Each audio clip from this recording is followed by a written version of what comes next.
Bryant Street Publishing presents Perfect by L.A. Kessler. Read for you by Annalise McCoy.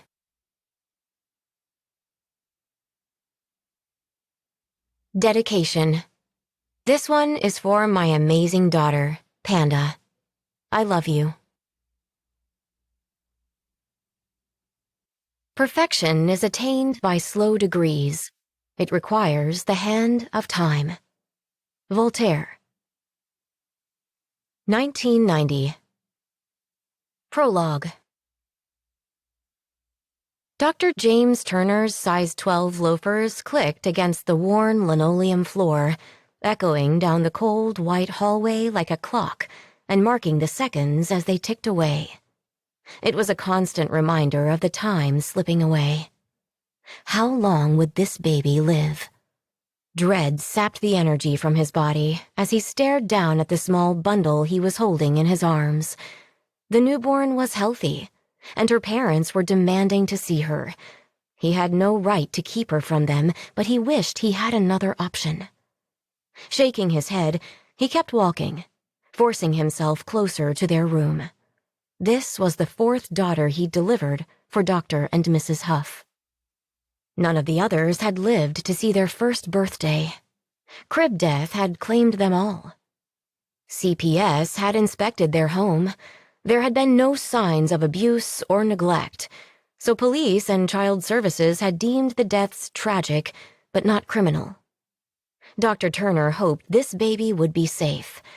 He had run every test at his disposal, and to the best of his knowledge, this little girl was a perfectly healthy newborn.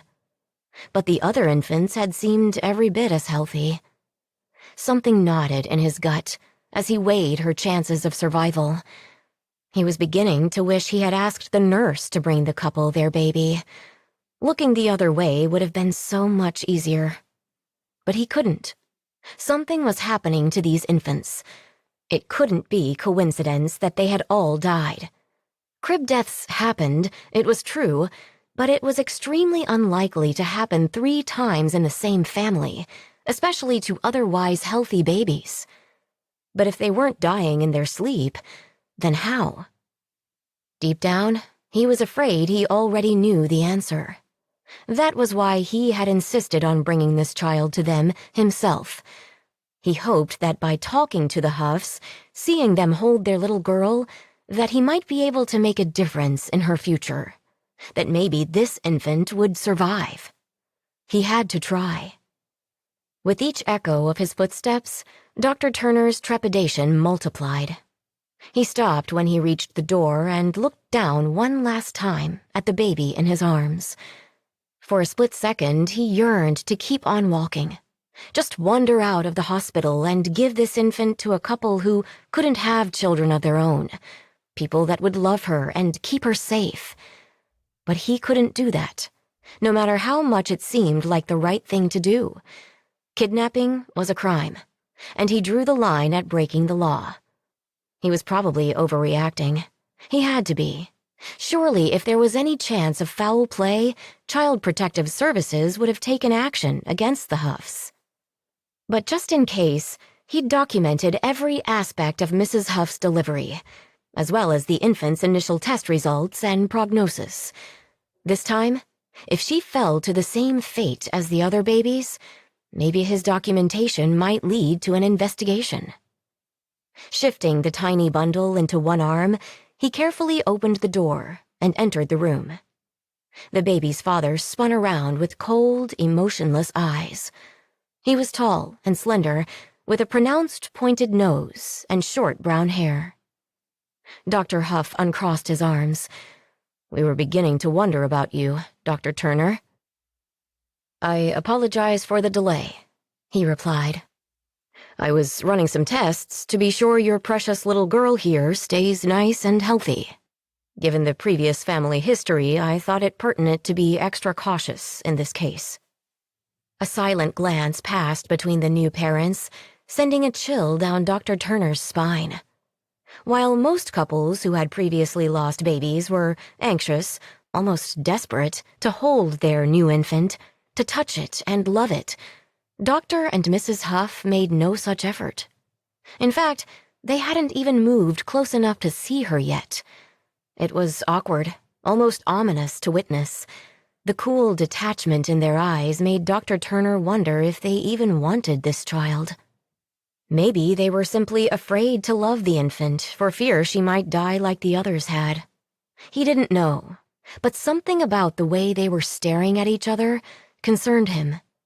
Almost like two wolves circling their prey and giving each other silent signals before attacking. Dr. Turner cleared his throat, pushing the disturbing image from his mind as he turned toward the biochemical research physician, although no one in the local medical community knew exactly what kind of research he did, and made a gesture to offer him his baby. "Would you like to hold her, Dr. Huff?" The infant's father didn't move. Dr. Turner's smile faded when neither Dr. Huff nor his wife made the slightest effort to see their child. They both just stared at him. Making a final attempt, Dr. Turner took another step closer. "Don't worry, she's healthy as an ox, and beautiful as a butterfly. Come take a peek." Again, neither parent moved. Mrs. Huff looked over at her husband and gave him an encouraging nod, but he remained stiff. "Does she have 10 fingers and toes?" he asked cautiously.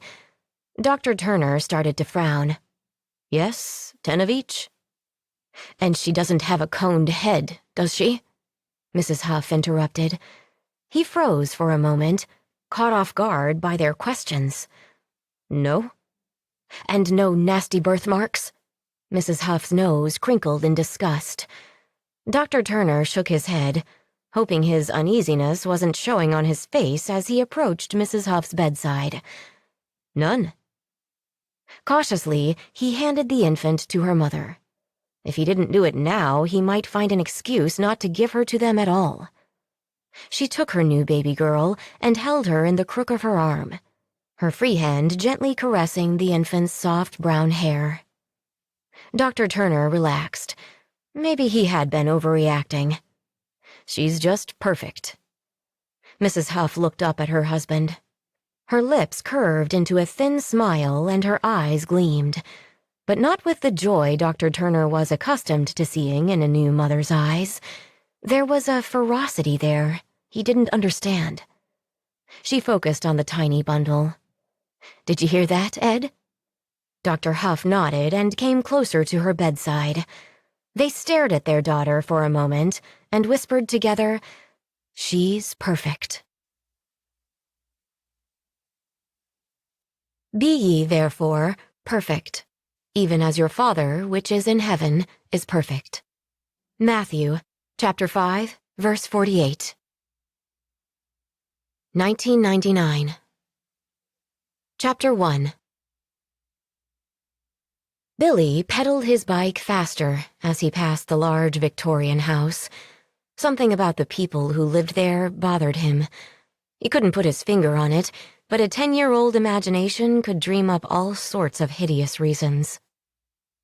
Which made him even more anxious to get past their property. He stayed focused, straight ahead. No way was he going to look up at those windows again. What if that ghost stared back at him? Okay, so she might be a really pale girl, but she never played on their street, and no one knew her name. Obviously, she must have been the spirit of a girl who died in the house. Or maybe it had been built on an old burial ground, like in that Poltergeist movie. His mom said he had an overactive imagination, but he didn't want to find out if any of his guesses about the creepy things in that house were true anyway.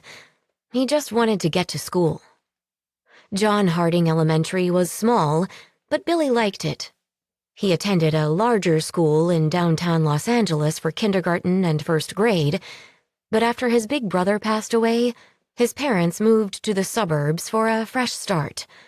Moonlight Cove was just southwest of Los Angeles, north of Malibu.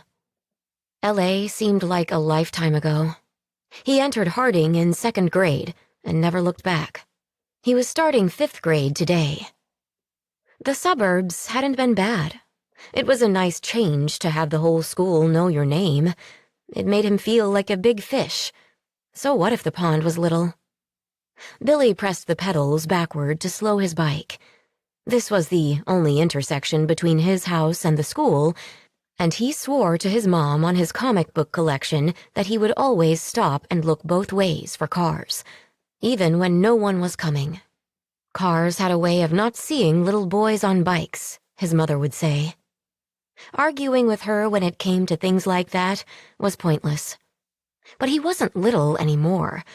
Thankfully, he'd grown over the summer and was proud to say he now stood nearly 5 feet tall. 58 inches, to be exact. It didn't make him the tallest 5th grader in his class, but he towered over the kindergartners. Most everything about him was pretty average. Only his bright green eyes set him apart. His mom was Latina, and he had her brown skin color and black hair, but he got his dad's green eyes. A few girls in school were starting to comment on them, but he wasn't exactly sure how he felt about that yet. Girls were a mystery to Billy. Annoying gigglers one minute, and then the next he'd catch himself doing some idiotic stunt just to make one of them smile at him. Girls had developed some sort of power over the boys this summer, and none of them could resist. Interactions were more confusing with each passing day. He didn't understand them, and according to his dad, he probably never would. Billy parked his bike at the school and locked the chain around the rack with nervous anticipation. He hated the beginning of the school year with a passion. Not only did it mean the start of homework and tests, but it also included a new teacher with a whole new set of rules and new expectations that bothered him. He'd finally gotten the hang of doing all his homework in cursive with his last name first, just the way Mrs. Allen liked it, and now he had to start all over again. And to make things even worse, this year he had Mr. Hart. Everyone said he was hard, and all the kids knew his secret nickname, Mr. Hart, the Old Fart. And when a teacher had a secret name like that, you knew he was bad. In fact, he might not even be human. It was possible. Billy's mom would disagree. She'd say his imagination was running away with him again. He glanced down at his feet. At least he had cool new shoes this year. Money had been tight since his brother had gotten sick. He'd overheard hushed late-night conversations between his parents about medical bills, so Billy knew better than to complain about his clothes. But this summer, things had changed. His dad had gotten a new job, and his mom had taken Billy back to school shopping. She'd surprised him when he'd floated the idea of a bright white pair of Nikes with a blue swoosh on the sides, and she'd actually said yes. Not only did these shoes make him run faster, but he'd be a king among the other 5th graders at school. Billy adjusted his backpack and headed for class. He entered his classroom quietly and found his name card sitting at a desk near the back of the room. Relief washed through him as he smiled and took his new seat. There was nothing worse than finding yourself in the front row. Not that it would matter much in this class, since it was well known that Mr. Hart had superhuman hearing and could catch a kid whispering from across the room. Even so, being near the back was always safer. Todd waved from the other side of the room. Billy grinned. He hadn't expected to get to sit near one of his best friends, but at least they got to be in the same class. Ever since 3rd grade, none of his teachers had allowed their desks to be anywhere near each other. He was beginning to smell a conspiracy. Billy and Todd had become best friends as soon as he'd started at their school. Todd had been assigned to be Billy's buddy on his first day, and they quickly discovered they both loved comic books. Todd was a little taller than Billy and wore his black hair shaved close to his head. He was also good at every sport he tried, a natural athlete. Billy wasn't terrible at baseball and soccer. He'd even made it to the All-Stars in Little League last year, but Todd had a gift. He could hit, catch, throw, and run with any kind of ball you tossed him. Sometimes Billy caught himself envying Todd. Zach was the 3rd man in their group. He was a little pudgy and pale with freckles, but no one could make them all laugh harder than Zach. Unlike Billy and Todd, he didn't play any sports. He had a mild case of asthma, and his mom worried even more than Billy's about him getting hurt. This year, Zach ended up in Mrs. Price's class. Although he seemed a little disappointed to be separated from Billy and Todd, he got the better end of the deal. Mrs. Price was one of the easiest teachers in school. The bell rang, and silence fell over the class when Mr. Hart stood up from his desk. He was tall, basketball player tall. His light brown hair and brown eyes made him look pretty normal at first, but Billy had heard the stories about him. Mr. Hart was tough as nails, and, more than likely, an alien from outer space, sent down to torture fifth-grade humans with too much homework and science tests that even Einstein couldn't pass. Billy sighed. If only he could blame this on his overactive imagination. The first week of school flew by, with notes home to parents for curriculum night, homework agreements, and placement testing for the new school year. With a few days under his belt, Billy suspected the rumors about Mr. Hart might be wrong. So far, he'd been strict, but from everything Billy had witnessed, he was also fair. He didn't tolerate gum chewing or note passing or talking out of turn or pranks, but other than that, Mr. Hart was kind of okay, in a teacher sort of way. Billy would never admit it to his friends, but he was almost starting to like Mr. Hart, although he did go a little heavy on the homework. When the final bell rang on Friday afternoon, Billy struggled to contain his excitement. His mom had agreed to let Todd and Zach spend the night. They met at the bike rack, putting on their backpacks as they plotted the evening's activities. "So, do you think your dad will let us use his tent to camp in your backyard?" Zach asked, then grunted as he fumbled to get his arm through the second strap of his backpack. Billy shrugged. "I don't know. It's up in the rafters in the garage. I can ask my mom if we can use it." "Cool," Todd exclaimed, tossing his books over his shoulder as he unlocked his bike. "I'll bring my flashlight, and we can tell ghost stories." Billy smiled. Of the three, he was the best storyteller. "Yeah," Zach agreed, finally getting his backpack on. "And whoever gets scared first has to do whatever we say." Billy laughed and nodded. "Okay, won't be me, though." "Yeah, sure." Todd grinned, holding on to the handlebars of his bike. "I'll have you both crying for your mamas." "Shut up, Todd," Zach said. "Aw, make me, Z-Man," Todd replied, and they all burst into laughter. Memories of their summer superhero game always guaranteed bouts of uncontrollable laughter. Billy had dressed up as Sunspot from the X-Men comics, while Todd went for the Falcon.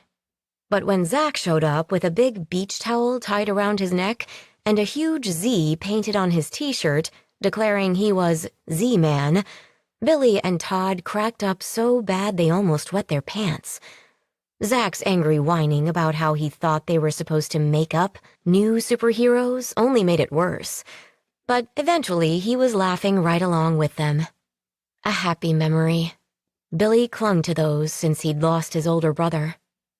He said goodbye to Zach and Todd and pedaled home from school. Going home took a little longer than getting to school because it was mostly uphill. He usually made it without having to get off and walk his bike, but if it was really hot, walking was unavoidable. He hated those days. Passing the Huff's dark Victorian house when the heat was rising from the pavement made everything move like a wiggly mirage. It almost felt like the house was watching him.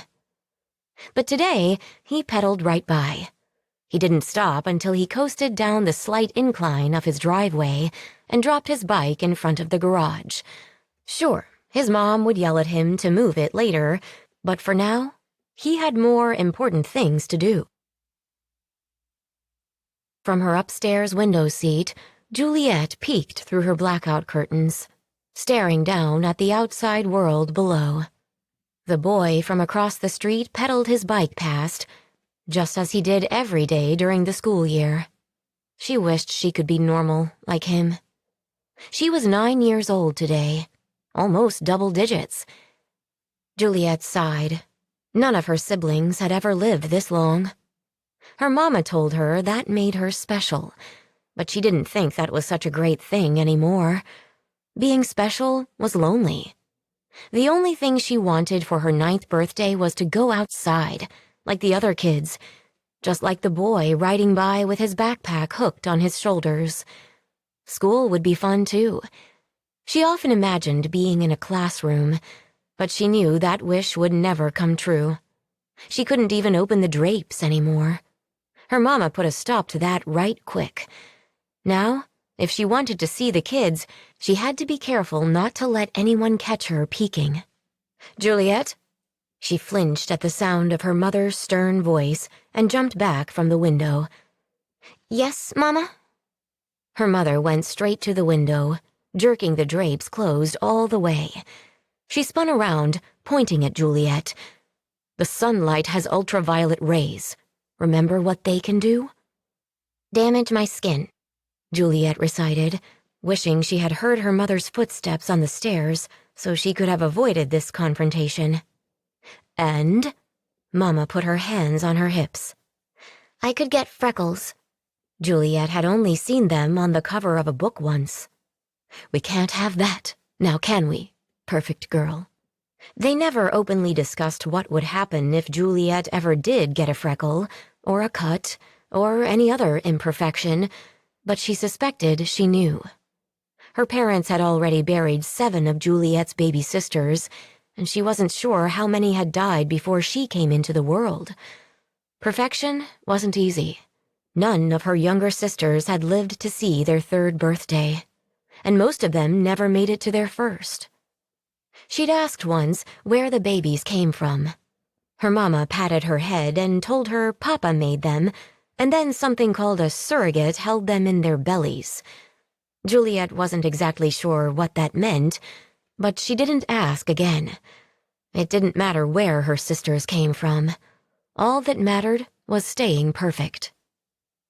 The thought of being flawed, as her parents called it, sent chills down her spine, making her fingers and toes tingle. Terrible nightmares haunted her at night, and they had a way of coming true in her house. But even so, it was so hard not to dream about going outside. She could almost imagine how the sun would warm her face, and the dirt would crunch under her bare feet and between her toes. Sometimes she dreamed she was walking barefoot around the neighborhood with the boy with the bike from across the street. In her dreams, he would invite her to play with his other friends. They would laugh and run, and she would be one of them. Normal. She loved those dreams. "I'll keep the drapes closed." She laid her hands in her lap. "I'm sorry." "Good girl." Her mother went to the door. "I need to feed the baby, and then I'll be back to braid your hair." Her mother's tone darkened. "Watching the outside world leads to dangerous thoughts. I'm trying to protect you. All your sisters would have given anything to be perfect like you are." She pointed toward the window. "It's filthy and full of disease out there. It's no place for a perfect girl like you." "Yes, Mama." But Juliet couldn't help but wish it were. "Brush out your hair and put your pajamas on." Her mother left the room, and Juliet sat down at her vanity to begin her afternoon ritual, combing out her long, dark curls.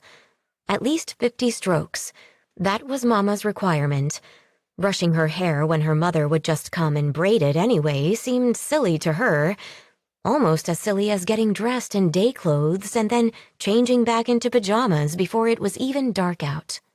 It wasn't like she was going to go outside anyway, and no one would ever see her. But she also knew better than to question her parents. It usually made them angry, especially her mother.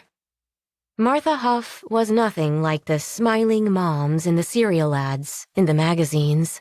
Her mama had deep frown lines around her mouth, and her dark brown eyes were small and close together. Nothing like Juliet's. Every once in a while, Juliet would catch a glimpse of her mother looking out the window, lost in thought. And in those moments, her brows would soften, the wrinkles in her forehead smoothing out, and Juliet could imagine what her mother might have looked like when she was a girl. She might have been pretty. Mama always had her brown hair up in a tight bun and wore rubber gloves on her hands, and her apron was always filled with cleaners and disinfectants. She never wore makeup like the ladies in the magazines. Mama said she was a no-nonsense gal. Juliet wasn't sure what that meant, but she supposed it didn't really matter. A sigh escaped her as she stared at her face in the mirror. It was her birthday, but she looked exactly the same. She didn't look a year older. Her skin was the same color with just a hint of rose in her cheeks and lips. Nothing had changed. Juliet steeled herself and began a slow, meticulous review of her reflection for any sign of a blemish or flaw. Her mother would make her own evening inspection soon, but Juliet couldn't help it. She needed to know in advance that she would pass her mother's visual audit. Deep down, she realized that if she found a pimple or a scratch, there was no way to escape. She had to be perfect. Not finding any new flaws, she pulled on her latex surgical gloves and got up to change into her night clothes. It was a very careful, specific process. First, she removed her turtleneck, cautiously lifting it over her head so she didn't catch her ears, and then replaced it with a clean, long flannel nightgown.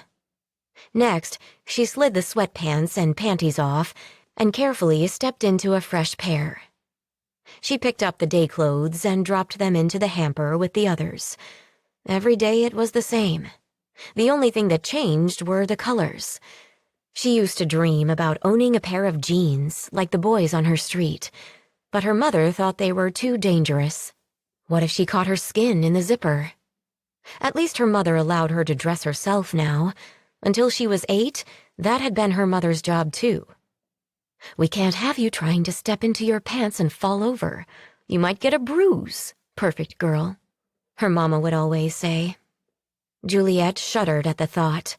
A bruise would be impossible to hide from them. The year before, she had accidentally scratched the back of her neck right at the hairline with a sharp fingernail, and hiding it had been the hardest thing she had ever done. That was why she was always careful to wear her latex gloves now. She couldn't chance that happening again. And if she ever bruised herself, she didn't dare think about it. She couldn't. "Ready for cake, birthday girl?" Her mama walked into her bedroom again, and without missing a beat, her fingers went to work, braiding Juliet's long hair while her eyes slowly moved over Juliet's face, silently inspecting her for any blemishes. Juliet's mouth curved into a hopeful smile in the mirror. "Can I have a birthday party this time? Please?" Her mother's stern frown made Juliet instantly wish she could take back the words. "You know we can't, Julie." Her mother shook the brush at her reflection in the mirror. "Why do you always want things you know you can't have? Do you enjoy seeing your papa and me feel like ogres? We're only protecting you. All it would take is one dirty little child to come in here and sneeze." She sighed. "And you know what would happen?" Juliet cringed in her seat. She kept quiet. Her mother wasn't really asking for an answer anyway. Mama was funny like that. "You could get sick. That's what could happen." Mama ranted. Juliet didn't say a word. No sense making it worse by interrupting. "You've been perfect for 9 years. And what about poor Julie 8? Her newest baby sister. Her parents always named the new babies Julie after Juliet because she was their first perfect girl. Her father mentioned there had been babies before Juliet, but they were all flawed. He called them failed experiments. But the babies born after Juliet each had a number after their name. She figured it was like those rulers from the history books her mama homeschooled her from, King Louis XIV and Prince John III. Julie 8 was Juliet's 8th sister. The other 7 didn't stay perfect. Juliet never allowed herself to get too fond of her siblings, even though Julie 8 was so cute. It hurt too much when they got a sniffle or a diaper rash. Her mama would carry the baby out of the nursery, which was really the other side of Juliet's room, and the next time she would see her infant sister, she'd be lying, too silent, in the crib. Then another mound of earth would pop up in their backyard. Juliet could see them from the back window of the house, like an unspoken reminder that anything less than perfection meant death. Julie 8 is barely a month old, and you're wanting to expose her to germs? Are you really that selfish? This was a question her mother did expect her to answer. No, Mama. I'm sorry. Her mother shook her head, her frown slowly fading as she stroked Juliet's hair. I know you are, perfect girl. We'd let you have the biggest party in the world if we could, but those people in the outside world don't deserve to sit at the same table with you. You're perfect, and you'll always stay that way because we keep you here, where we can protect you. Yes, Mama, she replied. But deep down in the secret places inside her heart, she didn't care if those outside people were flawed. She wanted to meet them and talk with them anyway. And if birthday wishes really came true, she would, because that was all that she was going to wish for. Just for one night, to be normal. That would be the best gift she could ever receive. Chapter 2. When his dad finally pulled in the driveway, Billy ran out to greet him. Before his dad could get inside the house and take off his lab coat, Billy asked if he and his friends could use the tent. Once his father agreed, Billy helped him bring it down from the rafters, while his dad went through the usual lecture about remembering to put the storage bag inside after they set it up so he wouldn't lose it. Billy nodded. He'd agree to almost anything to guarantee the use of the green 5-man tent, complete with zippered windows and door. It was one of the few things Billy had that none of his friends had. Backyard camping with the guys always made for hours of fun. Billy could hardly wait. At 5 o'clock, Todd's bike tires screeched to a stop in Billy's driveway. Hey, man, Billy called as he headed out to help Todd carry in his stuff. My dad said we could use his tent. He even got it down for us. Cool, Todd replied, taking off his backpack and carefully stuffing bungee cords into the front pocket as he looked around the garage. So where's Zach? I don't know. He should be here soon, though. Billy pointed at the backyard. Want to start setting up the tent? Todd nodded, stashing his duffel bag in the corner of the garage. He helped Billy carry the tent into the back, and they started setting it up. As they hammered the last stake into the ground, Zach finally showed up. He parked his bike and immediately pointed out other spots around the yard that would have been better for the tent. Get lost, Zach, Todd grumbled. No way we're pulling out these stakes now. They're too damn hard to get in. Billy glanced around with a grin. Todd had been the first of them to start peppering their conversations with curse words. Billy's mom would kill him if she ever heard them coming out of his mouth, so the added danger made it even more thrilling. But his timing for using them wasn't very smooth yet. For now, he just admired Todd's clever use of them. Fine, Zach mustered an unimpressed shrug. But don't expect me to help when you put it in such a dumbass spot. You just don't want us to put you to work, Todd said, as he and Billy struggled to slide the tent poles into the impossibly small straps of the tent. Todd was right. All three of them knew Zach was a master at finding excuses to get out of any kind of manual labor. Billy's mom said Zach was a thinker, not a doer. Whatever he was, he sure wasn't helping pitch the damn tent. Billy and Todd finally finished and went back to the garage to get their gear. Billy's mom had left them some flashlights, as well as a bag of chips, sodas, and peanut butter and jelly sandwiches. They figured they'd sneak back later for cookies. Any excuse for an undercover mission. After eating, some light baseball card trading, and what felt like an endless discussion about who was going to win the World Series and why, It was finally scary story time. Billy loved this part. Usually it ended with him and Todd laughing while Zach ran to the mailbox and back in his underwear. With any luck, it might be covered with Scooby-Doo or some other humiliating cartoon character. Billy was grateful his mom had stopped buying those for him. Having Spider-Man on your butt was cool when you were 6 or 7 years old, but they were in 5th grade now. Nope, plain white Fruit of the Looms were just fine. Todd started the game with a spine-tingling rendition of The Golden Arm, which had them all jittery, but no one begged for the safety of the house just yet. So the game continued. Zach's story was next. Watching Zach tell a scary story was fun.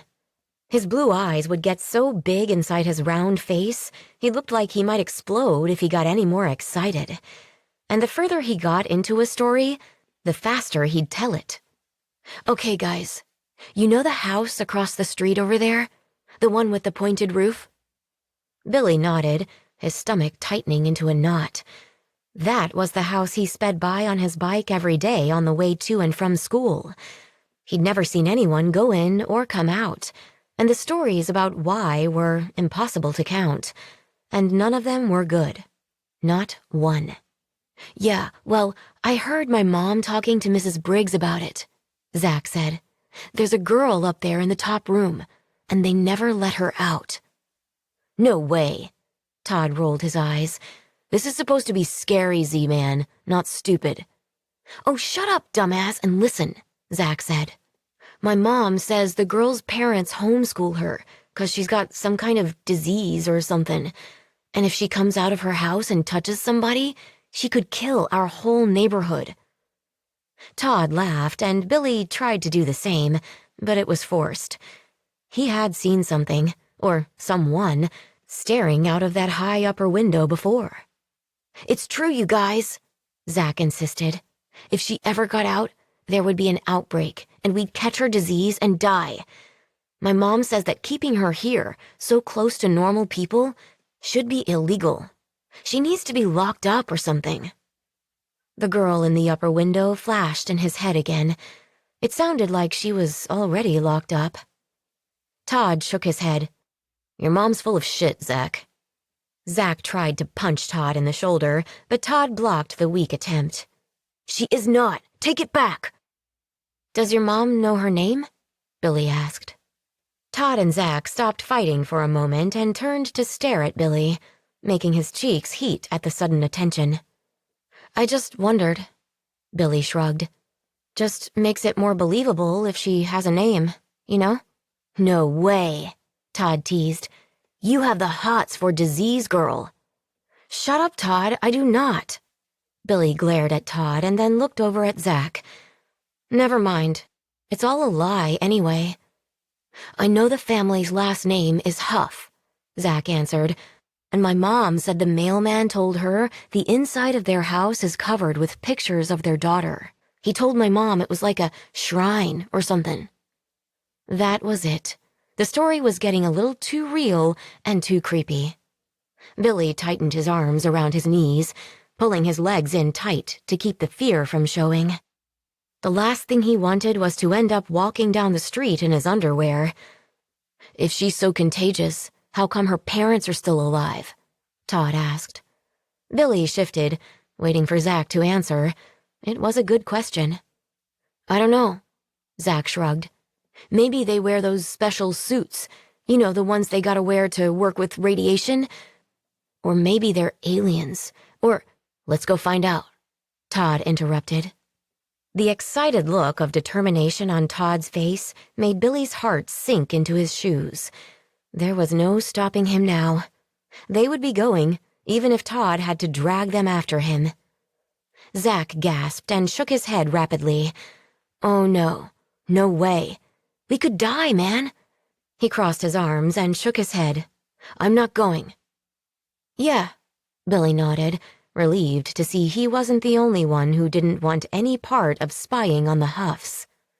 Besides, my mom would ground me for the rest of the year if we snuck out in the middle of the night. She won't catch us. Todd stared them down. I can't believe this. My best friends are scared wusses. Or not! Zach dropped his hands to his sides, balling them into fists. We're just smart, that's all. No way. You're both scared. Todd glanced between them. So I win. Billy cringed inwardly. He and Zach would have to do whatever Todd wanted. That was the rule. It had always been the rule.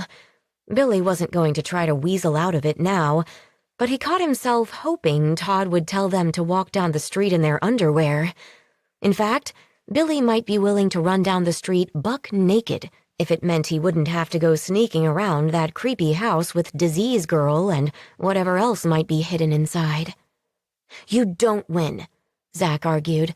I told the story, so if anyone wins, it's me. Not my fault you creeped yourself out with your own story. Todd shrugged. I still win, and I say we're going to go see if this Disease Girl exists. Billy sighed. His fate was sealed, and after a few minutes of serious peer pressure from Todd, so was Zach's. Whether they liked it or not, they were going to spy on the Huffs. The first step of their undercover operation was to prepare their vehicles. They needed their bikes to be stealth and silent, so the cards they'd wired into the spokes of their back tires, the ones that clicked and hummed like motorcycle engines as they pedaled, had to go. He led his friends into the garage to gather supplies: wire cutters, a pair of work gloves, and a screwdriver from his dad's toolbox. Billy twisted his sweaty hands in his pockets, nervous, his pulse pounding in his ears. His dad's number 1 rule was to stay out of his garage. His number 2 rule? Never, ever touch his tools without asking. They'd managed to break both rules at once. Great. Using his dad's wire cutters, Billy carefully snipped the piece of wire that held his old baseball card against the spokes and yanked it free. Over his shoulder, Zach tucked his flashlight into the waistband of his pants. Hope you're not planning on bringing that, Z-Man, Todd whispered. Hey, there's no way I'm going to Disease Girl's house without a light to signal for help.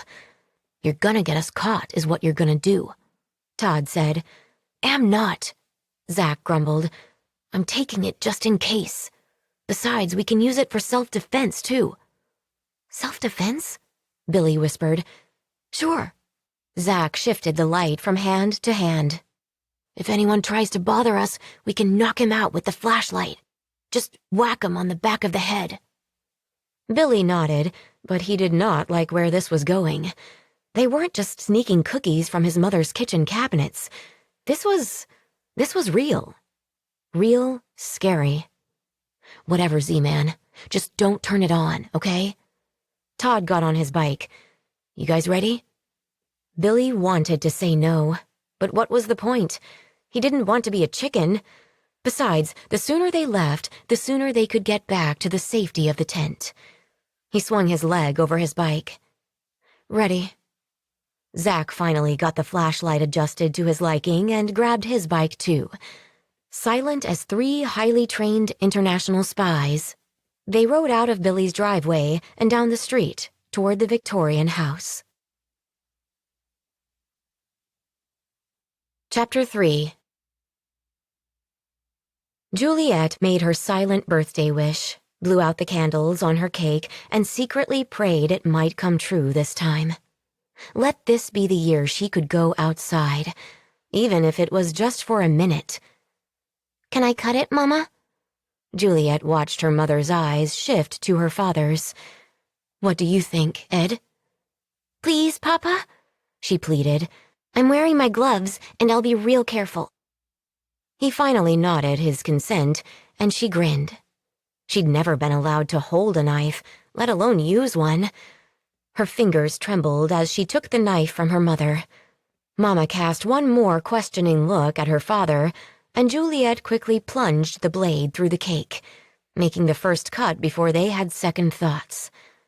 After Juliet had carved out 3 pieces, her mother collected the knife and took it to the sink, reminding Juliet to eat slowly. No stomach aches. She savored the frosting, closing her eyes as she tried to memorize the sweet flavor. Sugar caused cavities and pimples, so it was usually forbidden to her, but on her birthday, her parents made an exception. Her father placed a square box in front of her. Her eyes widened. A present? She'd read about them in books, but she'd never received one before. It's from my vitamin company, not us. Of course. Her father wouldn't even remember her birthday if it weren't for all the detailed daily physical records of her progress he had to keep for his company. He was nothing like the dads in her books. Nothing about her family or her house was like the books. She carefully lifted the lid of the box and found another, smaller pink box inside. Curiosity took over as she reached in and pulled it out. There was a small gold latch on the front. She glanced at her parents for approval before she dared to lift the lid. A wobbly tune chimed as a ballerina snapped upright, circling in front of a tiny mirror. Juliet gasped, watching her turn in circles. She's so pretty. At the bottom of the box was a small green pin. She picked it up, studying the symbol. It looked like a figure 8 on its side, and it covered the planet. Her father swooped in and took it from her. That shouldn't have been in there. What is it, Papa? A muscle tensed in his cheek as his eyes shifted over to her mother. I need to get back to work. He left the room without looking back, and Juliet closed the box. The music stopped, and silence descended again, suffocating her. Better get to bed. Her mother picked up the cake box and dropped the mostly untouched sheet cake into the garbage. Juliet looked in the trash can. The lid had popped up, exposing the cracked letters of her name on the discarded birthday cake. Broken and no longer welcome in this house. Night, Mama. Juliet climbed the stairs with her present, careful to take them one at a time in the slow, cautious way she'd been trained. Missing a stair could leave an imperfection behind. When she got to her room, she set the jewelry box on the small dresser next to her pillow and went into the bathroom to brush her teeth, then pulled the covers back and slid into her bed. She lifted the lid, staring at the ballerina spinning inside. Even that tiny dancer had more freedom than she did. She'd asked if she could learn to dance like that after she found a story about the Nutcracker in one of her mother's magazines. Mama had said it was too risky. Life itself seemed too risky. Maybe it was. But she still ached to be a part of it. She yearned to experience it. She pulled off her latex gloves and reached out to touch the tiny dancer in the jewelry box. Every ridge in her little plastic body seemed intricate, perfect. Juliet stiffened at the thought and closed the box. The ballerina would never see center stage. She'd never jump or even dance. She was a prisoner inside that box, doomed to spin whenever the music played, whenever someone opened it. Just like me. Juliet blinked back tears and went into the bathroom to brush her teeth again. All it would take was one canker sore in her mouth, one cavity, and she wouldn't be perfect anymore. The problem was, half of her longed for a flaw, anything to release the pressure of perfection. But her sensible side won out. She had to be perfect. Her life depended on it. Without a watch, Billy couldn't be sure of the time. But the street was quiet and dark. Hardly any lights were on inside the homes as they rode along. The Huff's place was only 3 houses down on the other side of the street, but it seemed a lot farther away now. And colder, too, if that was possible. A chill shot down his back. Much colder. Todd led the way, parking his bike at the edge of the street, 1 house away from the Huffs. Billy stopped close behind, with Zach screeching his tires so he didn't run right into them. "Damn you, Zach," Todd spat, managing to make a whisper seem like a scream. "You're gonna wake everyone up." "Shut up, Todd. I had to stop." Zach put his kickstand down. Billy struggled for words that wouldn't come. All he could do was stare up at that big Victorian house and wish he were back home. Everything about the house spooked him, from the squeaky weather vane perched on the tip of the sharp-pointed roof to the empty swing on the dark porch that never got used. Sometimes he wondered if the Huffs were really just ghosts, haunting the big, ugly house. No one ever saw them outside. They didn't even have a mailbox. The mailman had to drop their mail through a slot in their front door. No matter how you sliced it, the Huff house was creepy. Todd led their top-secret mission, quietly moving deeper into the shadows away from the street. Billy and Zach followed close behind, neither boy eager to get separated.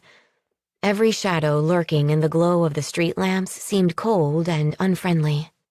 The farther they walked, the more Billy felt like they were being watched. After finding a dark spot to climb the fence into the backyard, Todd stopped and whispered to the others, "No sign of dogs. Let's go." "Go?" Zach asked. "You mean over that? No way." "Fine then. You stay here all by yourself. Come on, Billy." Billy's stomach tightened into a hard knot. He shifted his gaze to Zach and then looked back over at Todd. Billy was the swing vote. If he chickened out and went home with Zach, Todd would razz him about it forever. But at least they'd get to go home, back to the tent. No way Todd would do this alone. But if Billy decided to go with Todd, Zach would be forced to come along. He wouldn't wait in the dark by himself. It all rested on Billy's shoulders. And as he stared up at the Huff's house in the moonlight, he'd never wanted to chicken out more in his entire life. Todd was already surveying the fence, probably hoping someone would be following him soon. Billy sighed. Todd really didn't want to go nosing around the Huff's place alone, and the way Billy saw it, no one would. Maybe he'd play along for now. Once Todd realized there was no way over the fence, they could all leave and Billy wouldn't have to admit he was afraid. Everyone could win. "Come on, Zach." Billy waved him over. Zach grumbled behind him, but he followed anyway. Billy stopped beside Todd and sized up the tall fence. "It's pretty high. Maybe we should just go back, huh?" "No way." Todd grinned. "We've come this far." He hopped up and grabbed onto the top of the wood fence, then slowly walked his feet up the fence. Billy and Zach stood together as Todd climbed over the top and dropped to his feet on the other side. "He made it," Billy whispered. Todd was over the fence and inside the Huff's yard. This was really happening. And before Billy realized it, he'd pulled himself up and over too. He and Todd waited impatiently for Zach to arrive and jumped back, barely stifling their giggles when he landed face first in the dirt. Billy and Todd helped him to his feet. "Nice landing, Z-Man," Todd whispered. "Screw you," Zach said, dusting himself off. They peered around the dark backyard. Creepy shadows haunted Billy everywhere he looked, following him with their invisible eyes. Where was the light coming from? He glanced up, and the hair on the back of his neck stood on end. The lamp in the top-floor window was still on. It was the only window lit in the entire house, and he couldn't help but wonder who, or what, was up there. And he prayed whoever it was couldn't see them. "Okay, we saw it. Let's get out of here," Billy whispered. Todd gave him a disgusted frown. "We came to find out if Disease Girl exists, not hop the fence and leave. Come on, let's split up and see what we can find." "Splitting up is a bad idea." Zach scanned the shadows. "We should stick together and go back to Billy's before we get caught. We'll be fine. Besides, if we split up, we'll find proof faster, and then we can get out of here sooner." Todd flashed them a smile. "We'll be quick." Billy was ready to agree to anything if it meant they could go home, and within a couple of minutes, he was heading around the side of the house. He stopped when he came to the trash cans. He'd watched enough episodes of that new show NCIS with his mom to know it was a gold mine for evidence. You could always find clues in other people's garbage. He didn't have a flashlight, but he could see well enough in the pale light from the moon. Donning his dad's work gloves, a good investigator never left behind fingerprints, Billy quietly picked through the Huff's trash. It was hard to concentrate on his task with his heart racing. His eyes kept shifting from the trash up to the side door. What would he do if it opened? He tried to push the thought from his mind and ignore the door, focusing on his task. But what would he do? Run. That was exactly what he would do. He didn't find anything interesting in the first can, but when he lifted the lid of the second can, he found something. Something special. It was a cake box with a bakery sales slip taped to the lid. Billy carefully removed the slip and held it up, trying to read it in the moonlight. Happy 9th birthday, Juliet. Disease Girl was a year younger than Billy was. He folded the slip and stuffed it into the front pocket of his jeans before quietly replacing the lid. This would be enough evidence to get Todd to leave. He turned to go find his friends, but behind him, the doorknob squeaked, turning. Billy froze. Run, bastard! Run like the wind! But his body didn't respond. Billy looked over his shoulder as the door swung open. Whatever horror was about to come through that door, he wasn't going to be able to get away. He held his breath as he saw that one thing he'd never expected to see. Juliet. It had to be. She was shorter than him by a couple of inches and stood just inside the threshold of the door in a blue flannel nightgown. Her long brown hair fell past her shoulders, and she had these big brown eyes. Suddenly, he remembered he had no business being in her yard and spun around to leave, when a soft voice stopped him in his tracks. Please don't go. Billy turned back, surprised to see her smiling. She lifted her hand in a small wave. Hi. Hi, I'm Billy. He pointed toward his house. I live down the street. I know. I know you live nearby. I see you riding your bike to and from school. Her smile widened into a grin that he found more contagious than he would ever admit. He started to speak, but stopped when he noticed her hand on the doorknob. She was wearing one of those plastic gloves that doctors sometimes wore. Why do you have on doctor gloves? Are you sick? He waited, proud of himself for not blurting out that he knew she had a rare disease that could wipe out their entire neighborhood.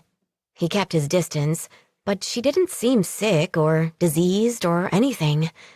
Maybe that was how those contagious diseases worked. You couldn't see them, but they were there, just waiting to infect you. I always wear them. She held her hands up, turning them over in the dim porch light. I'm perfect, and my mama says I have to stay that way. Billy frowned. Normally, he'd think anybody who told you they were perfect needed to be taken down a peg or two, but something about the way she said it bothered him. No one's perfect, even with doctor gloves on. He met her eyes again. If you're not sick, then how come I've never seen you outside before? Oh, I'm not allowed to go out. Not ever. Billy pinched his eyebrows together in confusion. Everybody goes outside. Not me. Are you Juliet? Her eyes sparkled, and Billy had to admit she looked kind of pretty when that happened. Not diseased at all. Yes, she nodded. Juliet Huff. And you're Billy? Manning. Billy Manning. He checked over his shoulder, getting antsy to leave. You won't tell on me for coming here, will you? He held his breath, praying she wasn't a tattletale wrapped in flannel. She shook her head. No, course not. I'd be in so much trouble if my parents knew I talked to anyone. I could never tell. You've really never been outside? Billy couldn't imagine being cooped up in his house for a week. Was it really possible she'd been trapped inside for her entire life? Never. Her long lashes shielded her downcast eyes. Butterflies went berserk in Billy's belly. that weird sensation in his gut that only a few girls produced. Without meaning to, he climbed the stairs to her porch until he stood face to face with Juliet Huff.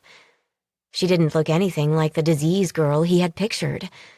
She was actually kind of normal, and in a girl sort of way, pretty. Her gaze rose to his face, and his 10-year-old heart pounded. Was she waiting for him to say something? He wasn't even sure why he had come up there. Happy birthday, Juliet. For a second, her mouth formed a surprised circle, and he cringed. Sure, he'd made a mistake. For all he knew, maybe her birthday was last week. He'd picked through her trash, but he was no detective. He was about to apologize and run away when she lifted her gloved hand up toward his face. He almost ran away. Almost. But something made him stay. This girl wasn't sick. She just seemed sad. He flinched when the cold rubber glove came in contact with his cheek. He hadn't expected her to touch him, but he couldn't bring himself to pull away. She stared at her finger on his skin, as if she needed to make sure he was real or something. Finally, her hand dropped to her side. She started leaning closer to him, and time slowed. His pulse pounded in his ears as her lips lightly brushed his cheek, lingering against his skin. She smelled so clean. Too clean, almost as if she'd never been dirty in her entire life.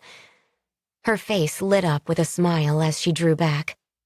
Thank you for making my birthday wish come true, even if it was just for a minute. Heat rose in Billy's cheeks as he struggled to find something to say. He'd never been kissed by a girl, not even on the cheek. And what if she was diseased? Did he have it now? Before he could come up with anything to say, the sound of a woman's voice shocked him back to reality. The woman sounded angry. "Who's out there? I hear you." The color drained from Juliet's face. When she spun around toward Billy again, fear burned in her eyes as she whispered, "She's coming. Run, Billy." He gave her one last look and tore down the steps and into the darkness of the backyard, his new Nikes digging into the dirt with every step. He couldn't see, but he could hear Todd's soft call. "Psst, Billy, over here." He turned toward his friend's voice, still running at full speed, but just as quickly, he lost his footing. He couldn't keep his balance, and suddenly he fell. The air shot out of his lungs as he hit the ground, his hands barely managing to shield his face from the cold, hard earth. He lay in the dirt, gasping and unable to move. While he wondered if he was about to pass out, the yard around him was bathed in an eerie light. Billy managed to turn his face away from the house and prayed no one could see him. Todd and Zach shrunk back into the thick bushes by the fence. Billy could barely make them out in the dim shadows cast by the porch light. His eyes slowly adjusted to the night, and he finally realized what had tripped him. He bit his lip to keep from screaming. There were 3 straight rows of small, sunken squares of dirt in the Huff's backyard. He had fallen while trying to run through the first row of them. But nothing grew. It didn't look like rows of a flower bed. They almost looked like graves. A flashlight beam swept the yard, and he hoped his black clothes would shield him. Billy didn't risk turning his head. He'd rather not know how close he was to being caught. He held his breath, lying as still as possible. After what felt like years, the door opened and closed, and the porch light finally went out. Billy got up and ran for the cover of the bushes, trying very hard not to think about what those rows of sunken dirt squares he'd lain on top of might have been. Jesus, that was close. Todd pulled Billy against the fence with them. "You were lying on the graveyard," Zach said. "The what?" Billy gasped, his chest heaving as he gasped for air. "The graveyard." Zach pointed toward the spot where Billy had tripped. "It looks like a bunch of graves, doesn't it? Just needs a few headstones." "Does not," Todd said, giving Zach a nudge. "It's probably some kind of vegetable garden or something that hasn't started growing yet. Nobody buries bodies in their backyard. It's illegal." Billy was already on his way up and over the fence. Todd was right. They couldn't really be graves, but either way, Billy didn't want to find out. He wanted to go home. One by one, they jumped to the ground and pedaled in silence back to the safety of Billy's backyard. "Did you guys find anything?" Todd asked as they dropped their bikes in Billy's driveway. "Nope," Zach said. Billy realized they were both staring at him, and for a second, he almost said something about meeting Juliet. He shoved his hand in his pocket, his fingertips toying with the tag from the thrown-away cake box, but he didn't pull it out. He wasn't sure why, but he shook his head. "Nope, I didn't get anything either." They went back to the tent and slid into their sleeping bags. Todd and Zach rambled on about the adventure and what might really be inside the Huff's house, but Billy wasn't listening. He couldn't stop thinking about the girl who had never been outside. The one who wore rubber gloves and acted as if she'd never seen a boy up close before. He wasn't sure why he hadn't told Zach and Todd about her. Normally, he told them everything. But something about her made him want to protect her. Chapter 4. Juliet closed the door and tried to back away, but it was too late. Her mother pressed her lips together in a scowl that made her whole face tip down into a frown of disapproval. She clenched her hands into tight fists as she came toward Juliet. "What do you think you're doing?" her mother shouted. Juliet pressed her back against the wall, trying to make herself even smaller. "Nothing, Mama. I just came down for a drink of water." "Liar!" she bellowed, throwing a kitchen chair out of her way. It slid across the linoleum floor and slammed into the cabinets. Juliet flinched and covered her ears as she slid down the wall. Neither of her parents had ever touched her without rubber gloves, and never out of anger, but she'd never seen her mother in such a rage either. "When did you become a liar, Juliet? I haven't slaved away for years to keep you perfect for you to start lying to my face. I saw you closing that door, and God help you if you set foot outside." "I didn't, Mama," she cried, scooting backward, away from the raw anger burning in her mother's eyes. "I just wanted to look, that's all." Juliet's heart pounded in her ears. She screamed in terror when her mother lunged forward and grabbed her upper arm, yanking her to her feet. "That's all? Do you understand what you've done?" She winced as her mother drew her hand back to strike. "Stop," her father yelled. "Don't touch her." His chest heaved as he stumbled into the kitchen. His eyes widened as he stared at her mother's hand on her arm. His voice dropped to a menacing snarl. "Let her go, Martha." Her mother released her, and Juliet staggered backward, struggling to keep her balance. She couldn't risk a bruise. She'd never heard her father shout before, and the sound startled her almost as much as the rage on her mother's face. Cowering in the corner of the kitchen, Juliet wished she were invisible. "She was going outside, Ed." He grabbed her mother's wide shoulders. "Get a grip on yourself. Damn it, Martha." He shook his head. "What if you had hit her? One welt and I'd have to start all over again. 9 years of research down the drain." All the anger seemed to fade from her mother's face. "I know." She stepped back, straightening her apron. "I know. I saw her there with the door open, and I was just so angry." Her father's ice-blue eyes fell to Juliet's face, and she cringed. "That's understandable, but we can't use physical discipline." He walked over to the corner and knelt down in front of her. "Get up." Juliet swallowed the lump in her throat and stood. "Papa, I didn't mean—" "I don't want to hear it, Juliet," he interrupted. "Opening that door was inexcusable and completely forbidden. You have no idea how important my research is, and what you did tonight was dangerous and ignorant. He led her down the hall and opened the closet door.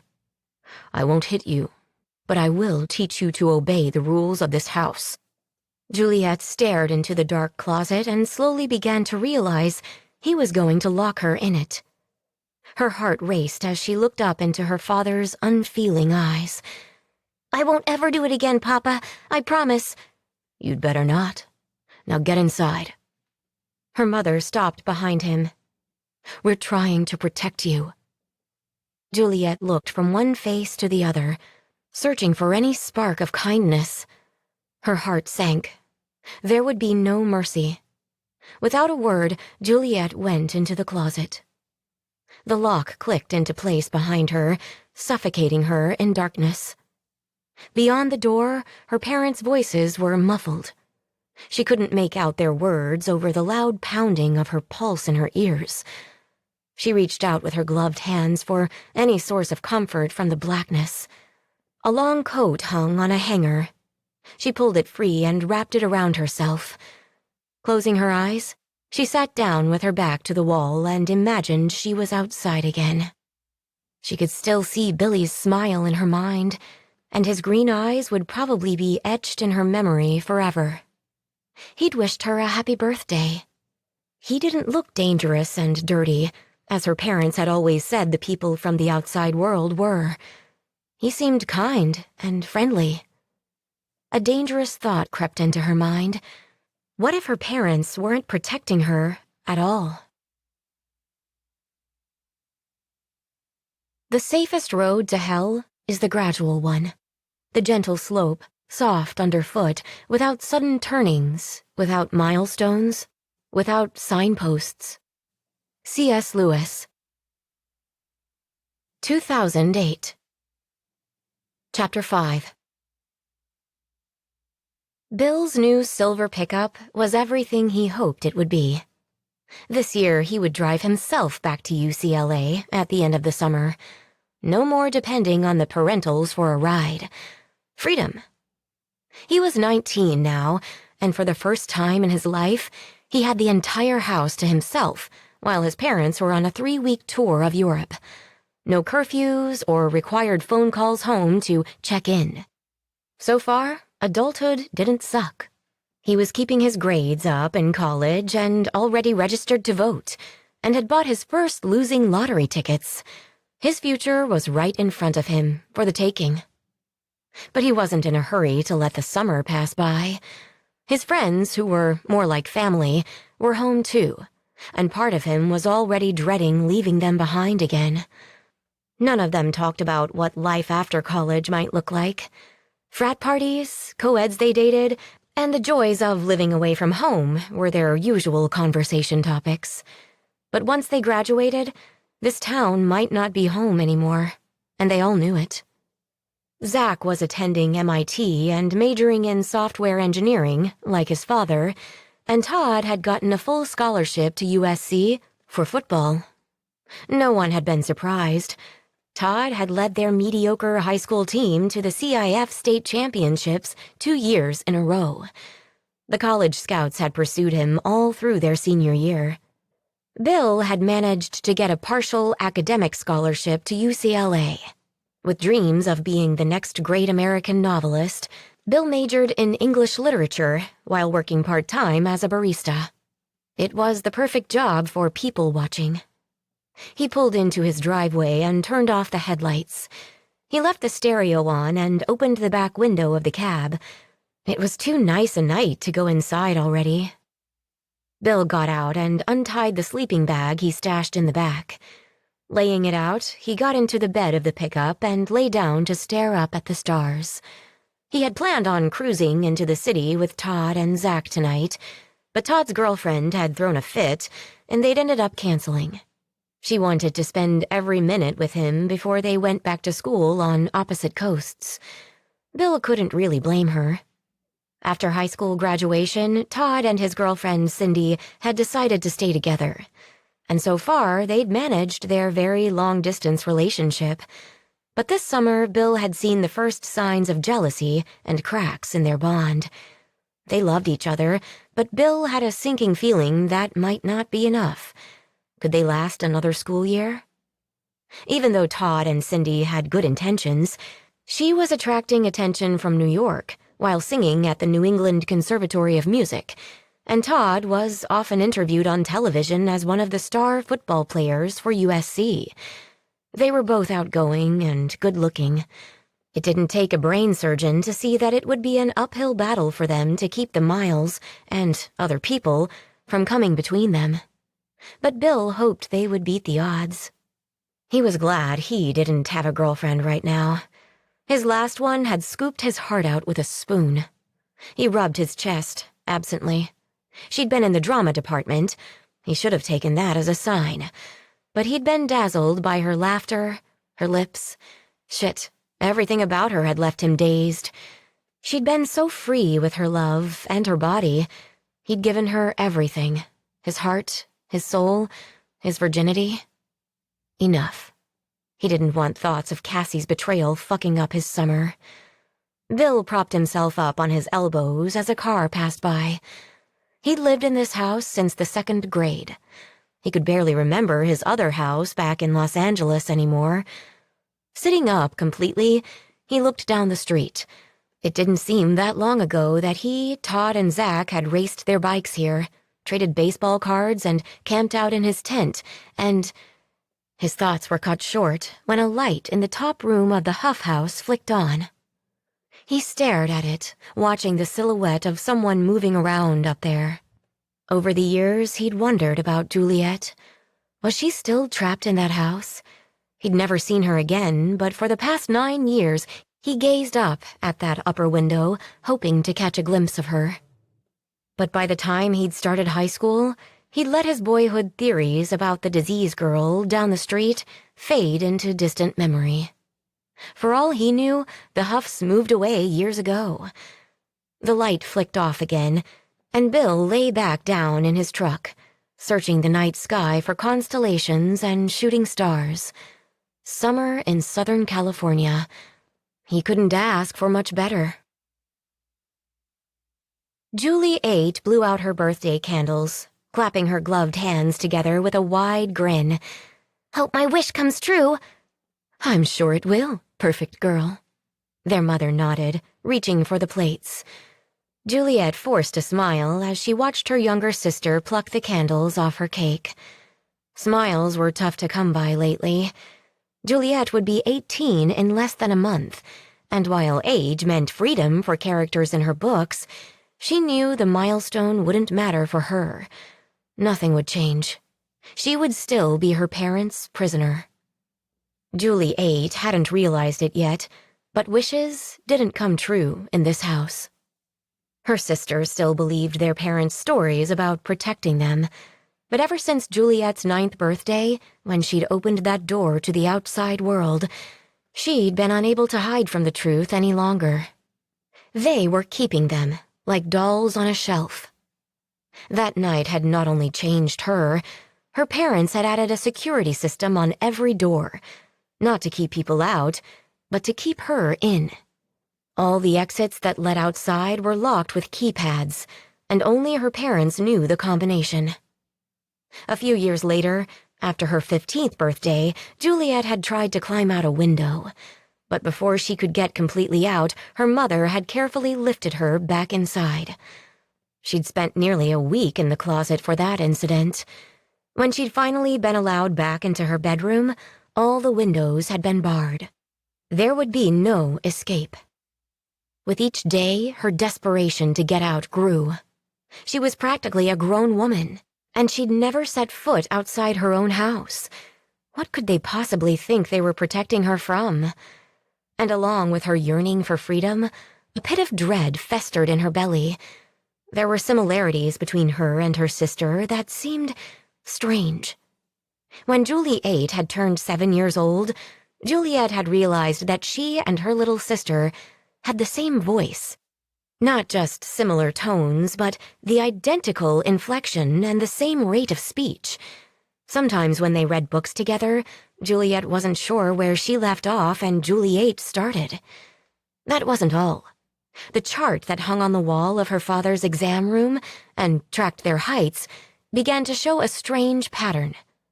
Juliet was the exact height Juliet had been at the same age. Their growth rates were identical. They also looked exactly alike. Seeing Juliet was like looking into a mirror and finding a younger version of herself staring right back. In the photos of the two of them that covered the walls downstairs, it was impossible to tell them apart. They were identical twins, and yet that shouldn't be possible. Twins couldn't be born years apart, or at least not in the books and magazines she'd read. "Juliet, go get the scissors," her father barked. "I don't want your sister hurting her fingers trying to break the ribbon on her present." His voice jarred her from her thoughts. "Yes, Papa." Juliet went upstairs to the room she shared with Juliet and flicked on the light. She found the scissors on her desk and stared at them for a moment. Juliet wasn't allowed to touch them yet. Scissors were sharp and very dangerous to perfect children. Juliet sat down and pulled off her glove, reaching out to run her finger over the cold metal. What would a cut from scissors feel like? Her skin had never been broken in her entire life. In fact, she'd never seen her own blood until the day she'd started menstruating when she was 13. She'd thought she was dying, but apparently it was expected for a girl, even a perfect one, to bleed once a month, as her mother later explained. According to her father and the other doctors who sometimes examined her, the bleeding came right on schedule, furthering her perfection in their eyes. Even so, she'd never actually seen herself bleed or experienced the pain of an injury. Dark thoughts whispered in the shadows of her mind. She slipped her glove back on with a sigh. She'd never really felt anything, except the night she'd kissed Billy's cheek on her doorstep. For that single moment, she'd been alive. But he was normal and she was perfect. She'd never seen him again. That wasn't strange in her world. She never saw anyone other than her parents and her sister, and an occasional research doctor who worked with her father. Even then, they wore masks and gloves around her, and none of them were much for conversation. They were only there to get their questions answered, not to be her friends. Pushing the thoughts from her head, Juliet picked up the scissors and went back downstairs to clip the ribbons on Juliet's gifts. Once the presents were opened and her sister was happily reading her new book, Juliet realized her father was missing. "Where's Papa?" she asked. Her mother gave her a dismissive glance. "He left for his business conference. He'll be back next week." Her father had been going out of town more often lately, and her curiosity was eating her up inside. Until this past year, he'd always been home, working at all hours in the basement laboratory, but now he attended more conferences and had more appointments outside the house. He must be selling a lot of his special vitamins. Her mother looked over with a nod. "Looks like it." "And if it's selling," Juliet cautiously probed, "then pretty soon Juliet and I will be able to go outside, right? He'll have all the proof he needs about the vitamins working, and we won't have to stay perfect anymore." Her mother shot her a look that could kill. Her lips pursed as she rose to her feet. "Why do you insist on fighting with me over this? Do you want to get the world's dirt and filth on your perfect hands? You're not going out there, Juliet. Not ever. So get it out of your head. You and your sister are staying right here where you belong. And I won't have you filling little Juliet's head with any nonsense about leaving." She stepped closer, looming over Juliet. "Do you understand me?" "Yes, Mama." But peering up at her mother didn't frighten her as much anymore. They couldn't hurt her physically. They needed her to be perfect, and the closet couldn't contain her imagination. Suddenly, a thought crystallized. Their threats were empty. And if her father's research on her and her sister proved his proprietary vitamin regimen worked, why did they have to stay perfect? It didn't make sense. But she was going to find out. It was nearly midnight before Juliet risked sliding out of her bed. Part of her still couldn't believe she was doing this. Getting out of bed wasn't against her parents' rules, but where she planned on going was forbidden. She tiptoed across the room and stopped for a moment at her younger sister's bedside. Juliet pulled off her soft sleeping mittens and reached out to brush Juliet's hair back from her forehead. It was silky and looked exactly like her own, dark chocolate brown with a gentle wave of curl. Maybe if Juliet could discover the reason behind her parents' need to keep them perfect, she could persuade them to reconsider. If she was successful, she could free both her and her sister. With a sigh, Juliet straightened and replaced her mittens with her rubber gloves. The mittens were more comfortable to sleep in, but they made it impossible to grip anything. She wanted to leave the gloves off completely, but she couldn't bring herself to take that risk. Just 6 months ago, she'd lost another baby sister, Julie 10, and her death was still fresh in Juliet's memory. She had only been a week away from her first birthday when a diaper rash began to form, and once the redness became welts, it wasn't long before Juliet found her littlest sister in her crib, cold and no longer breathing. Julie 8 had been too young to remember Julie 9's death, but when her mother carried lifeless little Julie 10 out of their room, she'd been inconsolable. Their parents had drilled into them the importance of perfection, but Julie 8 hadn't truly understood. Juliet sat with her, embracing her while she cried. Their mother rarely touched them, and comfort wasn't something she ever offered. Juliet had raised her little sister, understanding the challenges of their existence better than anyone else in the house. But until her little sister died, Julie 8 hadn't recognized how final the punishment for imperfection was in this house. For days, nightmares had plagued her younger sister until, thankfully, the morbid memory faded. But it never went away, not completely. It was always there, lurking in the shadows, reminding both of them that their lives depended on staying perfect. Like the porcelain dolls in her mother's glass display case, Juliet pushed the thoughts from her head and carefully opened their bedroom door, listening for any sign of her mother. Silence. She held her breath and stepped out into the darkness of the hallway, closing the door behind her. There was no turning back now. Her new slipper socks made it easy to pad silently toward the stairs without slipping, but every noise made her tense. Gradually, her eyes adjusted to the dim light as she walked down the stairs. Her heart pounded in her ears, but something else bloomed inside her. Determination. Tonight, she would find out what her parents were hiding.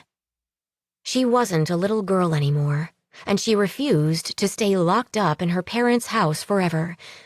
Just the thought of it soured her stomach. She couldn't keep living like a caged bird, watching life pass by outside her window. She needed answers. Over the years, her parents had explained that her father's special vitamin formula kept her free from ever having an illness, cut, acne, or bruise. She was, in her mother's words, perfect just the way God intended all his creations to be.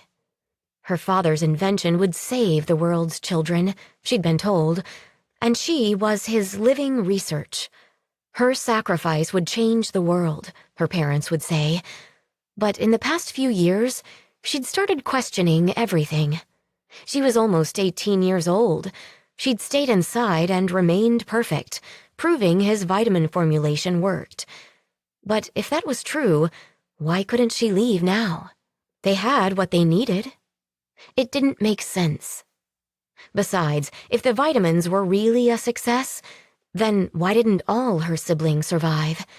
They all had been taking them. Why were she and Julie 8 the only ones to remain perfect? Juliet also wondered if her father was being honest in reporting his research findings. Only 2 of the 10 girls had responded properly to his vitamin formula. 8 hadn't been so lucky. And she was old enough to know those weren't good odds. Juliet went through the kitchen and down the next flight of stairs to the exam room in the basement, where she had been inspected, given cognitive tests, weighed and measured once a week for her entire life. The room was bathed in an eerie green light from the exit sign over the door. She flipped the switch and studied the door across the room. In all these years, she'd never seen what was on the other side. But that was about to change. Tonight, her mother had made it perfectly clear that Juliet would never be allowed to leave this house, and she wanted to know why. The answers must be down here somewhere. For the last few weeks, she'd been memorizing her father's every move during her exams, and she knew the key to the other door was in the middle drawer. She held her breath as she slid it open. The shiny silver key tempted her. Answers. Her father was out of town. This might be her only chance. With a determined breath, she reached out with her gloved hand and took the key. Her fingers trembled as she fumbled to get it into the lock. Finally, it slid inside. She swallowed the lump in her throat, burying the fear, and grasped the knob. She turned it slowly. Her eyes widened as she took a step out onto a metal platform overlooking an expansive laboratory. The temperature dropped in the cavernous space, and a chill shot down her spine. This was bigger than a workspace for just one man. A banner with a large green insignia hung from the ceiling and spanned the distance across the large room. The logo was simple. The Earth, with a green infinity symbol emblazoned across the middle. The block letters below spelled out, "The Genesis Foundation." Chapter 6. She wasn't sure how long she stood on the platform, but when she finally forced her feet down the steps, the oppressive silence threatened to drown her. She pressed her lips together. No turning back. Her gloved hand slid down the thin railing as she took in her new surroundings. Pictures of her from a baby until now lined the walls, with her vital statistics at the time of the photo. Everywhere she looked, her own eyes stared back at her until she ached to run back up the stairs and try to forget she had ever gotten out of bed. But she'd come too far to go back now. Her father would be home in 2 days, and her mother would be awake in a few hours. If she wanted answers, she needed to find them while she had the chance. The chill of the cold concrete floor soaked through the fleece of her slipper socks with every step. She wandered toward a dark computer screen, unsure where to start. What was all this hidden beneath her house? And what was the Genesis Foundation? A slip of paper was taped to the bottom of the screen. She recognized her father's rushed penmanship scrawled on the paper. Perfect. Free from any flaw. Faultless. Perfection, the state of being perfect. A perfect person. I have crafted perfection. Juliet blinked, staring at the haunting words. It didn't make sense. Her father invented a vitamin pill to help people stay healthy from the day they were born. He might have invented a means to stay perfect, but he hadn't made a perfect person. That was impossible. Frowning, she pulled open a drawer in the filing cabinet next to the desk and thumbed through its contents. There were so many papers, graphs, and printouts, and most of it was covered in symbols and numbers she didn't understand. She could search through the maze of this underground lab for days and still be without any answers. Shifting her attention to the desk, she gently lifted more papers and sifted through files, until she found a worn, leather-bound book with her name embossed on the cover. She sat in the chair and opened it. Her pulse raced as she skimmed the pages.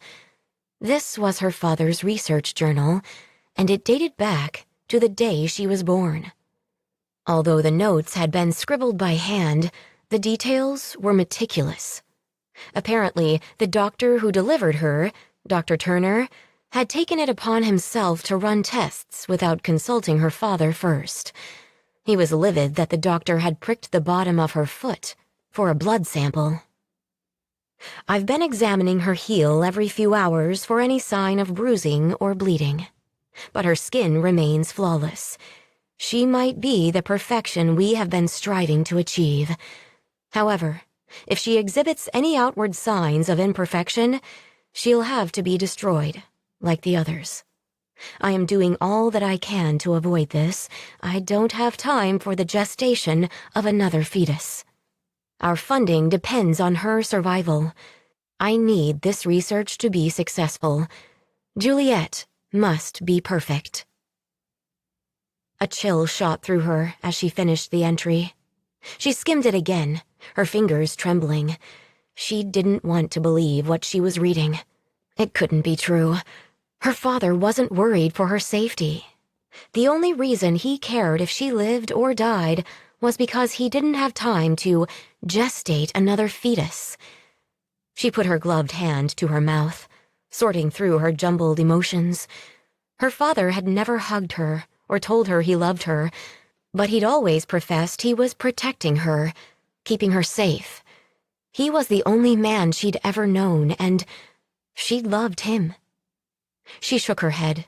This was an early entry. Maybe he had grown to love her over the years. Her heart raced as she flipped chunks of pages. Whatever his research was, she found no mention of his vitamin formula anywhere. When she went even further into the journal, the dates started to skip months at a time. Finally, she stopped on the day Juliet was born. The surrogate gave birth today without complications. My hope is to raise the subjects together as sisters, making either one of them dispensable should an imperfection occur. Juliet is nearly 10 years old now. If she retains perfection through her 18th birthday, my research will be concluded. But if she is flawed in some way, Julie number 8 shares the identical DNA, making her a perfect replica and replacement should we need it. If the funding comes through, we will bring in 2 more surrogates. The cloned embryos are viable and frozen should the opportunity arise. Our dream is becoming reality. Juliet closed the journal, her vision blurring with tears. Her chest tightened as she read the note again. She'd only been 10 when her parents had carried Juliet into her room. It never occurred to her back then that her mother hadn't been pregnant. Mama was heavyset, and even though she'd mentioned a surrogate, back then Juliet hadn't known what they were, and she never asked again. She only knew now because her father had introduced aptitude tests to her regiment of measuring statistics. He said he'd needed to be sure her cognitive abilities were perfect as well. She'd loved school, even if it was at home. All the books and reading and writing had eased some of her ache to be outside. But now she wondered if any of it mattered. They were never going to allow her to leave this house. She and Juliet were dispensable to their parents, just subjects in their father's experiment. And her observations about Juliet being her twin made sense now. Juliet was identical to her all the way to her DNA. Juliet flipped to the back of the journal. The final entry was from 2 days ago, and it seemed cryptic. Juliet's birthday is next week. We will be the first pod to cross this milestone with a Genesis child. Our portion of the research will be complete. Utopia is within our grasp. Funding for the Genesis Foundation is gaining momentum too. The ceremony will be a triumph. She read it one more time. His research would be complete. So why did her mother still seem intent on holding her prisoner? Juliet got up from the chair and quietly wandered around the empty lab, looking at the strange equipment and test tubes that lined her father's work tables. No sign of the vitamins she and her sister took every day. Not a single pill bottle. Her entire life they'd told her she was perfect because of the vitamin supplements. So how could that be, if there wasn't a single pill to be found down here? Microscopes and specimen jars with unidentifiable substances inside were neatly lined up on the stainless steel tables and countertops, and at the far end of the room was another door. It didn't have a security pad, but the lab was underground. It couldn't lead outside, so where did it go?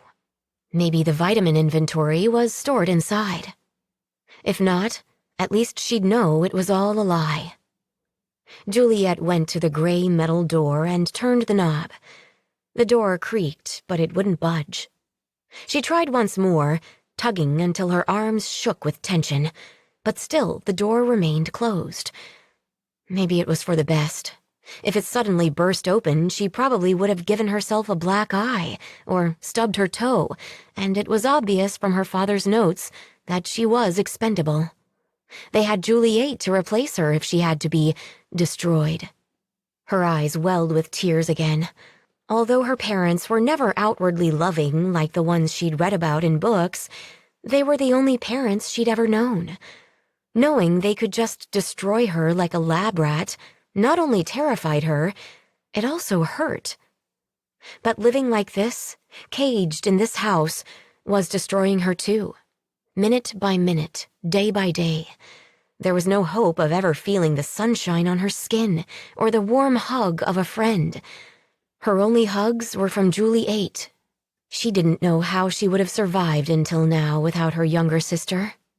Caring for Juliet and helping her stay perfect had given Juliet a purpose, a reason to get up every day.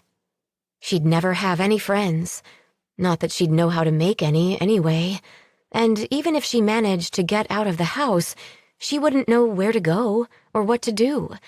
She'd seen her mother use a cell phone and work on her laptop, but Juliet had never touched either one. The list of things she'd never experienced: riding a bike, sitting in a car, driving, going to a party. She sighed, cutting off the train of thought. The more she thought about all the things she was missing, the angrier she got. The rage simmered in her belly. So many secrets. She was sick of it. She tore off the rubber gloves and grabbed the door handle again. The paint on the door frame cracked as she tugged, but it didn't give. Neither did she. Grinding her teeth, she pulled and jerked until her arms ached with the effort. Suddenly, a loud crack broke the silence as the door flew open. Juliet lost her grip on the knob and flew backward, landing hard on her back. Her head hit the cold concrete floor and stars danced on the edge of her vision. She was too stunned and terrified to move. She'd never fallen before, ever. She couldn't breathe. All the air had left her lungs. Panic gripped her. Was she going to suffocate? She winced. This was pain. She wanted to scream, but she couldn't make a sound. She rolled onto her side and sucked in a breath, then coughed it out. She slowly pushed up to her knees. Her hands trembled as she brushed her hair out of her face. She looked around, frantically searching for any sign of blood or broken skin. Even without cuts and scrapes, she was almost certain to have a bruise or a bump on the back of her head. She collected her latex gloves and put them back on as anxiety sank its claws into her. She'd be eliminated. Wincing as dizziness threatened to topple her, Juliet stood up. The fresh paint fumes coming from the next room choked her, bringing back memories of her mother repainting the cradle after another imperfect baby had stopped breathing. She always repainted it before a new Julie came home. But this was no cradle. Juliet took a tentative step inside the freshly painted room. The walls and ceiling were light green, and the emblem of the Genesis Foundation covered the wall opposite the door. Unlike her father's lab, this room had recessed lighting and plush forest green carpeting. The only furniture was a long, slender glass case in the center of the room. The lights overhead accentuated the emptiness of the display. Maybe they were going to fill it with her father's vitamins.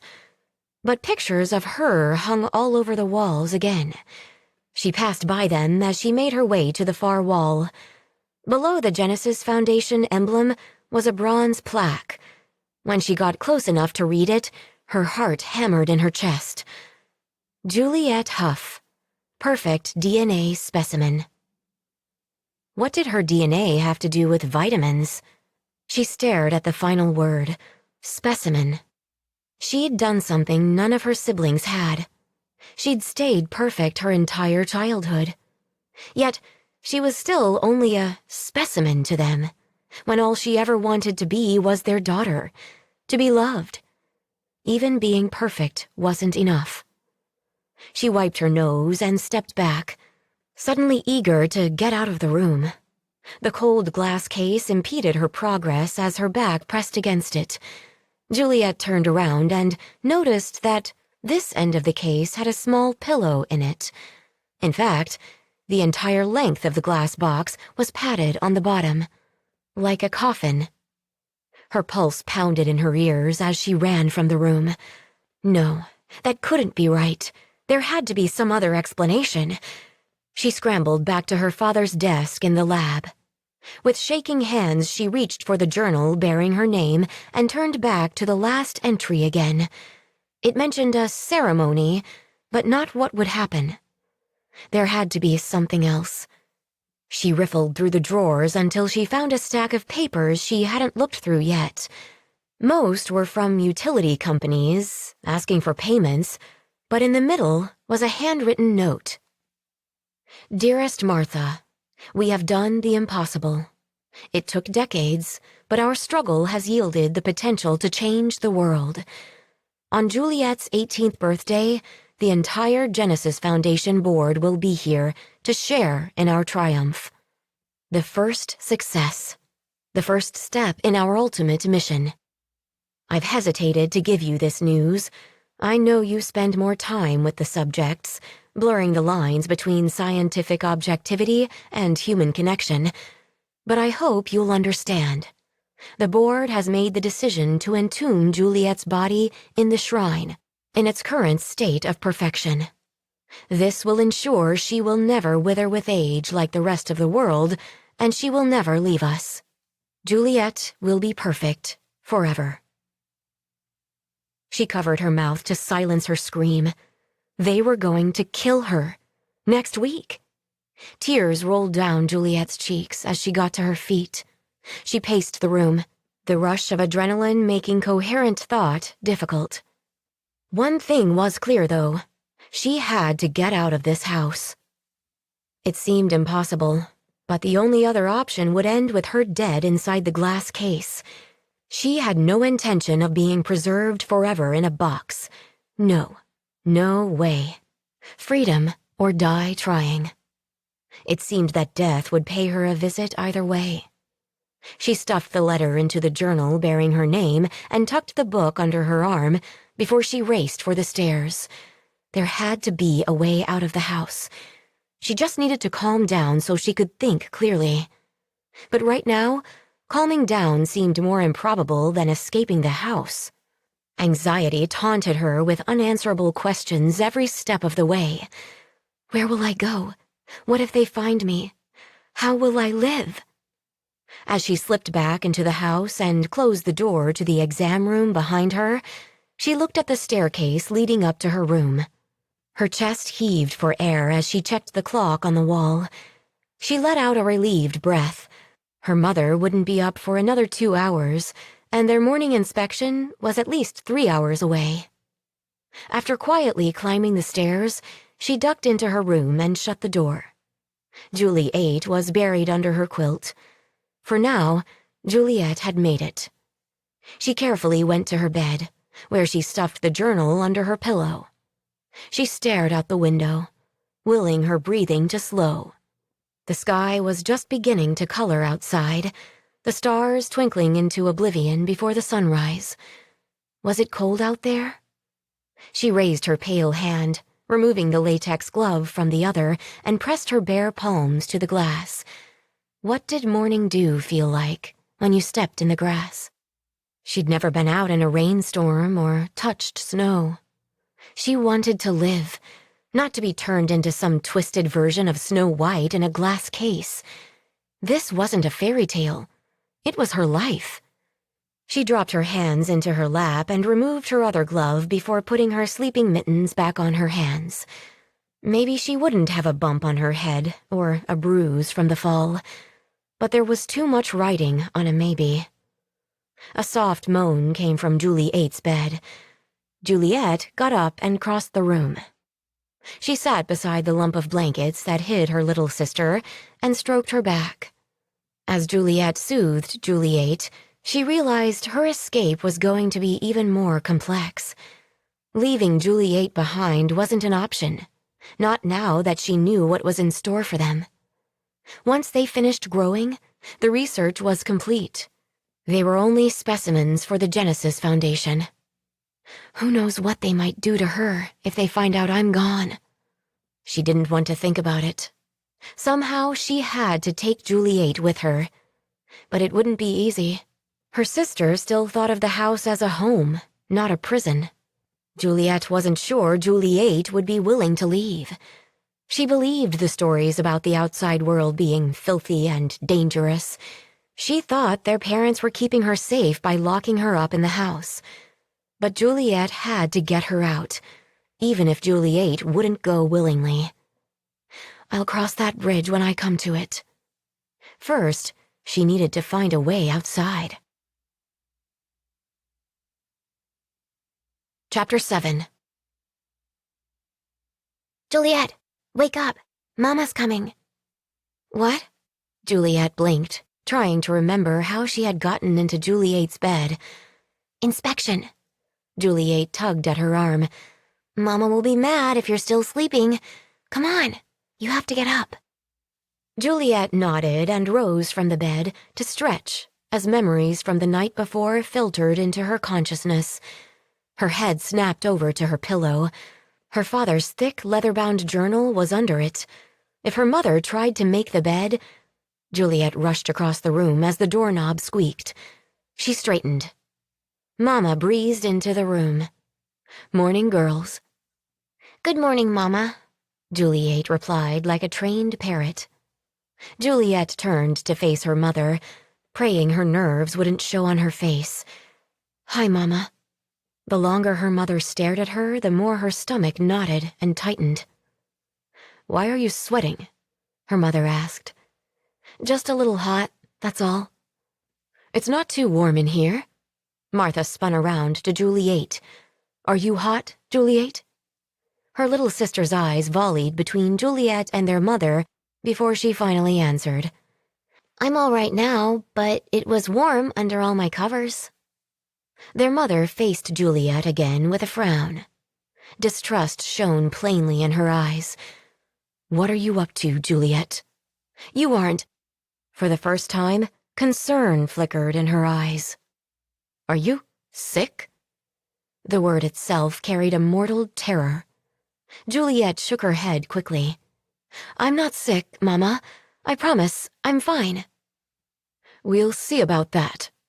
She disappeared into the bathroom, no doubt for the thermometer.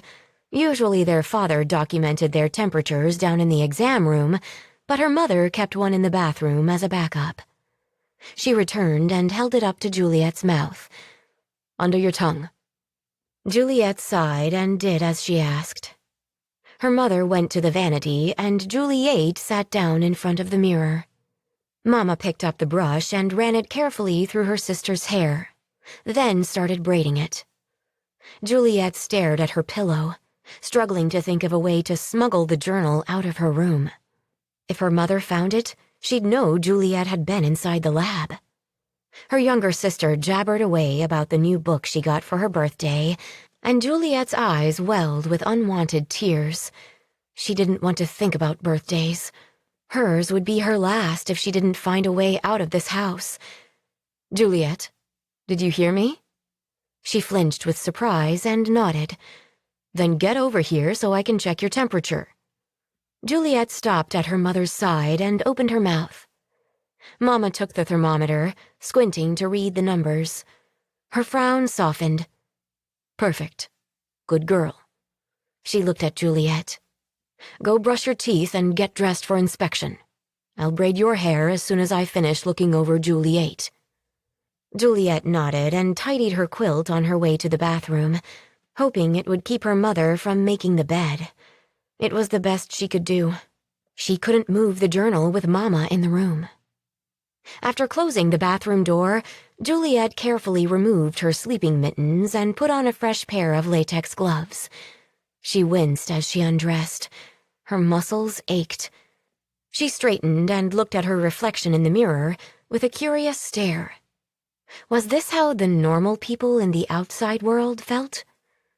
She stretched, leaning from side to side, drinking in the tightness in her muscles. Every twinge was a new sensation.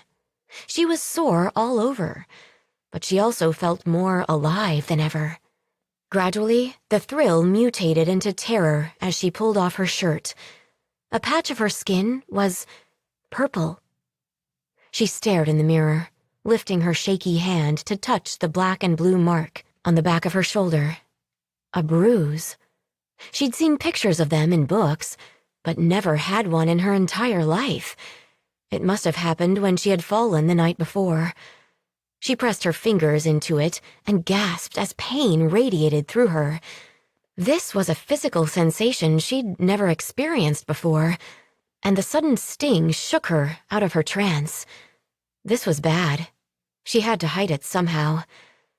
As silently as she could, Juliet searched through the cupboards and drawers for anything that might help save her life. She didn't have time to analyze it right now. Survival had to come first. I'm not perfect anymore. If only she owned some of the makeup she saw in the magazines. But cosmetics, like many things, were for the normal people. She'd never had any blemishes to mask. Juliet, hurry up in there, her mother shouted. Coming, Mama. What am I going to do? Her hands trembled as she reached for a tin of talcum powder. She put some over the bruise and took an anxious peek into the mirror. It didn't cover it. She'd never pass her mother's inspection. Panic wove its way through her until her palms were damp with sweat. Dazed, she pulled on her clean turtleneck and sweatpants. Maybe she won't even look. It was possible. Since Juliet had become a teenager, her mother's inspections weren't quite as invasive. And her father wasn't home, so there wouldn't be a physical exam today. She just had to hope. She picked up a brush with her gloved hand, took a deep breath, and opened the door. About time. Her mother rolled her eyes. I have better things to do than wait for you to get dressed, you know. I'm expecting a package to be delivered this morning. Now get over here, so I can fix your hair before the driver shows up. I can do it myself.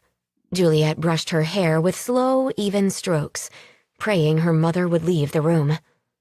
I wasn't asking you a question, young lady. I was telling you to come here so I can braid your hair. Her eyes narrowed into a glare. The flat tone in her mother's voice was a warning. If Juliet pushed back, she'd find herself locked in the closet, and she couldn't risk her mother finding the journal. Sorry, Mama.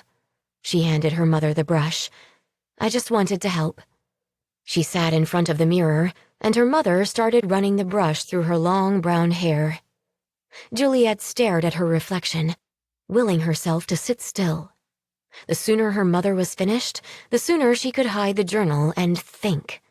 She had to make a plan if she was going to survive her 18th birthday, and she had every intention of surviving.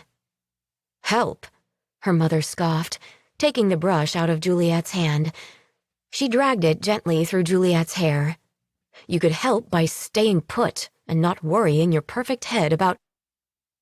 Her words cut off as her fingers explored Juliet's scalp. What's this? Her mother's fingertips pressed firmly against a lump on the back of her head until Juliet winced in pain. Ouch! Her mother's eyes widened in the mirror. Ouch? She tightened her hold on Juliet's hair while she searched for the imperfection again. You have a bump on your head. Juliet tried to pull away, but her mother's merciless grip on her hair made it impossible. No, Mama, I couldn't. I just woke up. Liar, she screamed, pulling Juliet to her feet by her hair and turning her around. She pushed her backward until her back pressed against the wall. "I told you never to lie to me." "Mama, don't!" On her bed, Juliet pulled her knees up to her chest. "You'll leave a mark. She won't be perfect anymore." "She's already ruined." Mama didn't take her eyes from Juliet's face as her hands moved along her shoulders to the base of her neck. "Completely ruined." Tears ran down Juliet's cheeks as she struggled to keep her mother's hands from closing around her throat. "No, Mama, please. I'm sorry." "Too late for sorry. You've wrecked everything, you selfish little bitch." She slammed Juliet's head into the drywall. The room blurred, and Juliet coughed as her mother squeezed her hands tightly around her neck. Adrenaline shot into her veins as the pain and panic hit her. Somewhere in the distance, her little sister screamed. Juliet tried to shout, to tell her to run, but she couldn't breathe.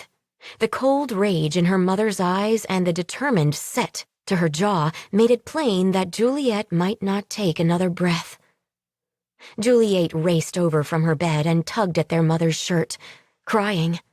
Time seemed to slow as her mother released one hand from Juliet's neck.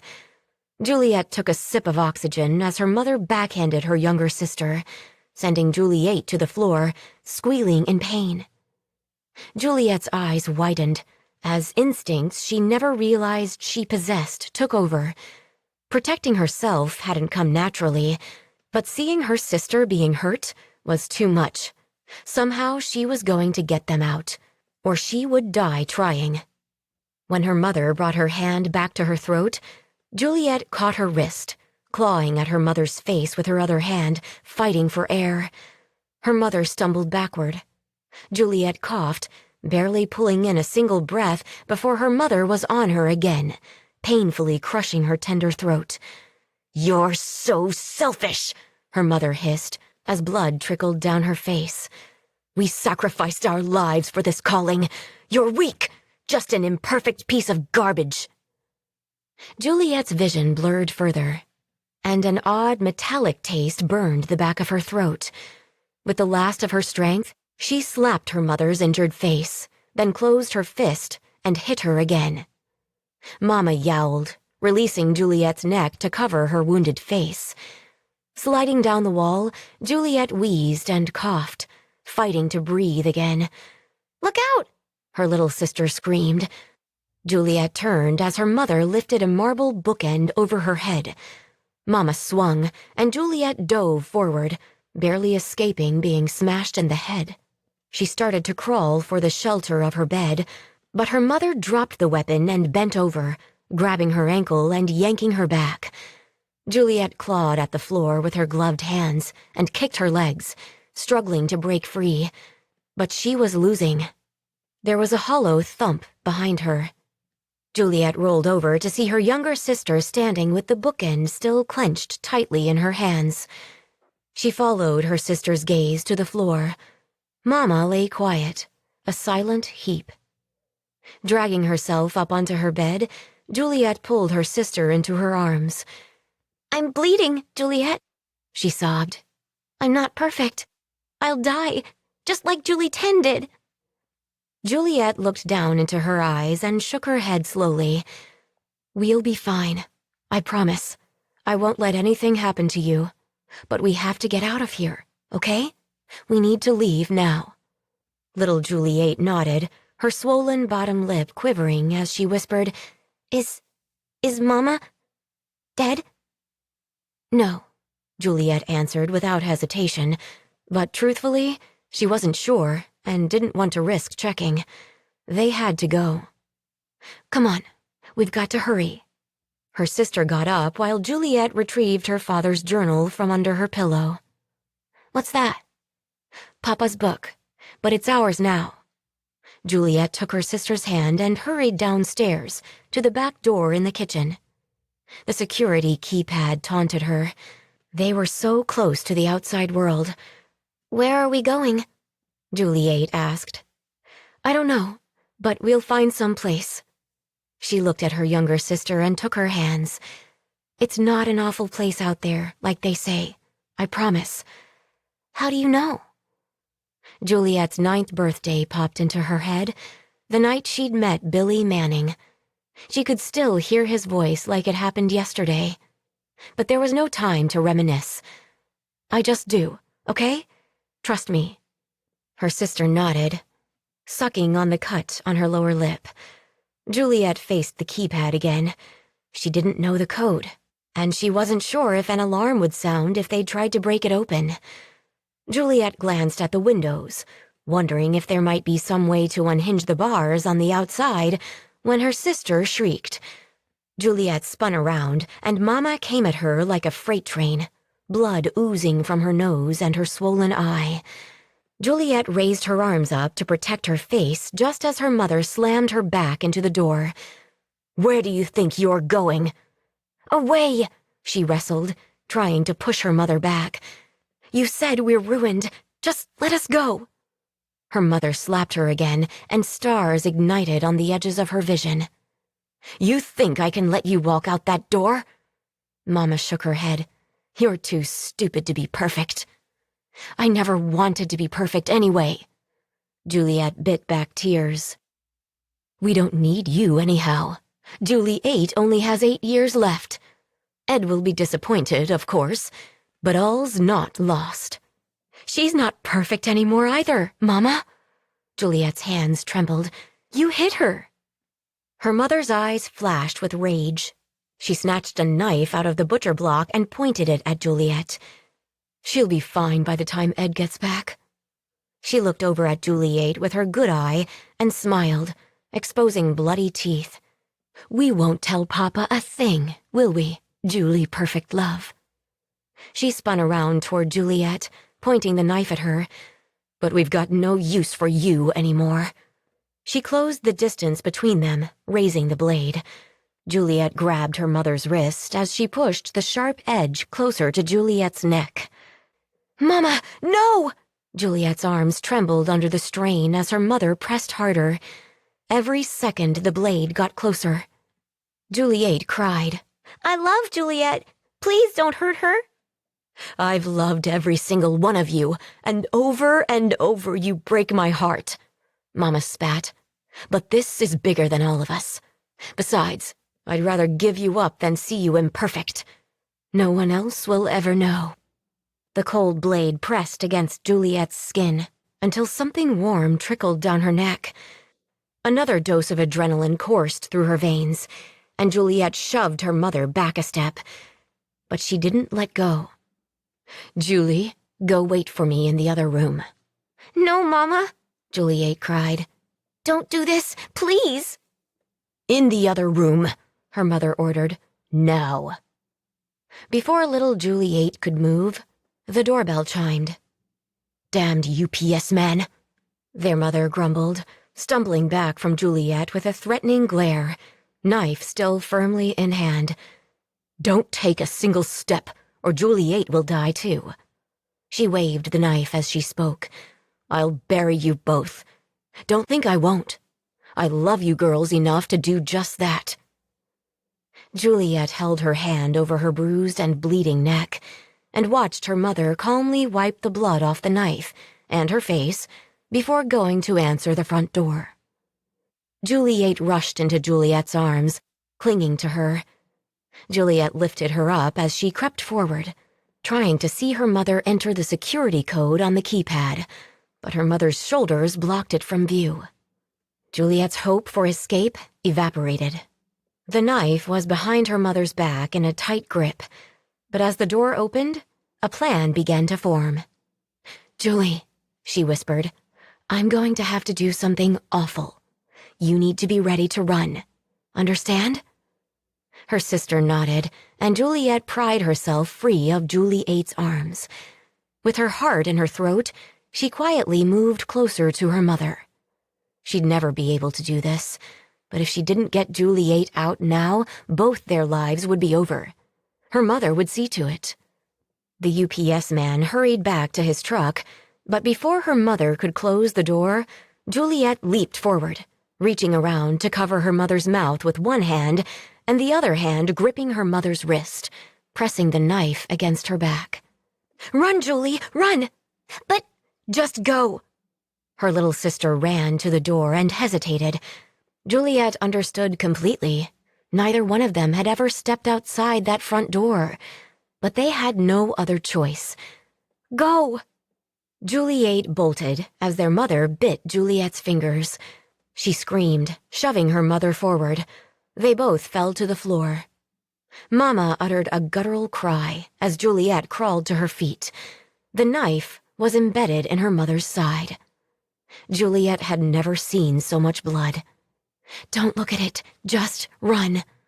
Juliet stumbled toward the door. "The journal." It was the only proof she had of her parents' plan and the Genesis Foundation. She couldn't leave without it. She raced to the kitchen and picked it up from the floor.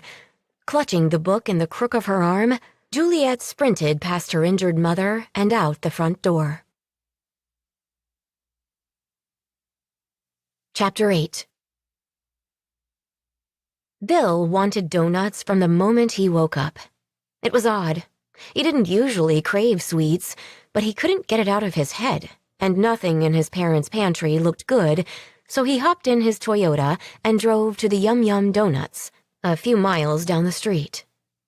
The rich scent of sugar embraced him as soon as he stepped inside the donut shop. He stared through the glass case at the deep-fried delicacies and realized he wasn't even sure what type of donut he wanted. Since the donut shop didn't have a try-before-you-buy program, he bought a half-dozen assorted donuts. He'd never eat them all, but he figured he could taste them and find at least a couple he liked. Donuts were also well within his starving college student's budget. Normally, he wouldn't need to forage for food, but with his parents out of the country and the house all to himself, grocery shopping hadn't been high on his priority list, and now the milk sitting in the fridge was a little chunky for his taste. His stomach growled as he drove home, and he reached into the bag and pulled out a maple donut. He took a bite just as he made the right turn onto his street. Although he'd been at UCLA for most of the past year, this street still felt like his. It seemed like just yesterday that he was speeding by the creepy Victorian house on his bike, with his head full of monsters. He dropped the rest of the maple donut back in the bag and poked his hand inside for another one to try when someone screamed. He jerked his head up and swerved to the right. His truck lurched, the bed fishtailing as he jammed his boot on the brakes. Damn it! He fought to regain control of his pickup. He pulled over and shut off the engine. His legs were like rubber as he jogged over to the woman and little girl huddled in the street. Oh shit, did I hit them? He slid a shaky hand back through his hair as he ran toward them. Are you guys all right? His stomach knotted more and more the closer he got. Please, let them be okay. The woman looked up at him, her face swollen on one side and her neck black and blue, and bleeding. I'm so sorry. He knelt beside them, shaking his head. I didn't see you. Is your daughter okay? The little girl tipped her head back and his heart stopped. Juliet? It wasn't possible. She hadn't aged a day. She was the exact same 9-year-old girl who had kissed his cheek that night. As impossible as it seemed, he had no doubt this was Disease Girl. But it couldn't be. Billy? He shifted his attention to the young woman, his eyebrows pinching together as he frowned. She seemed familiar, but at the same time he knew he'd never met her before. How do you know my name? I'll explain later. Just help us get out of here, please? She looked over her shoulder at the creepy Victorian house. He nodded and helped them up without any further questioning. It was the least he could do after hitting them with his truck, right? They hurried to the pickup, but they didn't open the door. They just stopped. Bill rubbed the back of his neck. I thought you needed to get out of here. Something was very wrong with them. It was almost as if they'd never seen a car before. They stared at each other. Did they have concussions? Bill shook his head and opened the passenger door for them. Better get in. Thank you. The woman sat inside and lifted the girl up onto her lap. They made no move to close the door, so Bill slammed it shut and hurried around to the driver's seat. Once the engine was revving, he looked over at them, getting a chill again when he looked at little Juliet. It was like she was frozen in time, trapped forever in a 9-year-old body like some bad late-night sci-fi movie. He forced his attention straight ahead, trying not to notice her big brown eyes staring up at him. "I should get you two to the hospital." He hoped he sounded calm and responsible, but he was pretty sure the panic and confusion were bleeding through. "No." The woman held the girl a little tighter. "We can't go there." "Why not?" Bill asked. "Long story." She peered over her shoulder out the back window. "Can we go to your house?" She seemed so familiar. "Sure." He drove down the street. This had to be a bad dream. How was he going to explain to his parents that he'd hit 2 people with his truck, and instead of taking them to a hospital, he'd brought them home with him? His dad's only rules had been no parties and no house guests. Shit. After I run them down with my truck, all bets are off, Dad. He wished the woman would stop twisting around to look behind them. It made his nervous stomach churn. Why had they been in the street anyway? Was someone after them? By the time he pulled into his driveway, he was sweating. When he reached for the key, she said, "Can you park in the garage?" He gave a tentative nod and pressed the opener. Once he parked and closed the garage door behind them, he turned to her. "Okay, we're here. Now tell me how you know my name, and how—" He stared at little Juliet again. "How you can still look exactly the same as you did 9 years ago." The little girl looked up at the young woman, and Bill followed her gaze, nearly flinching when the older girl smiled at him. "You remember," she said. "Remember what?" "My birthday." Bill studied her face, and bewilderment gave way to disbelief. Underneath the swollen face, split lip, and badly bruised neck was Juliet Huff. "Juliet? Then who is—" The carbon copy of Juliet said, "I'm Juliet." "Juliet?" "No," grown-up Juliet answered. "Julie-8." "Julie-8, as in the number 8? He frowned, glancing from one set of big brown eyes to the other. "What kind of name is that?" "She's my 8th little sister, named Julie," Juliet said. "You know, like Henry VIII. He couldn't stop staring at little Julie. "So, your parents named all their kids Julie?" Juliet nodded. "But why?" "I don't know." Juliet's smile faded. "Is that strange?" "A little, yeah." He looked at each of them, not quite believing what he was seeing.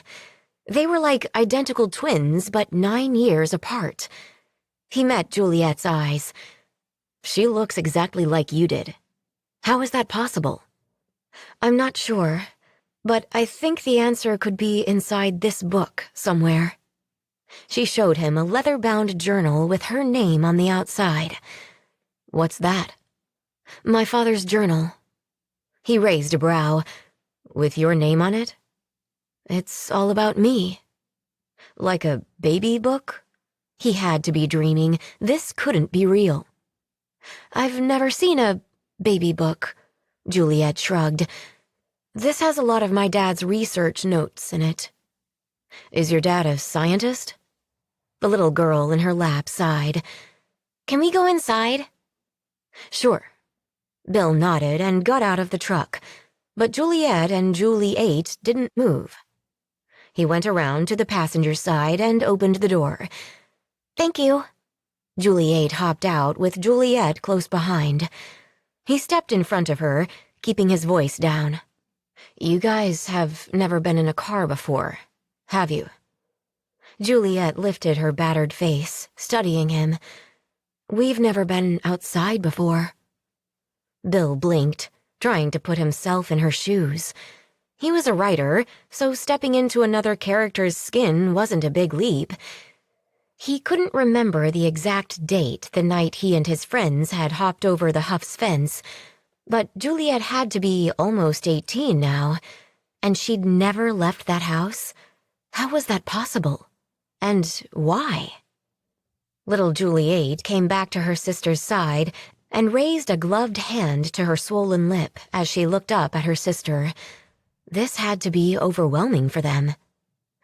Wow. Bill forced a smile, hoping to lift the mood a little. I guess you both have some catching up to do.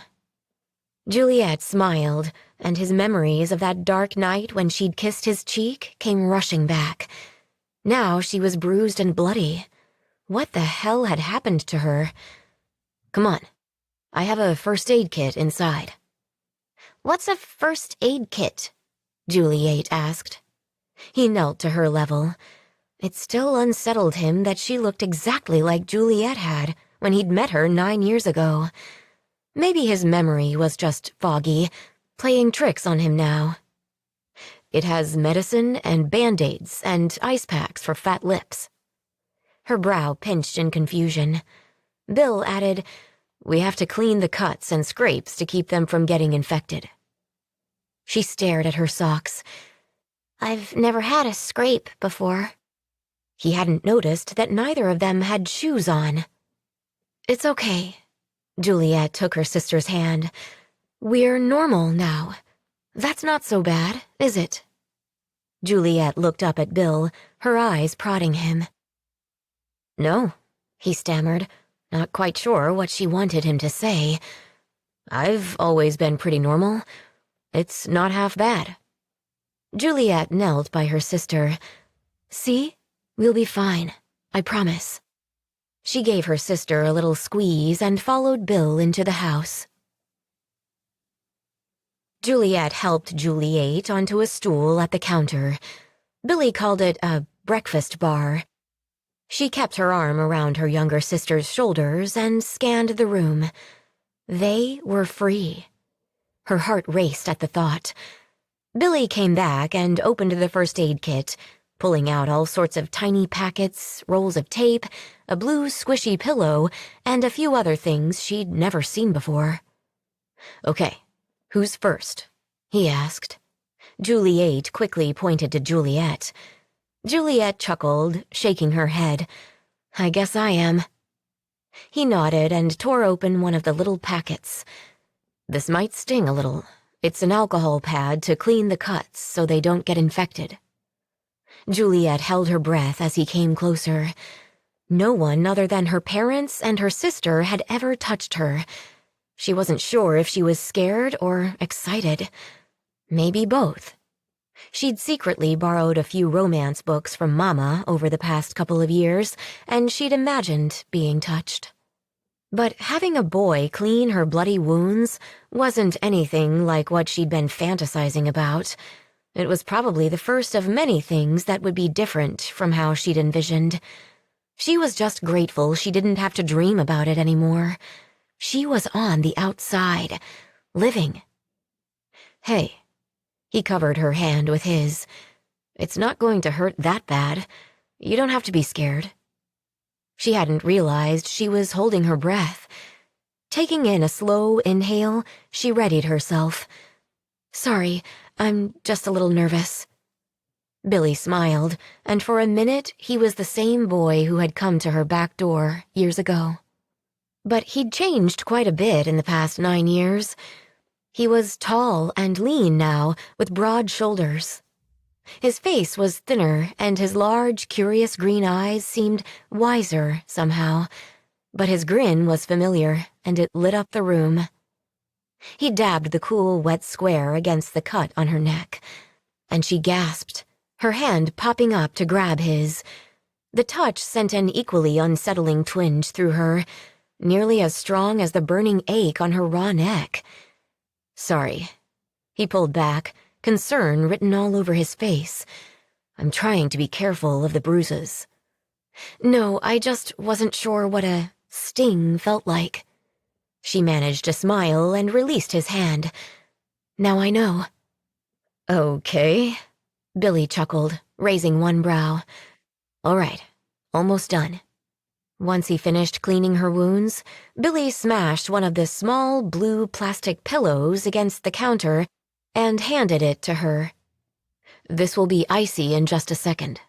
Hold this to your cheek. It'll bring the swelling down." Juliet nodded, wincing as the instant cold prickled her throbbing skin. She turned to Juliet. "See? It's not so bad." "You're next," Billy smiled. Juliet sucked her sore lip right back into her mouth. Billy set the first aid supplies back into the little white box and showed her his empty hands. "You're not going to let me see your lip?" She shook her head. "It won't hurt," Juliet tried to reassure her. "Try putting one of these cold pillows on your mouth. It'll just cool it off, okay?" She muttered, still not exposing her lower lip. Juliet reached for her sister, tugging her over to her lap. "Come on, Billy's trying to help." Juliet shot her a pouty glare. Juliet sighed, shaking her head. "It's not going to hurt." Gradually, Juliet's injured lip started to reappear. "You promise it's not going to hurt?" "It'll just be cold." Billy smashed the other blue plastic square and gently pressed it to her swollen lip. "Not too bad, is it?" Juliet didn't look convinced, but she didn't fuss. She reached up and held it to her mouth. Juliet breathed a sigh of relief. For now, they were safe. After settling Juliet in the living room with some cartoons on the television, Bill grabbed a couple of sodas and followed Juliet onto the back porch. She set her father's research journal on the table and started flipping through the pages. "She learned how to use that remote pretty fast," he chuckled as he pulled out a chair. "Juliet is very bright." Juliet stared at the soda can. He hesitated for a second. "You two have never seen a television before, have you?" "No." Juliet sank into a patio chair. "We read about them in books and magazines, but Papa was worried television and computer screens would hurt our eyesight. We had to be perfect. Nothing else was tolerated." She looked straight ahead again, her gaze going distant. Despite the cuts, bumps, and bruises, she held her head up. This was a fish-out-of-water story no one would believe. She was battered and lost, but she hadn't fallen apart. He wished he had a clue what to do to help her. If everything she'd said was true and their parents had kept them locked up like prisoners in that house, he should be taking them to the police, not hiding them in his parents' house. He looked over his shoulder at her little sister through the sliding glass door. She stared at the television with the ice pack on her lip and wide eyes. A shiver racked her shoulders, reminding him of a frightened puppy who wakes up one day in a cold cement kennel at the dog shelter. The police station could wait a little bit. His parents were in Europe right now, anyway. If the Huffs showed up looking for them, he'd tell them he didn't know they had kids. Problem solved. He looked at Juliet again. She was still holding the sealed can of Dr. Pepper. He took it from her, cracked it open, and handed it back to her. "Haven't ever had a soda, either, huh?" "No." Her lips curved into a hint of a smile, but when she turned toward him, she seemed haunted. "We're not perfect anymore." Bill wasn't sure what to say, but this felt like one of those "do these jeans make me look fat" kind of things, when no matter what he said, there wasn't really a right answer. He finally couldn't take the awkward silence any longer and tried to change the subject. "Those injuries didn't come from my truck, did they?" "No." She stared down at her opened soda can without taking a sip. "Did you think you hit us?" "It all happened so fast, I wasn't sure." He let out a sigh of relief and took a swig from his soda can. "I'm glad I didn't hurt you guys." She looked up at the sky, shaking her head. "I've dreamed of this day forever, but in my dreams I was happy and free. Right now, all I feel is lost and afraid." She gnawed at her swollen lower lip and winced as she glanced over at Juliet sitting inside on the sofa. I promised her we'd be all right, but I don't know how I'll be able to keep my word. Everything is so... Her eyes brimmed with tears. Bill set his soda down on the cement next to his patio chair and wrapped a comforting arm around her shoulders. Juliet tensed. He removed his arm immediately with an apologetic smile. Sorry, you looked like you could use a hug. You just surprised me. I'm not used to being comforted. She met his eyes. But I think a hug sounds great. Bill opened his arms and let her make the first move this time. Tentatively, she leaned closer and settled against his chest. He embraced her gently, and it felt right. One thing he had learned since he'd started dating was there were only certain people who really fit in your arms, and no one had ever clung to him so tightly. Are the cuts and bruises from your parents? He asked. She nodded against him, and he ground his teeth together as his gut clenched. It wasn't bad enough keeping them locked up like animals in the zoo for their entire lives. They had to beat the shit out of them, too? Sick bastards. He pulled back to meet her eyes. We should go to the police, Juliet. What if they take us back? Panic filled her eyes. I read stories about runaways. They always take them back.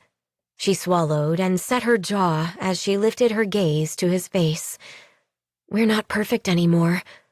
They'll kill us both. He stared at her, trying to comprehend her words. This was unreal. People didn't get murdered by their parents in this town, let alone on his street. Then a memory came creeping back of the rows of sunken dirt squares in their backyard. What if they really were graves? He would have laughed at the suggestion a couple of hours ago, but things were different now. The bruises on her face and neck made it all too real. But what could he do to help her? All he could think of was tell the police. But what if Juliet was right? She might be 18, but her sister was definitely a minor. Juliet cleared her throat and flipped more pages of the journal before pushing it over toward him. Read this.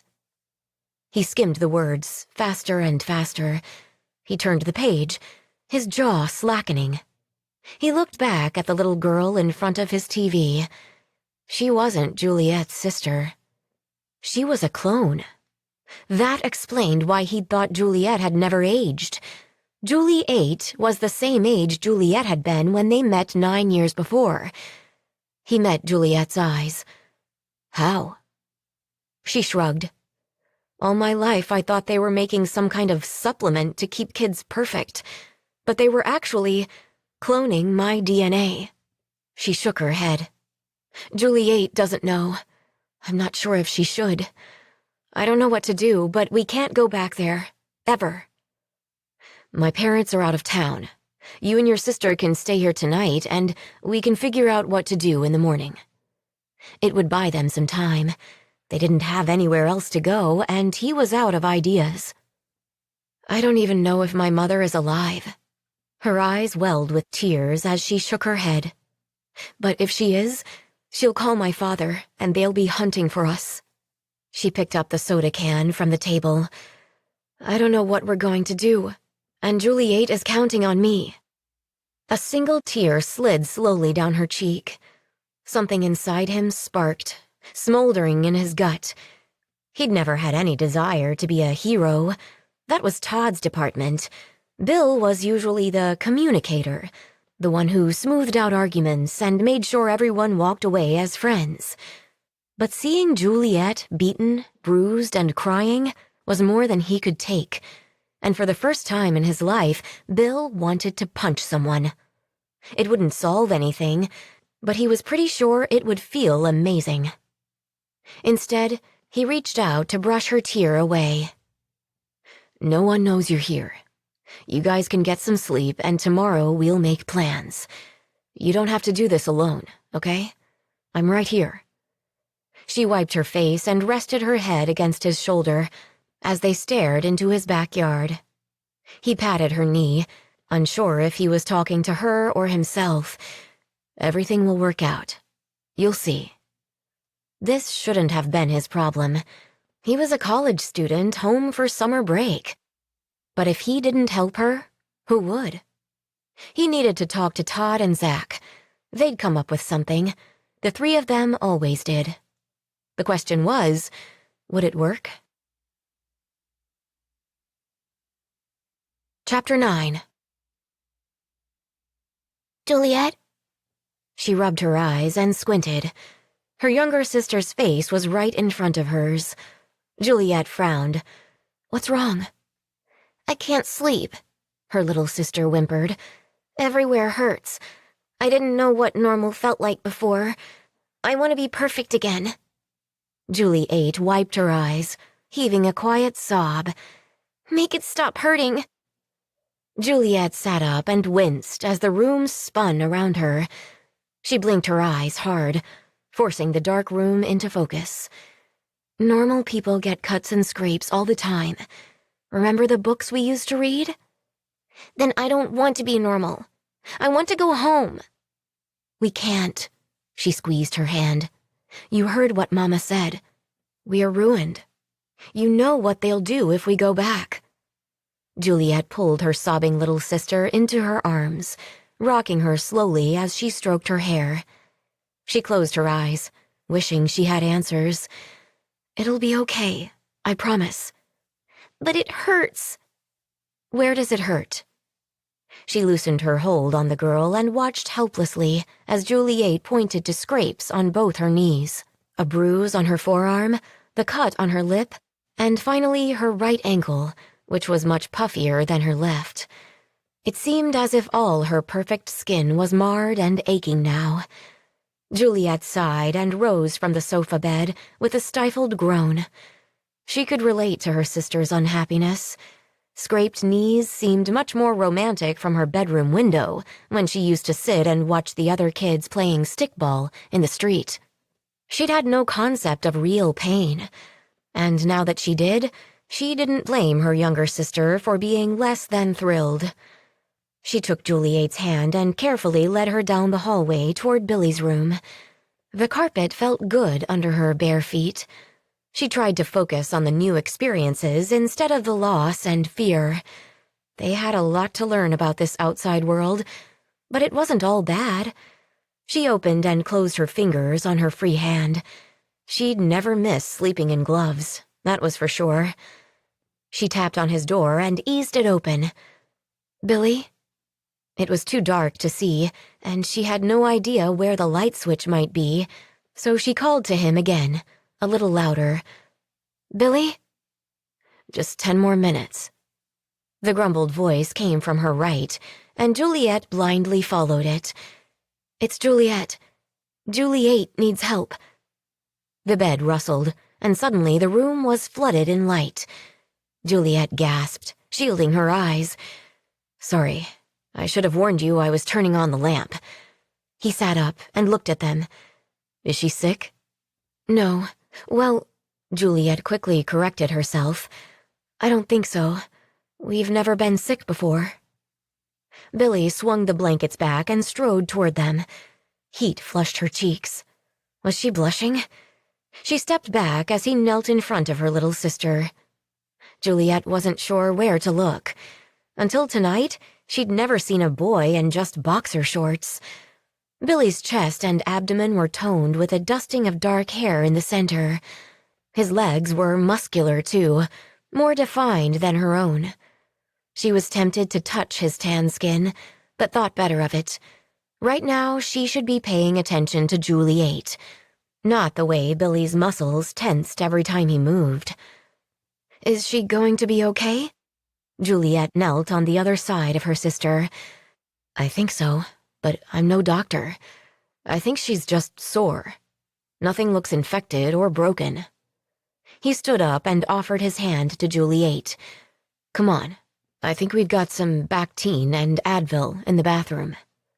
Juliet snatched her hand away from him. Will it hurt? He shrugged. It might sting a little, but it won't hurt. She tentatively placed her hand back in his, and Juliet followed them to the bathroom. He lifted her up onto the edge of the counter by the sink while he opened the medicine cabinet. "What's a sting feel like?" Juliet asked. "Seemed an awful lot like it hurt Juliet when we got here."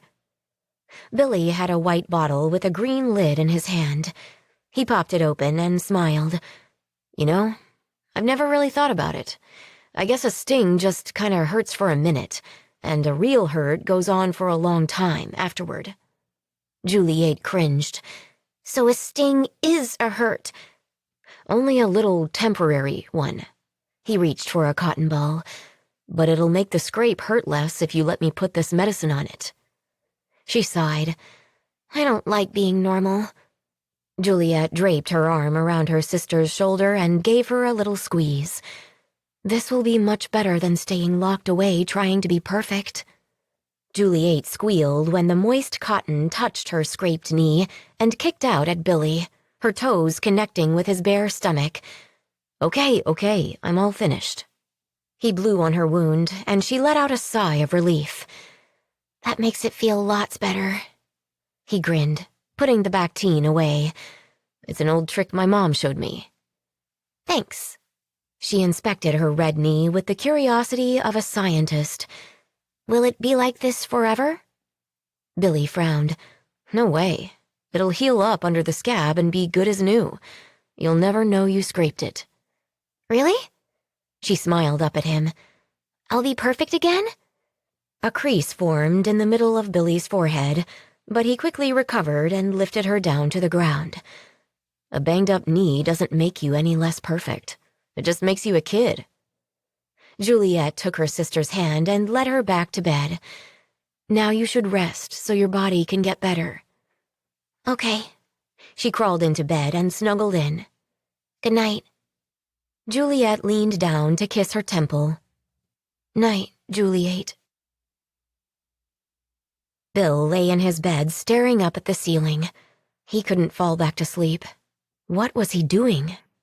He was house-sitting for his parents while they toured Europe for the summer. How had he gotten himself tangled up in all this? He raked a hand back through his hair. Hell, he didn't even know what this was. Strange, that was for sure. This was all strange. Very strange. "Billy?" Juliet stood in the doorway. "Can't sleep?" he asked. "Not really." She hesitated. "Can I sit with you?" "Sure. I wasn't sleeping anyway." He moved over on the bed. "Make yourself at home." Juliet sat beside him with her hands in her lap, looking much younger than almost 18.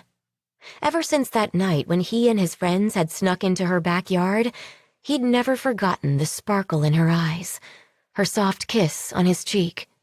Every time he passed her house, he'd glance up at her window and wonder if Juliet was still caged up there.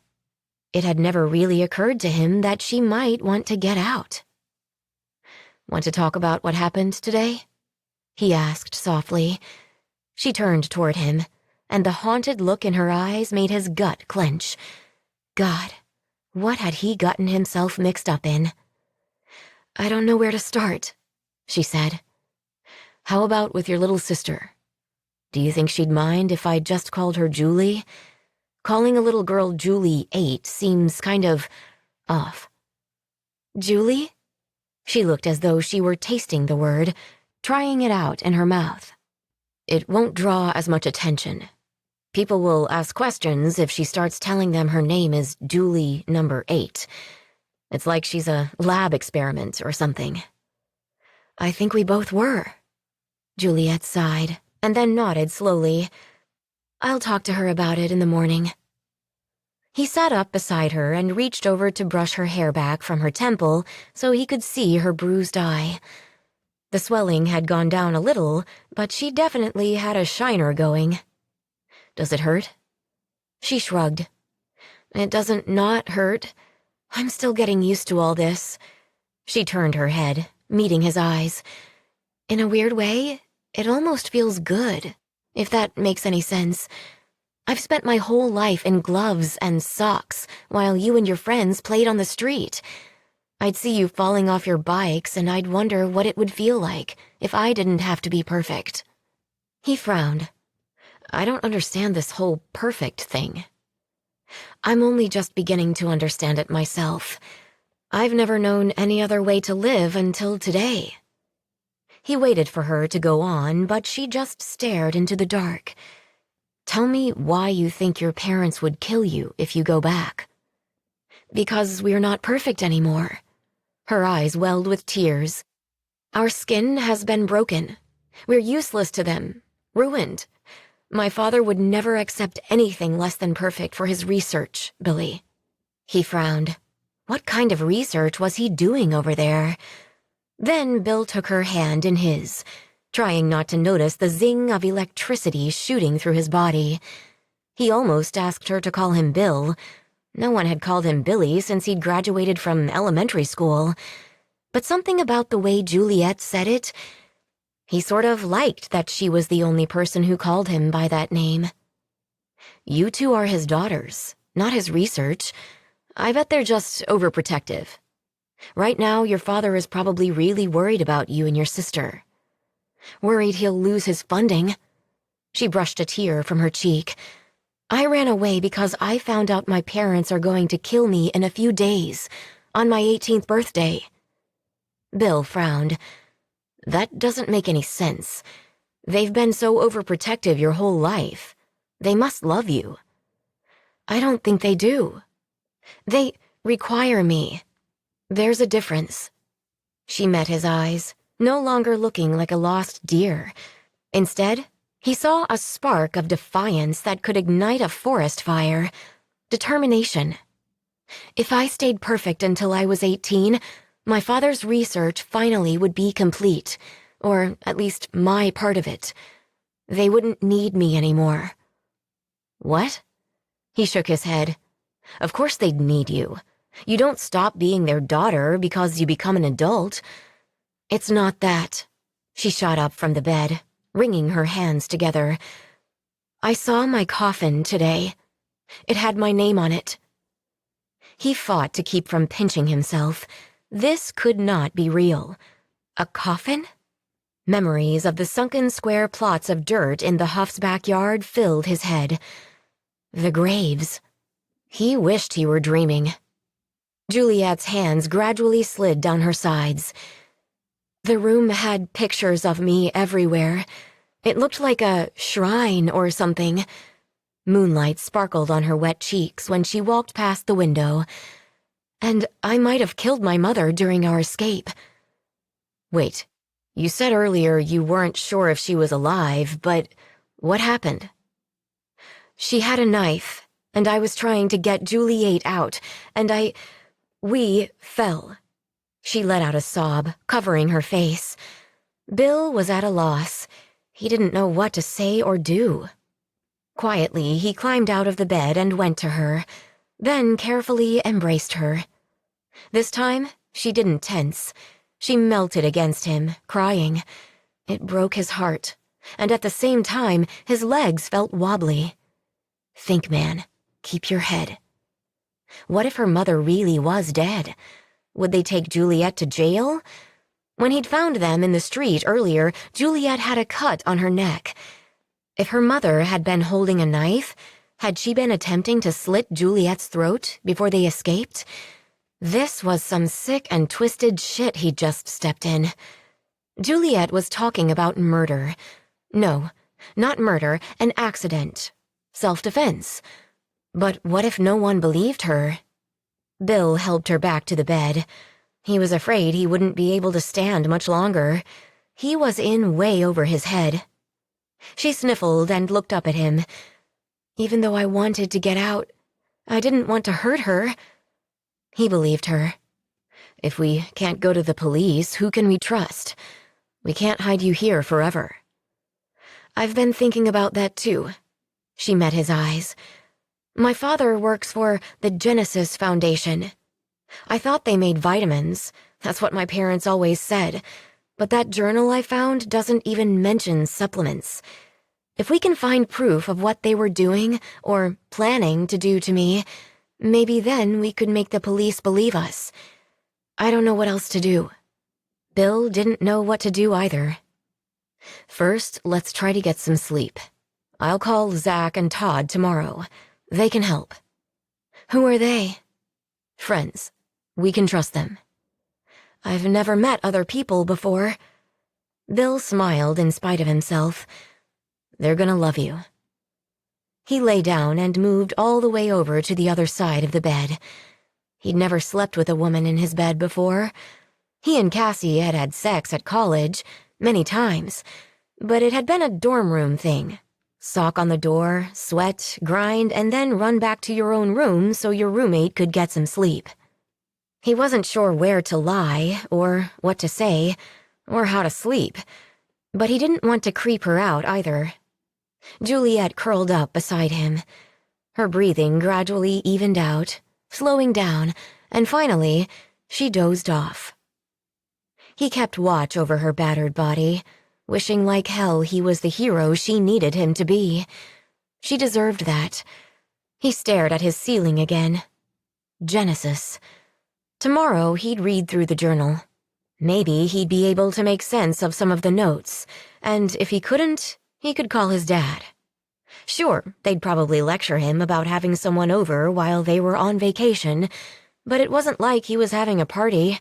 This was a fucked-up life-or-death situation, and suddenly, he had two people counting on him to keep them safe. He groaned. He might never sleep again. Chapter 10. Bill woke up, wincing at the morning sun coming through the edge of the shades. He rubbed his eyes and rolled onto his back. What day was it? He was waiting for the fog in his head to clear when laughter echoed from the kitchen. He sat up in bed, reality slamming into him like a Mack truck. Juliet Huff was real, and she was in his house. He climbed out of bed and yanked on a pair of sweats over his boxers. All the peace of sleep evaporated. Yesterday had really happened. And he still had no clue what to do next. He walked down the hallway and stopped when he saw them in front of the stove. Juliet and her little sister were cooking, or trying to cook was a better description. He smiled. It was amazing how alike they were. It wasn't just their faces, which seemed identical, but even their laughter was the same. Could that happen when you lived together, cooped up in a house with no one else to talk to? It was the only explanation he could think of. They had their hair braided down their backs, and both of them had oven mitts on their hands, even though it didn't look like they were picking up any hot dishes. Pancake batter was splattered all over the counter, and little Julie wiped a lock of her hair out of her face, spreading more batter along her cheek and the top of her ear. They each had a spatula gripped tightly with a mitt.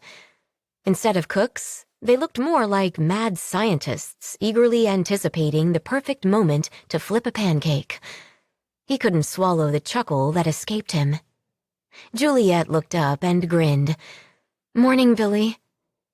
"You two are—" He glanced around the kitchen again and raised a brow. "Cooking?" "Yes," Julie squealed. "We've never cooked before. We're making you pancakes." He nodded, leaning against the island. "I can see that." He smiled at Juliet. "Those mitts are usually for taking hot dishes out of the oven." She shrugged, plopping the next pancake onto the pile of misshapen pancakes. "We're used to wearing mittens and gloves. Just habit, I guess." "I don't want any more stings." Julie turned the stove knob to the off position. If his mom could see the disaster area that her kitchen had become, she'd blow a fuse. But he didn't care. Juliet and her little sister were scratched and bruised, but they seemed happy. He could clean it later. "It looks delicious." He took 3 plates out of the cupboard. Juliet smiled at him. "Hopefully it'll taste good, too." They set the table, and Bill flipped on the television before sitting beside Juliet. He wasn't really interested, but it was a morning ritual for his dad to run through channels and watch the news, and since he was out of the country, Bill seemed to be taking over where his dad had left off. Julie. Yeah, there was no way in the world he was going to call that little girl Julie 8. Happily munched on her lumpy, not quite round pancakes. She grinned at him, watching him take his first bite. Okay, so they weren't the best pancakes he'd ever had, but the expectant smiles on their faces made this one of those times that would be ruined by complete honesty. These are amazing. He forked his next piece. You two are pancake wizards. Julie smiled at her big sister and grabbed her glass of orange juice. Before it reached her lips, her hands started to tremble and her face went pale. The glass slid from her fingers and crashed onto the floor. She didn't seem to hear it or feel the cold juice that had just splattered all over her. Her right hand came up slowly, and she pointed at the television screen. He and Juliet both turned. "Oh my God," Juliet gasped. "It's Mama." Juliet couldn't take her eyes off the television. Billy turned up the volume. Her mother and father were huddled together in front of a bundle of microphones. "Please help me find my babies," her mother sputtered. "Our elder daughter is a little touched in the head. She babbles on about imaginary things and she can't take care of herself, let alone her little sister." She dabbed her eyes and quieted her sobs. "I just want my babies home." A chill shot up Juliet's spine when pictures of her with Julie 8 flashed on the screen, alongside a bunch of numbers and a plea to call to report the missing children. She couldn't look away. Her mother had been careful to make Juliet sound unstable, hinting that she'd kidnapped her sister. No one would ever believe her now. Billy flipped to another channel, only to find her parents again, with the big Victorian house behind them. Her mother sniffled into a handkerchief while her father put his arm around her, offering comfort he'd never shown either of his daughters. It was the first time Juliet had ever even seen him touch her mother. He seemed uncomfortable, not distraught. When Mama lowered the handkerchief, she allowed the cameras to bear witness to her bruised and swollen face. "My Juliet didn't mean to hurt me. She was frightened. I tried to stop her and get her to take her medication." "That's not how it happened." Juliet's voice snapped Juliet from her sick fascination with the television screen. Juliet's chest tightened. "They want to make it our word against theirs." Her little sister shook her head. "Lying is wrong." Billy clicked the TV off. "That circus was probably to keep us from going to the authorities. If we try to go to the police now, they'll give Julie back to your parents and put you in a psych ward for observation." Juliet stared at her hands. She'd been so focused on getting out of their house that she hadn't considered what they'd do afterward. Going back wasn't an option. Neither of them was perfect anymore, and failed experiments ended up buried in the backyard. Destroyed. "I'm sorry I got you mixed up in this." She looked into Billy's green eyes. "Do you want us to go?" "Where would you go? You don't know anyone, and the police are looking for you." He was right. She struggled to steady her voice. Julie 8 was depending on her to be strong. If she panicked now, her sister would be inconsolable. "This isn't your problem. You were kind helping us last night, but—" She glanced at Julie 8. "We'll figure something out." Billy sat beside her and took her hand. His touch lit an awareness in her that she didn't recognize. "If you leave now, you're walking right into their trap. They went on TV to scare you out of hiding. My parents are out of the country, but they're not unreachable. I can call their hotel and fill them in on what really happened. Maybe they can help us find an attorney to get you both some protection. They'll believe my parents, just like the police. My mother just told everyone I gave her all those injuries." He shook his head. "My folks are in Europe. There's no way these local news broadcasts traveled all the way over there. We can tell them before they see anything else. They'll help us." Hope danced just outside of her reach. "You really think that'll work?" "Yeah, I do." He squeezed her hand and got up. "I've got the emergency number in here." A knock at the door interrupted him. His voice dropped to a whisper. "Take Julie and go back to my parents' room. There's a lock on the door." With her heart in her throat, she went to the other side of the table. Taking her sister's hand, Juliet walked her down the hallway until she found a large bedroom. She closed the door and set the lock. Juliet wrapped her arms around Juliet's waist, pressing her face into her abdomen. She stroked her sister's hair and wished she could see who was at the door. Until a couple days ago, the worst punishment her parents could threaten her with was time in the closet. But now that they were ruined, death was on the table. Bill took a breath and blew it out before cracking open the door. "Can I help you?" His pulse jumped at seeing Juliet's parents fresh from their press conference. Her father narrowed his eyes. "We're looking for our girls." "Your girls?" He shook his head. "Sorry, I just got up for breakfast. I haven't seen anyone." They couldn't have gotten far. Juliet's mother crossed her arms, no sign of the tears she'd turned on for the cameras. "She can't drive, and she doesn't have money or a phone." "Mind if we look around?" Her father reminded him of a creepy vulture with his beady eyes and hooked nose. Never in a million years would Bill have guessed this man was related to Juliet. They might be hiding out back. Bill didn't budge. "I don't think that's a good idea. I'm house-sitting, and I've never met you before." Her mother pressed her lips into a crooked grimace. "We can tell the police we saw them run in here. They'll get a search warrant." "I haven't seen your kids, but you're not getting in here without a warrant." Bill looked at each of them. "Good luck finding your daughters." He shut the door and turned the deadbolt, his heart galloping in his chest. From the frosted sidelight window, he peered into the sunshine. Their shadows grew as they walked away. But they'd be back. He knew they would. He went to the master bedroom and tapped on the door. Juliet opened it, worry lining her face. Now that he'd met her parents face to face, he was sure they couldn't be related to Juliet and her sister. Her mother had blunt, wide features, nothing like Juliet's, and her father's thin, sharply angled bone structure didn't fit either. Her mother may have carried her for 9 months, but it hadn't been her DNA that made this refined girl or her matching sister. Or maybe his imagination was running away with him again. "It was your parents." Her eyes widened as she stepped into the hallway and closed the door. She kept her voice low so her sister wouldn't hear through the door. "We've got to get out of here." "Not yet. First, we need a plan. Without a warrant, they can't force their way in here, so we've got some time." He pointed at the door. "My parents have a walk-in closet in there.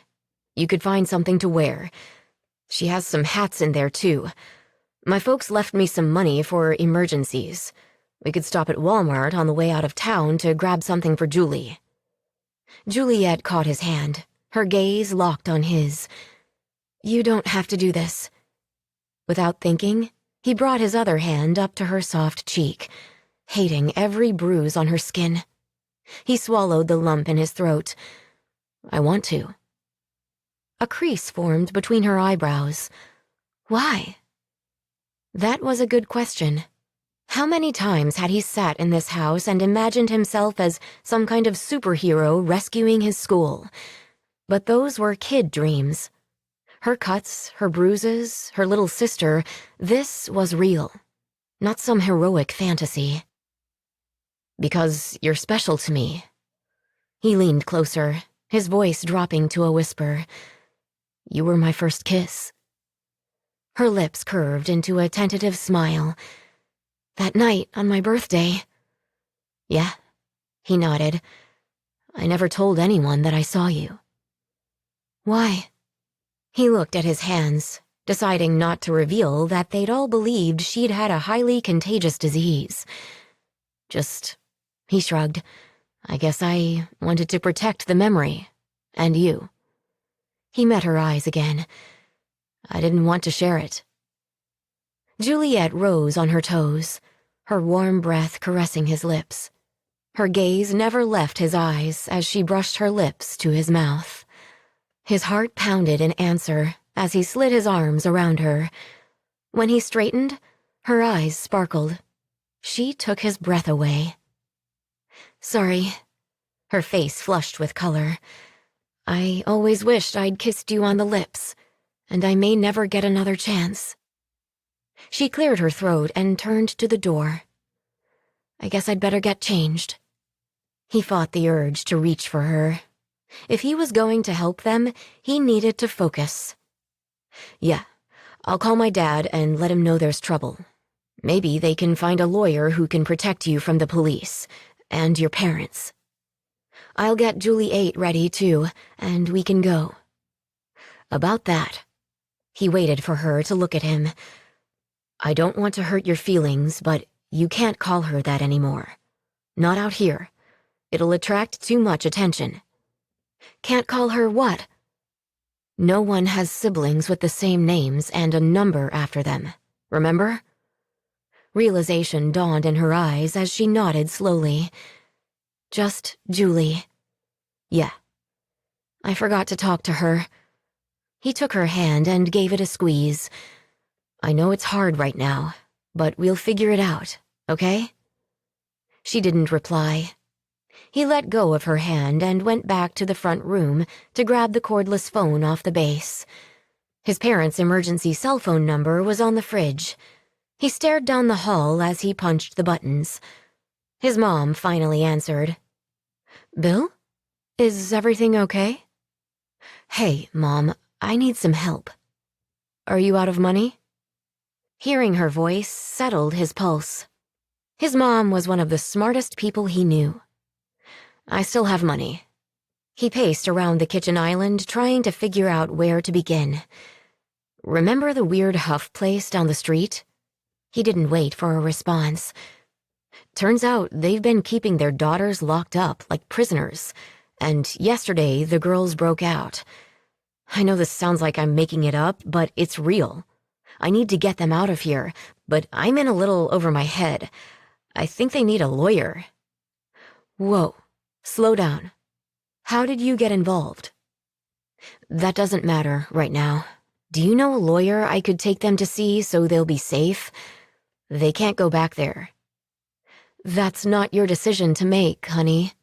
You should take them to the police station and let them sort it out. This isn't your problem. I realize that, but the police will just give them back. Bill sucked in a breath and tried to keep from raising his voice. Their mother beats them, Mom. And after they escaped, the Huffs went on television with some lame-ass story about their older daughter being unstable and kidnapping her sister. Bill, this is important. Her voice sounded clipped now, like she was in a rush. I need to know how they ended up with you. When they bolted out of their house, I almost hit them with my truck. Stay there. I'm changing our tickets and we'll be home tomorrow. That might be too late. He ran his hand back through his hair. They've already come by here looking for them. They could make up a story seeing them here and the police could get a warrant. She cursed under her breath, and his eyebrows popped up. His mom usually saved them up, and when she let one go, it was only when things were reaching shitstorm levels. You don't know anything about their family. Those girls could be lying. Please, honey, just send them home. It's a little more complicated than that. He decided against mentioning the whole perfect or else thing. His mom already sounded like she thought he was being irrational. He kept his voice even. They're keeping Juliet and her sister against their will. According to them. These are kids, not adults. Don't get involved. She has proof. She brought her father's research journal out of the house with her. They can't go back. They need a lawyer. We'll be home tomorrow. She lowered her voice. This isn't a game. Don't tell anyone what you've seen. And take those girls home. I mean it, Bill. What the hell was happening? Look, just forget I called. He hung up, pulse pounding in his ears as he pulled in a slow breath. He should have called Zach and Todd instead of his folks. Seeing the Huffs at his door had startled him. Staring at the phone, an idea started to form. He opened his messages and sent a text to both of them. Meet me at the Cove. 1 hour. It's important. Can't discuss in writing. Chapter 11. Juliet flipped through the hangars, overwhelmed by choices. After spending most of her life in sweats and furry socks, seeing so many colors and styles, sweaters, long sleeves, short sleeves, tank tops, how could she decide? Juliet sauntered into the walk-in closet. What's taking so long? Juliet held a bright blue blouse under her chin. Will this look okay? Her sister shrugged. I guess. She wandered into the corner and started peeking into the plastic bins on the shelves. Juliet pulled her shirt over her head and put the new one on over her sports bra. She turned around. What do you think? Juliet crossed her arms, pondering. It's okay. But if we go outside, you should have long sleeves so you don't get sunburned. You could get freckles. We don't have to be perfect anymore. She knelt to her sister's level. And since we're hiding from Mama, we can't tell anyone our last name. Her little sister swallowed hard. All right. And from now on, you're just Julie. Why? Concern flooded her eyes. I'm Juliet. I know, Juliet nodded, praying her sister would accept changing her name. Juliet had a stubborn streak. But Billy says other families don't name their children with a number. We'll attract attention. Her sister sighed with a frown. Juliet braced herself for an argument, but gradually her younger sister nodded. Fine, just Julie. Someday you'll understand. Juliet wrapped her arms around her sister, closing her eyes. It was wrong for them to keep us trapped in that house. They shouldn't have forced us to be perfect. We're never going back there. She had no idea how she'd keep her word, but there was no way she would ever set foot in that house again. They'd have to kill her first. Of course, that was their plan all along. She boxed up her fear and her anger and focused on getting changed. As soon as Billy got off the phone, they'd be leaving. She would be ready. There would be time to fall apart later. His mother's pants were a little big on Juliet, but she found a plain black belt hanging on a hook by the closet door. In the bathroom, Juliet stared at her reflection as she brushed her hair. She could count the times she'd been allowed to brush her own hair on one hand. Fumbling with a hair tie, she managed to get it contained in a ponytail. She washed her face and peered into the medicine cabinet for mouthwash. When they stopped for clothes for Julie, she needed to get toothbrushes too. Scanning the bottles and boxes inside, her gaze fell to an enamel pin in the right corner of the cabinet. Her heart stuttered. She'd seen that symbol before. It couldn't be. Her fingers trembled as she reached for the tiny lapel pin. The Earth, with an infinity symbol across the middle. Genesis. Who does this belong to? Juliet came into the living room with his dad's lapel pin in her hand. It's my dad's. Why? All the color drained from her face. She set the pin on the table and took Julie's hand. Thanks for everything, Billy, but we need to go. He frowned. What's wrong? That's, she pointed at the pin. That's the logo in the lab underneath my house. The Genesis Foundation. Your dad works for the company that, she glanced at Julie and back at Bill, that pays our parents to do their research on us. That's impossible. He stared at the pin, though it would explain his mother's reaction when he'd mentioned the research journal.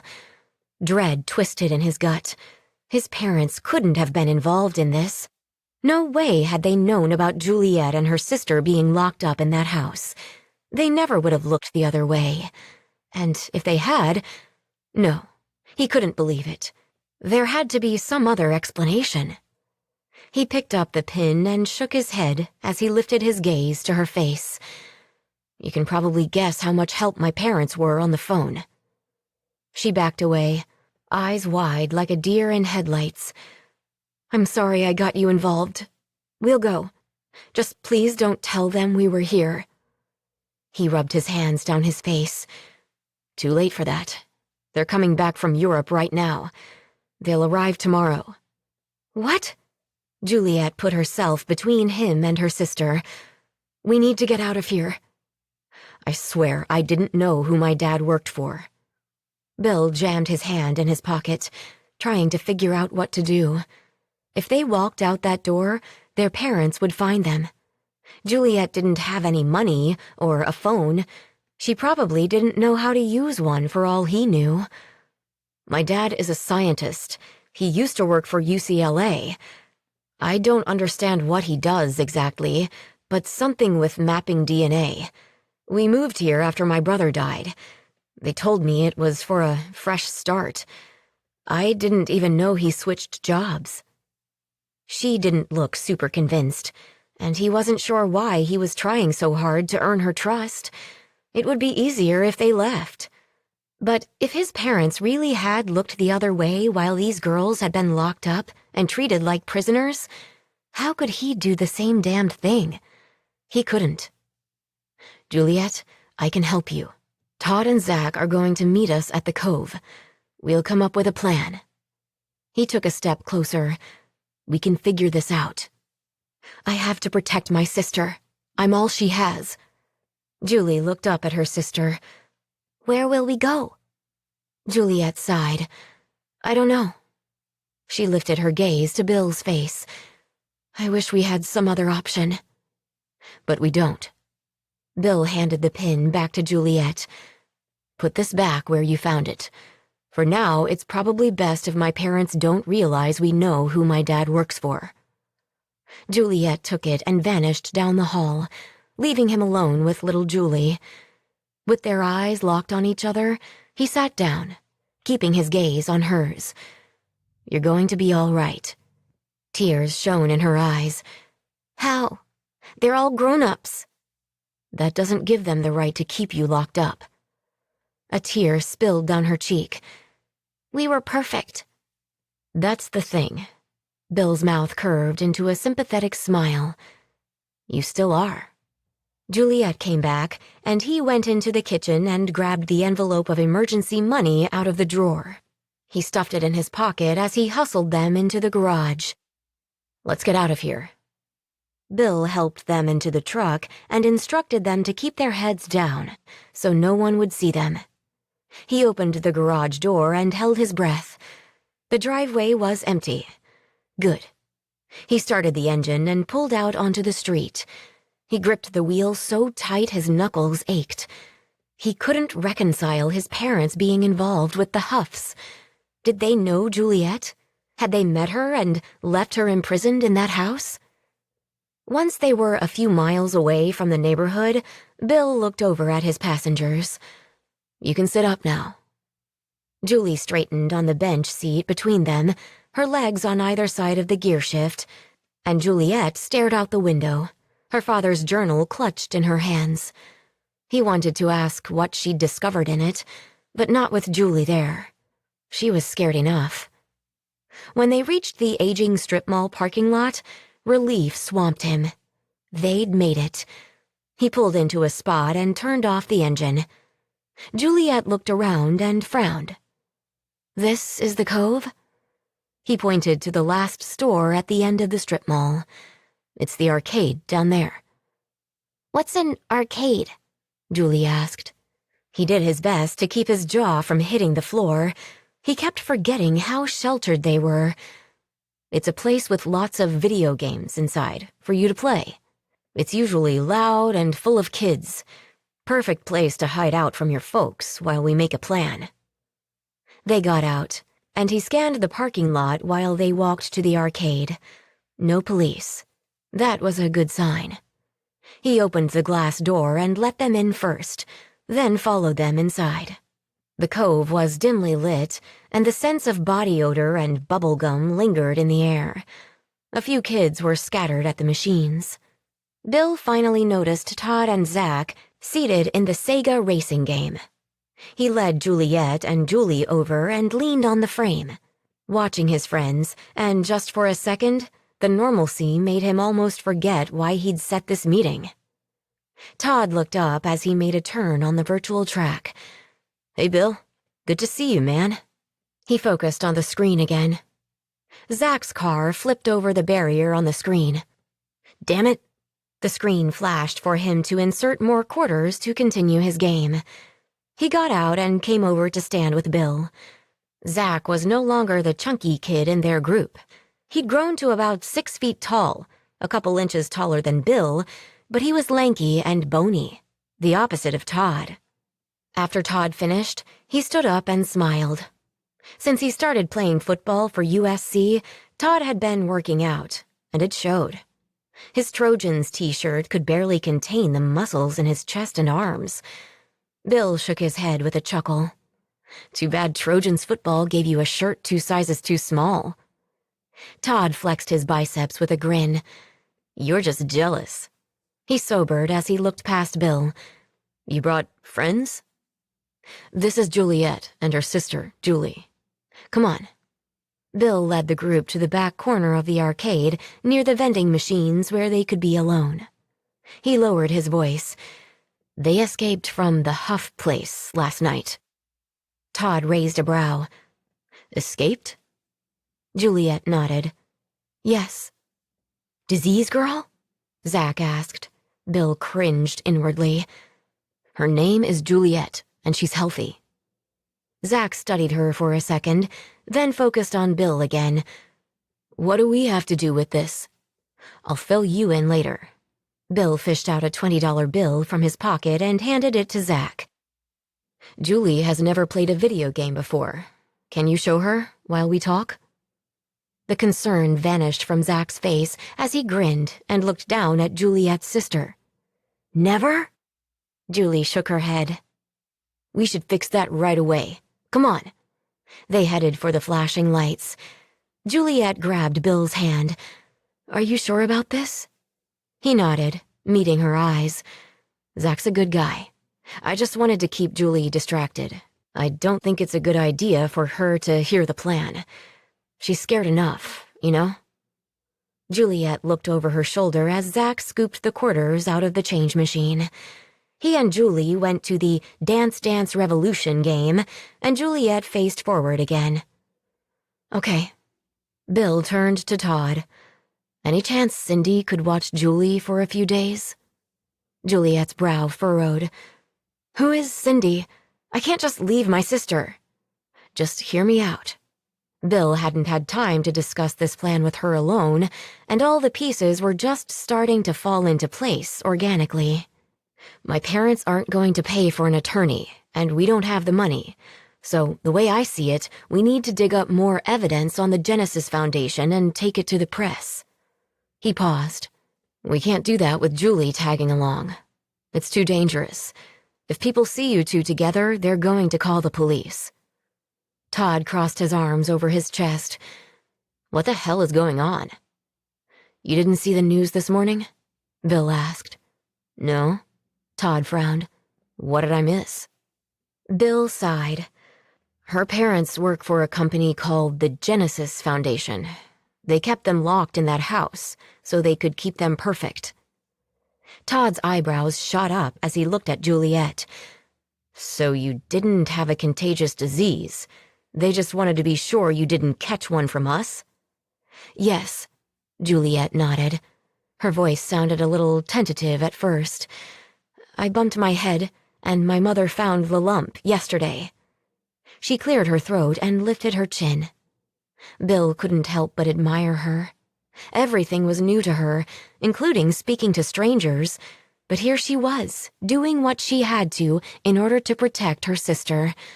She was so damned strong. "Now that we're flawed, she tried to kill me." She tugged her collar back to expose the bruises on her throat. The sight of them cemented Bill's decision to do whatever it took to keep her away from the Huffs. Today, she was on the news with the police, telling everyone that I'm unstable and kidnapped my sister. Bill nodded. So we can't go to the police. They'll hand them back to their parents. Bill looked over at Zach and Julie stomping on the dance pad. And we found out today that my dad works for Genesis too. No way. Todd's eyes widened as he dropped his hands to his sides. Your parents wouldn't let them keep kids locked up. Bill stared at his shoes. Yesterday, I would have agreed, but now... He raised his gaze. When I talked to my mom on the phone this morning, she said I should take the girls to their parents and not tell anyone I'd seen her father's journal. His journal? Juliet pulled it out of her bag. Yeah, he's got all his notes on my growth and my DNA and my usefulness to the Genesis Foundation. She lifted her eyes from the book. It also talks about a ceremony where I'll be preserved and stay perfect forever. A crease formed between Todd's eyebrows. They're going to want that back. Bill nodded. They want Juliet and her sister, too. Todd ran his hand down his face. This is too much, man. How can we help them? We can't go up against the police. We won't have to if we can get the evidence we need and take it to the media. If you can get Cindy to take care of Julie for a day or two, that'll help. They're looking for 2 girls on the run. Bill cleared his throat. Once Julie's safe, we can figure out what exactly they were doing over there so we can take it to the newspaper. Shit, Bill. This isn't a game. Todd shook his head as Zach and Julie wandered back over. We could get arrested. Arrested? Zach tensed. What did I miss? Bill looked over at Zach. I'll fill you in on the details outside. He glanced down at Julie and back to Zach. He seemed to take the hint they weren't going to get into details with Juliet's little sister present, and followed him out the back exit. He filled him in about Genesis and his parents' connection, ending with Juliet's mom trying to kill her. Zach shook his head. That's messed up. He looked back at the arcade. What did Todd say? He hasn't committed either way. Bill held his breath. But I can't do this without you both. Zach rubbed his forehead. What do you want me to do? Let's get back inside first. Come on. They found Todd and Juliet in the back corner of the arcade. Her little sister was sitting at a Ms. Pac-Man tabletop game, pretending to run through the demo screens. Bill stopped beside Juliet and faced his friends. Zach knows what's up. If we're going to help Juliet and her sister, we need his hacking skills to find a money trail. Without it, it's our word against theirs. Zach cracked his knuckles. That's something I can do. I'm always up for a firewall break. Dude, this is serious. Todd nudged Zach's shoulder. If there's cash involved with whatever research they were doing on these girls, they're going to want them back, and who knows how far they're willing to go to get them. He tipped his head in Juliet's direction. She's got bruises on her neck from her own mother. If these people catch us, we might wish we were going to jail. Julie's head popped up from the game screen. She raced to Juliet's side, wrapping her arms around her big sister's waist. Bill narrowed his eyes at Todd. Enough. Are you guys in or not? Zach shrugged. I've got your back. Todd groaned and looked skyward. Finally, he leveled his gaze on Bill. If I get tangled up with the police, I could lose my scholarship. The last thing the Genesis Foundation is going to want is the police snooping around. They won't risk a police investigation. At least Bill didn't think they would. Todd looked at Juliet. You said your parents were on TV. The police are probably already investigating. I don't know, Juliet sighed. Their lab and computers are all in the basement.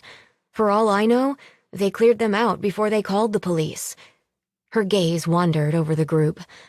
This is a huge risk. She looked at Bill. I never should have gotten you involved in this. Too late for that now. I'm already in. He took her hand and focused on his friends. I won't hold it against you if you need to walk away, Todd. I understand. The silence stretched out between them. Bill's heart sank, but he couldn't blame him. He just needed to come up with a new plan. See you around. Bill started to turn back toward the exit with Juliet and her sister in tow. Wait. Bill stopped and looked back at Todd. He came to his side. I'll call Cindy. He looked down at Julie and cleared his throat. Cindy's got a little sister, your age. Maybe you guys can be friends. Julie sniffed. I've never had a friend before. Then you're way overdue. Todd's eyes shifted to Bill. Friends are the best. Bill smiled, but his stomach twisted in knots. He was putting his best friends in danger. They were college kids up against who knew how many adults in this Genesis thing. He turned to find Juliet staring at him. He gave her hand a squeeze. We can do this. He had no idea how just yet, but adding Zach's hacking skills was a step in the right direction. It had to be. Chapter 12. Juliet drank in the sun beating on her shoulders as she sat on the park bench beside her sister. After spending her entire life inside, sunshine was still novel, a treasure. Juliet wasn't as thrilled. I'm hot. Feels good, doesn't it? Maybe we'll sweat. Juliet smiled at her sister, dreading the upcoming meeting with Todd's girlfriend. They'd shared a bedroom since the day her younger sister was born. They'd never been separated unless Juliet was locked in the closet for some infraction or another. She'd held her breath as Juliet passed each milestone, praying her sibling would remain perfect and safe.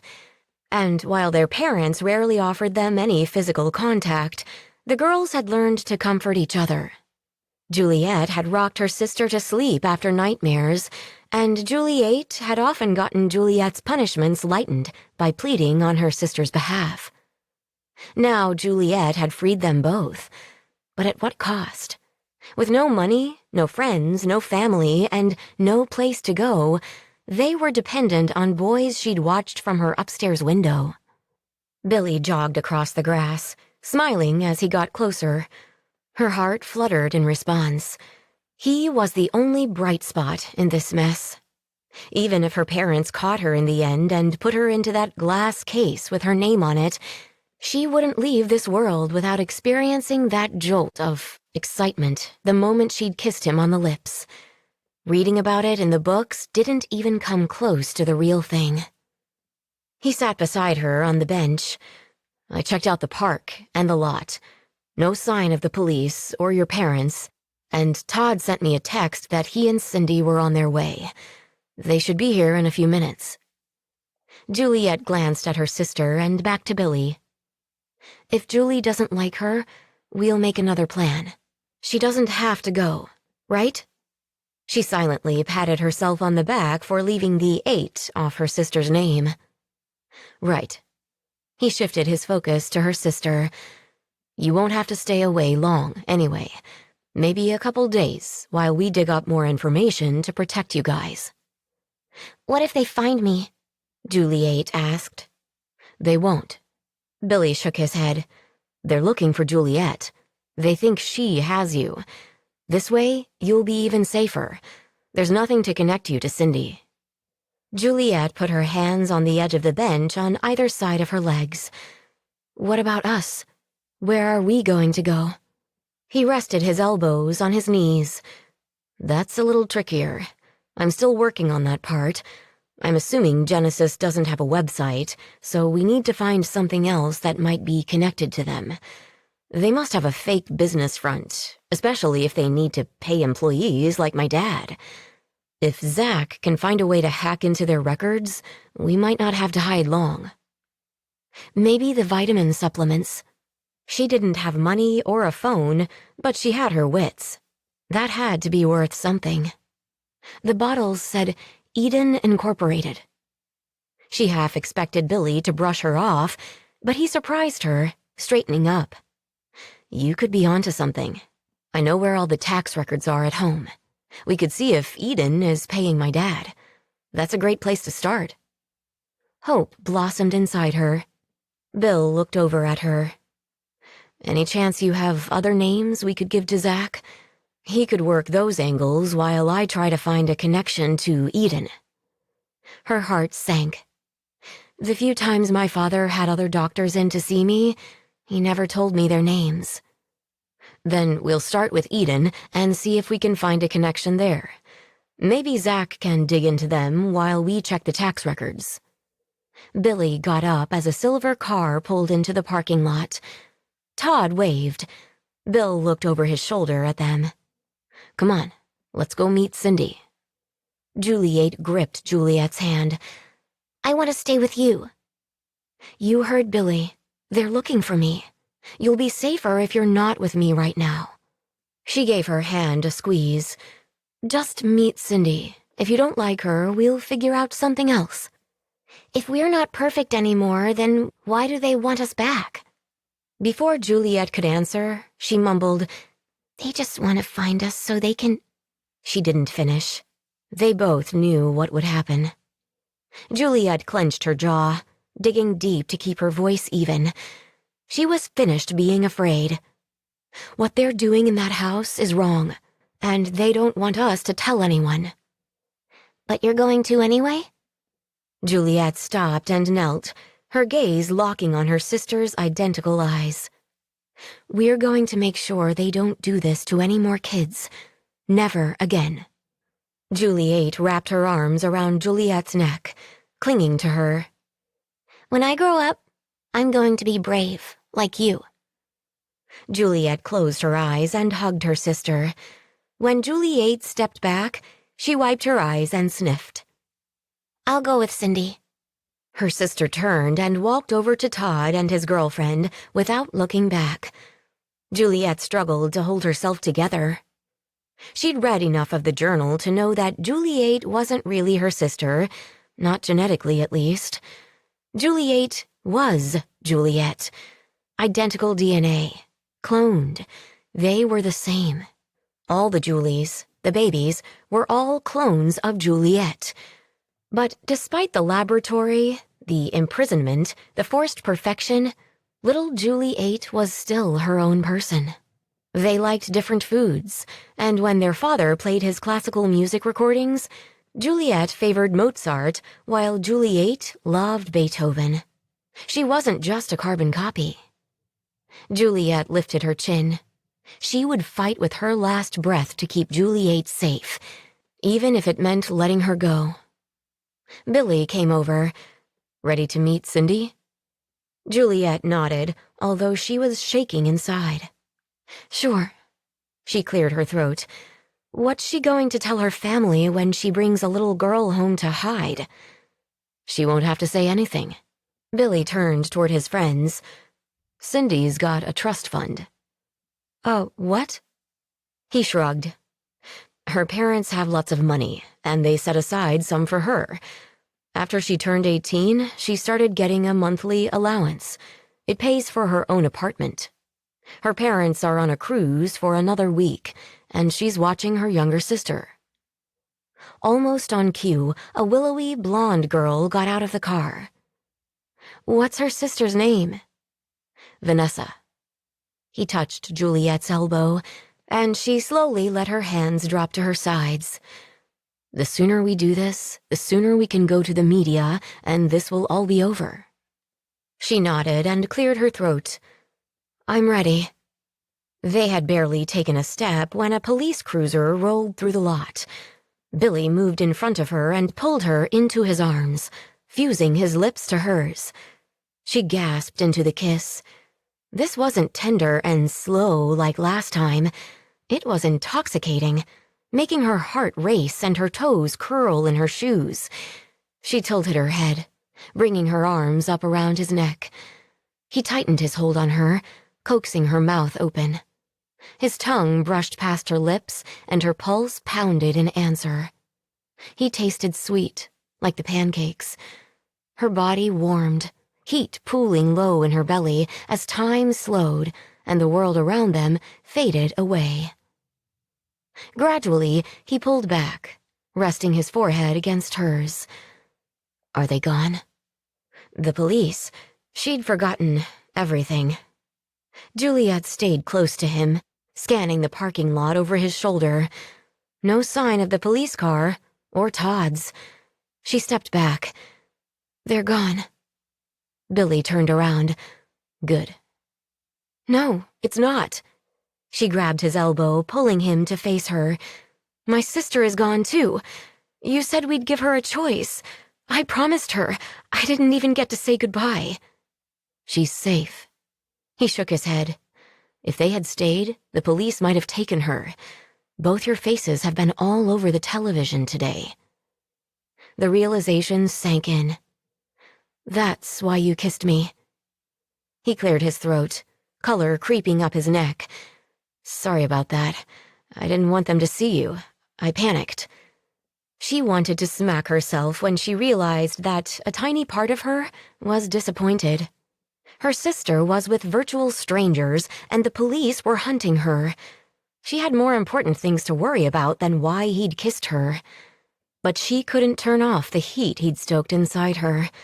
After sneaking her mother's romance novels into her room and reading them long after lights out, she thought she understood love and passion. But no amount of words on a page could have prepared her for the rush of desire that had flooded her when he'd pressed her tight against him, and their tongues had tangled. She'd missed so much while being a lab rat for her parents. No more. Even if they caught her in the end, she would live these days of freedom fully. She had 18 years of catching up to do. Don't be sorry. Heat burned in her cheeks. But she pushed back against the self-consciousness. There was a good chance her life would be much too short to waste time being bashful. She groaned and met his eyes. I liked it. The corner of his mouth curved into a lopsided smile that made her heart stutter. I did too. He took her hand. We better get out of here. What about my sister? Todd's taking her back to Cindy's apartment. Juliet and Billy walked to his pickup. Can we stop over there to check on Julie? He shook his head. Not a good idea. But we can call her once we get the new cell phones from Zach. I don't know how to use one. He squeezed her hand. You'll catch on fast. She smiled. His confidence in her bolstered her resolve. Cell phones, computers. Maybe she'd even get him to teach her to drive. Bill parked around the back of Zach's place. His parents had renovated their garage to better serve Zach's computer obsession while in high school. It was like his own personal apartment. All that was missing was a kitchen. Bill rapped his knuckles on the side door and waited. Zach cracked open the door, grinned, and freed the security chain to let them in. About time you guys got here. Inside the dimly lit room, 3 computer screens glowed. One had streams of data flowing, while the other 2 were stationary. What's that? Bill pointed to the moving screen. I used your phone login, and now I'm scanning your dad's cell phone records and recording any repeat numbers. He chuckled. You watch. Someday they're going to require everyone to use 2-factor authentication for logins. Bill wasn't sure what that meant, but there wasn't time. He and Juliet sat on folding chairs Zach had set up to the right of his workstation as Bill watched the numbers scrolling. What are you hoping to find? Zach plopped into his seat and took a sip of his Dr. Pepper. I've scoured all the search engines and even some of my favorite conspiracy sites for Genesis, and I keep coming up empty. If I can find some frequently called and answered numbers, could give us other leads. He tipped his hat in Juliet's direction. On the plus side, your girlfriend here is completely off the grid. Did you know she's legally dead? I'm what? Juliet scooted to the edge of her chair. Yeah. According to your death certificate, you were 6 months old. And there's no record that Julie was ever even born. Zach crossed his arms over his chest. Calling the police was a mistake on their part. I'm sure the authorities are going to have lots of questions for them. They could probably blame the death certificates on a data entry mistake, but they must really want you two back to risk the police sniffing around. Bill stared at the ground, still mystified about how his dad could be mixed up in all this. Seeing all the data on the computers made this even more real. He was knee-deep in something he didn't remotely understand. He reached for a yellow legal pad and a pen. He wrote Eden Incorporated on the page and slid it to Zach. Juliet says her parents told her they were working on supplements, and the bottles said Eden. It could be a front for Genesis. I'm going to check the tax records at home and see who has been paying my dad. Solid. I'll start on this angle next. Zach rolled closer to his desk and handed each of them a phone. These are prepaid burner phones. He looked at Bill. You need to turn yours off and use this one until we nail these guys. You think they'll track my phone? He nodded. It's still on a contract with your folks, right? Shit. Bill pulled out his phone. Exactly. Even when you're not using it, it's pinging the cell towers to keep a signal. They might not be able to get your exact location, but they'll have a good idea. Bill started to press the power button, then stopped. I better power this down someplace else. Otherwise, when they see my last ping, it could lead them to you, right? Good plan, buddy. Zach clicked a couple of links on another screen. And go empty out your bank account. You can't have them tracking your debit card transactions either. Oh shit, you're right. Bill shook his head. I need to watch more detective shows. Zach shrugged. Hopefully I can find something soon, and once you expose them, you won't have to hide anymore. Until then, though, we'll have to be careful. Juliet sat back in her chair, worrying her lower lip. Bill was beginning to recognize the tells of guilt settling on her shoulders. He reached over to pat her knee. This is their fault, not yours. Her dark eyes flicked over to him. I don't know how to thank all of you. Julie and I have nothing to give you in return. Zach chuckled and glanced at them. If we can bring these guys down, it'll be national news.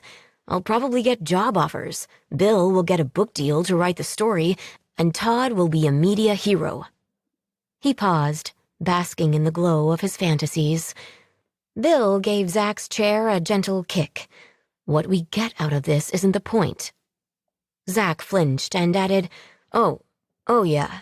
You and your sister will be free of those bastards too. We're good, Juliet.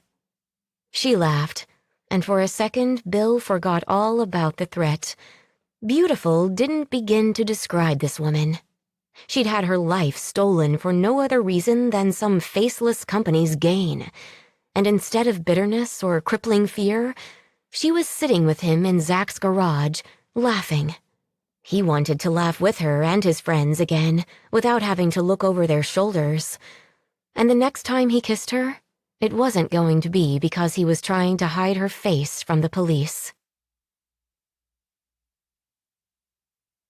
Chapter 13.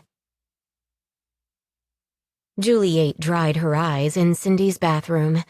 She had to be brave, like her sister, but she didn't know how. She'd spent her whole life locked in the house with Juliet. Julie? Someone tapped at the door. Are you all right? Cindy. Juliet struggled to sound cheerful and called out, I'm okay. If you come out here, we can call Juliet on the phone. Her eyes welled with tears again. She missed her sister so bad she ached all over. Juliet would tell her to stop crying and think of something good. But nothing about locking herself in a stranger's bathroom was good. She turned on the sink and cupped her hands under the water. The cool water calmed her nerves a little, and splashing it on her face soothed the redness in her eyes, cheeks, and nose. Juliet said they didn't need to be perfect anymore. But Juliet didn't know any other way to be. Her new scabs were a reminder that, so far, being normal hurt. After drying her face, she inspected her reflection in the mirror. Better. If she got to talk to Juliet, she needed to hold herself together. She wasn't a baby.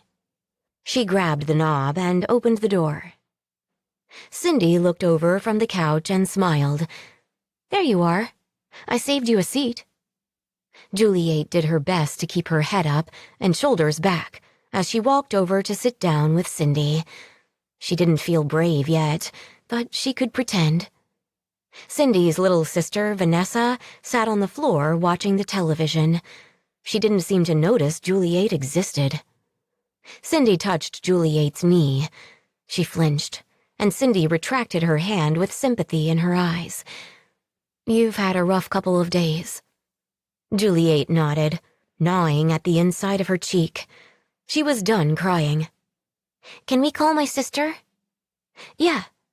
She glanced toward the kitchen and raised her voice. "Todd, do you have the number Zach gave you for Juliet's new phone?" His shoulders took up the entire hallway. Juliet had never seen such a tall, muscular man before. Her father was skinny. Todd smiled a lot, too. It made him less scary, more like a friendly giant. "Hey, Julie." He winked and focused on his cell phone, touching the screen. Finally, he lifted it to his ear as he approached the couch. "Juliet? Hey, it's Todd. Got a minute to talk to your sister?" He nodded and held the phone out to Julie. Her pulse raced as she brought the little device to her ear. Hello? "It's me," Juliet replied, and Juliet's lips curved into a smile. Just hearing her sister's voice lifted some of the fear she'd been carrying since they had driven away from the park. "Sorry we didn't get to say goodbye." Juliet paused. "Are you all right with Cindy and Todd?" Yeah. Juliet nodded, wishing her sister was in the room with her. They're nice. "Good. You can call this number any time you need me." Okay. Julie looked at her hand in her lap and added, I'll be brave. "You're very brave. I love you, and I'll see you soon." I love you too. She couldn't quite keep the wobble out of her voice, but she didn't cry. She handed the phone back to Todd. He lifted it to his ear and said, "Everything is cool over here. Try not to worry, okay? And tell Z-Man I'm heading back his way."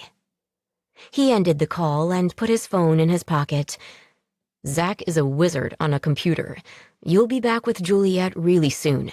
You'll see." Juliet nodded and hoped he was right. She wasn't sure how much courage she had left. The gentle hiccup at the end of Juliet's words broke Juliet's heart. She stared at the ceiling, struggling to keep from crying. Zach glanced her way.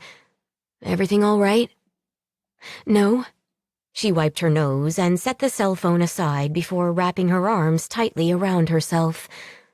"But hopefully it will be."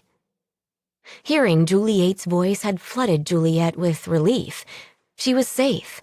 Now Juliet could focus on exposing the people who had been using them from birth. Billy had been gone about a half hour. He'd left her with Zach while he went to empty his bank account, check his parents' tax records for any connection to Eden, and leave his cell phone. They figured it'd be safer for her to stay out of sight in case her parents showed up at Billy's place again.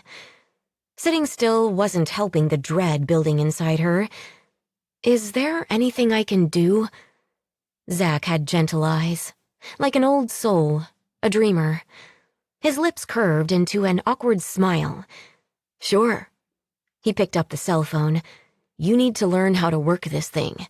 We showed you how to answer a phone call, but you should be able to text, too. You can add our numbers into the contacts, then press on a name and send a message."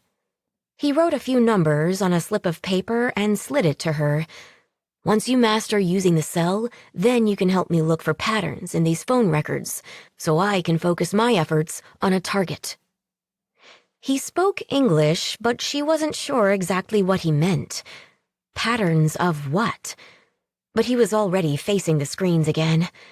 She gripped the cell phone and started experimenting, pressing the screen over and over until she found the spot to add a contact. After entering Billy's number, she clicked the message button and typed. After a few frustrating mistakes and auto-corrections, she pressed send. Testing. She waited with no idea how long it would take for a response. When the phone chimed, she almost hit the ceiling. Got it. This is... She grinned and feverishly typed, then touched send again. Juliet. His reply came back fast. You're texting. She nodded, then rolled her eyes, realizing he couldn't see her. I am. Zach told me to learn to use the phone. A few seconds later, the phone chimed again. You're a quick study. She had no business being so proud, but she couldn't help it. She'd watched people focused on their cell phones as they walked down her street, but this was her first time, and she had figured it out. Thank you. Zach peered over his shoulder. You're already addicted to texting, I can tell. She chuckled and shrugged. I never knew what a cell phone was like. It chimed. On my way back now. No sign of your parents. Do I need to say goodbye or something when we're finished? Zach shook his head. Nah, you just stop texting. Juliet kept busy with the phone, trying to familiarize herself with all the functions and apps. She was the one who had gotten Billy and his friends into this mess. The least she could do was become a valuable member of the team. Bill couldn't stop checking his rearview mirror. He used to imagine that being a spy like James Bond would be exciting. But now that he wasn't sure who he could trust, it wasn't thrilling. It was stressful and scarier than he wanted to admit. His wallet bulged with just over $950. All his savings from his part-time job at Starbucks on campus and what was left of the emergency cash his parents had left would have to be enough to sustain them until Zach found evidence they could share with the media. The prepaid cell phone was beside him in the passenger seat. His iPhone was turned off, and he'd left it sitting on the dresser back in his bedroom. They wouldn't be able to use it to trace him to Juliet. He wiped sweat from his brow at the light. His phone beeped, and he grabbed it, way too eager to see the text from Juliet. Zach said these are emoticons. He also says I've mastered the cell phone. The message was flanked at both the beginning and end with happy faces, hearts, and every other emoticon she could find. He chuckled, setting the phone aside as the light turned green. How was it that she could make him smile when he was so tense that his knuckles ached on the steering wheel? Until now, he'd thought finals at UCLA were stressful. But school pressure was nothing compared to finding out his dad was paying for his college education with money from a company that was cloning girls and holding them prisoner. Perfect girls. He still couldn't believe it. He shook his head and made a right turn. His mom had called his cell right before he powered it down.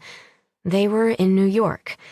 She tried again to persuade him to give Juliet and her sister back to their parents, and this time, she'd sounded scared.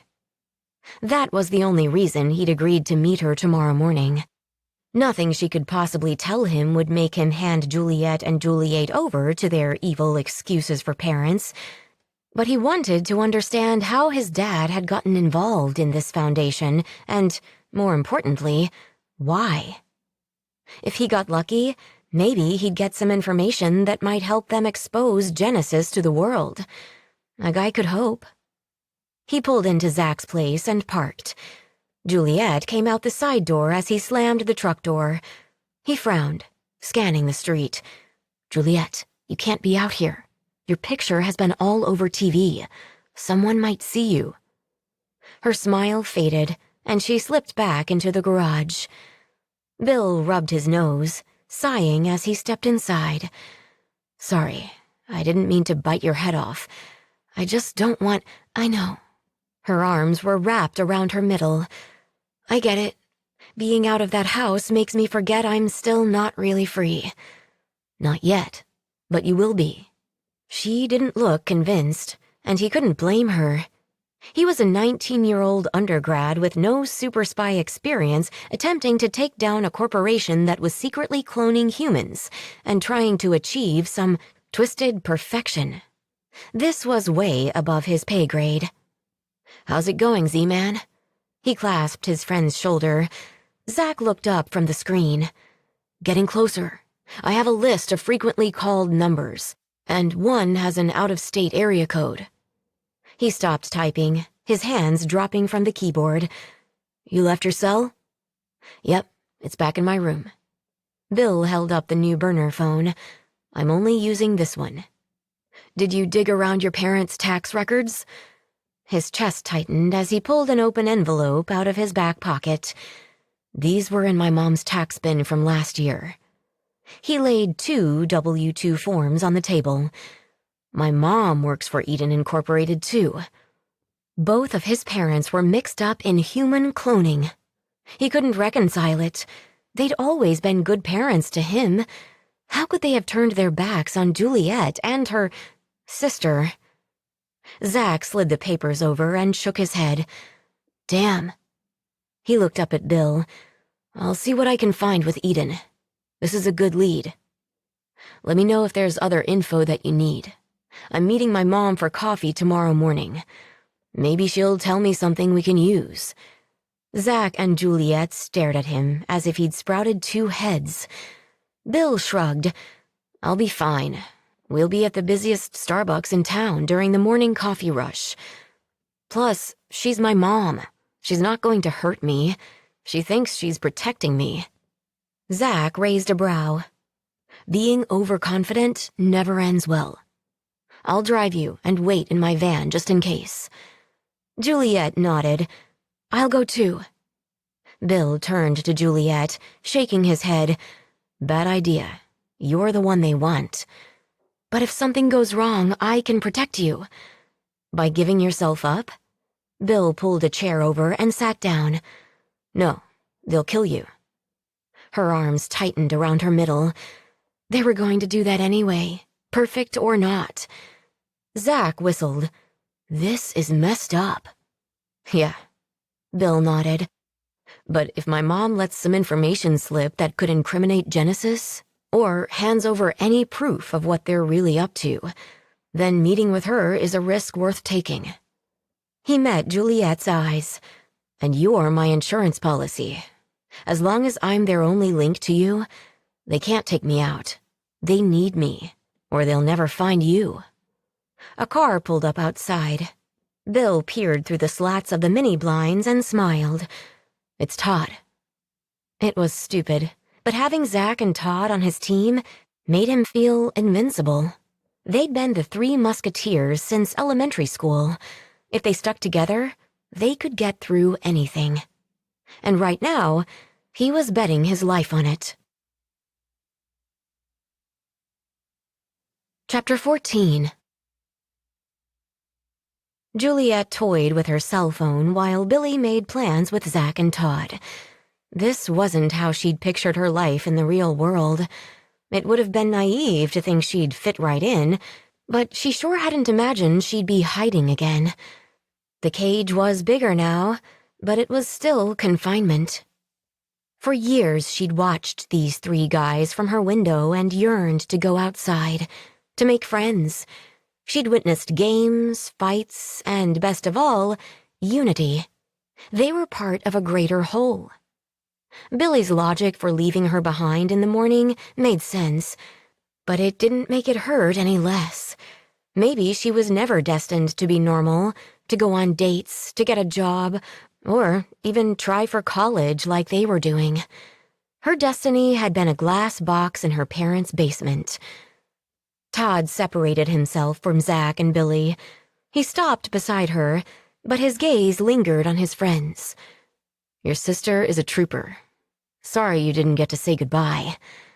I'm glad she's all right. She swallowed the lump in her throat. Thanks for letting me talk to her. Everything's going to be okay. Between Zach's brain and Bill's plotting, they're going to figure this out. Juliet looked up at Todd. And what's your job? He grinned and lifted an arm, flexing his bicep. I'm the muscle. An unexpected burst of laughter bubbled from her lips, and all conversation quieted. Billy and Zach turned her way, and her cheeks flushed with heat. She hadn't meant to interrupt everything. Todd lowered his arm and chuckled. It's okay. They're not jealous. Much. Billy rolled his eyes and Zach groaned, but the back-and-forth banter with Todd lightened her mood. But it was only for another moment before Billy told her the plan for the morning. Todd would stay with her at Zach's place, while Zach drove Billy to the meeting with his mother. Her stomach soured at the thought. If anything happened to him, it would be her fault. Todd said his goodbyes and left, and Zach disappeared into the main house. He returned with rolled-up blankets under his arms. Here are a couple sleeping bags. The couch pulls out into a bed. It's not very comfortable, but it's cheaper than Motel 6. Thanks, man. Billy took the sleeping bags. Let's plan to leave by 8 tomorrow morning, okay? Zach nodded. Will do. He sheepishly met Juliet's eyes. Nice hanging out with you. Thank you for letting me stay. No problem. He almost smiled, then seemed to stop himself and backed toward the door. I guess I better get some sleep. Billy started moving the sofa cushions. Night, Z-Man. After Zach closed the door, the awkward silence ate at her. Billy tugged on a bar in the couch, and a large folded piece lifted from out of the frame. The springs screeched, and he cringed. Sorry about that. Juliet came a little closer. Need any help? He unfolded it to reveal a thin mattress. Did you have one of these at your house? She shook her head. No. Nothing to get excited about. They're pretty uncomfortable. He handed her one of the rolls that Zach had brought in, and she mirrored his movements, pulling the elastic bands free and unrolling it until it was flat on the mattress. She'd never used a sleeping bag before either, but she kept that to herself. She was grateful for something to do. This wasn't the first time she'd shared a bed with Billy, but that had been before the hot kiss in the park. She bit her lip, struggling to push the memory away. Nothing had to change. He'd been trying to hide her from the police. Nothing more. Is everything all right? His voice interrupted her thoughts. She cleared her throat and sat at Zach's card table. Yeah, I'm fine. Billy came over and sat in the chair beside her. I guess that's kind of a dumb question, right? With the police after you and your sister over at Cindy's, I know things could be better. Juliet nodded, staring at her bare hands. I always slept in gloves. What? She glanced his way. My mother kept our fingernails trimmed, but we couldn't risk getting scratched in our sleep, so we wore fleece-lined gloves and slipper socks to bed. She dropped her hands into her lap. I'm probably just exhausted, but when I used to dream about going outside, this wasn't what I pictured. I'm still not free. Not really. You will be. He hesitated. Juliet? She lifted her gaze. He had beautiful green eyes, much brighter than she'd imagined from her bedroom window. They had no right to keep you and your sister locked up. This is wrong, and people need to know. What if Genesis has more houses like yours out there? Her breath caught at the thought. It hadn't crossed her mind that her father might not be the only scientist obsessed with perfection.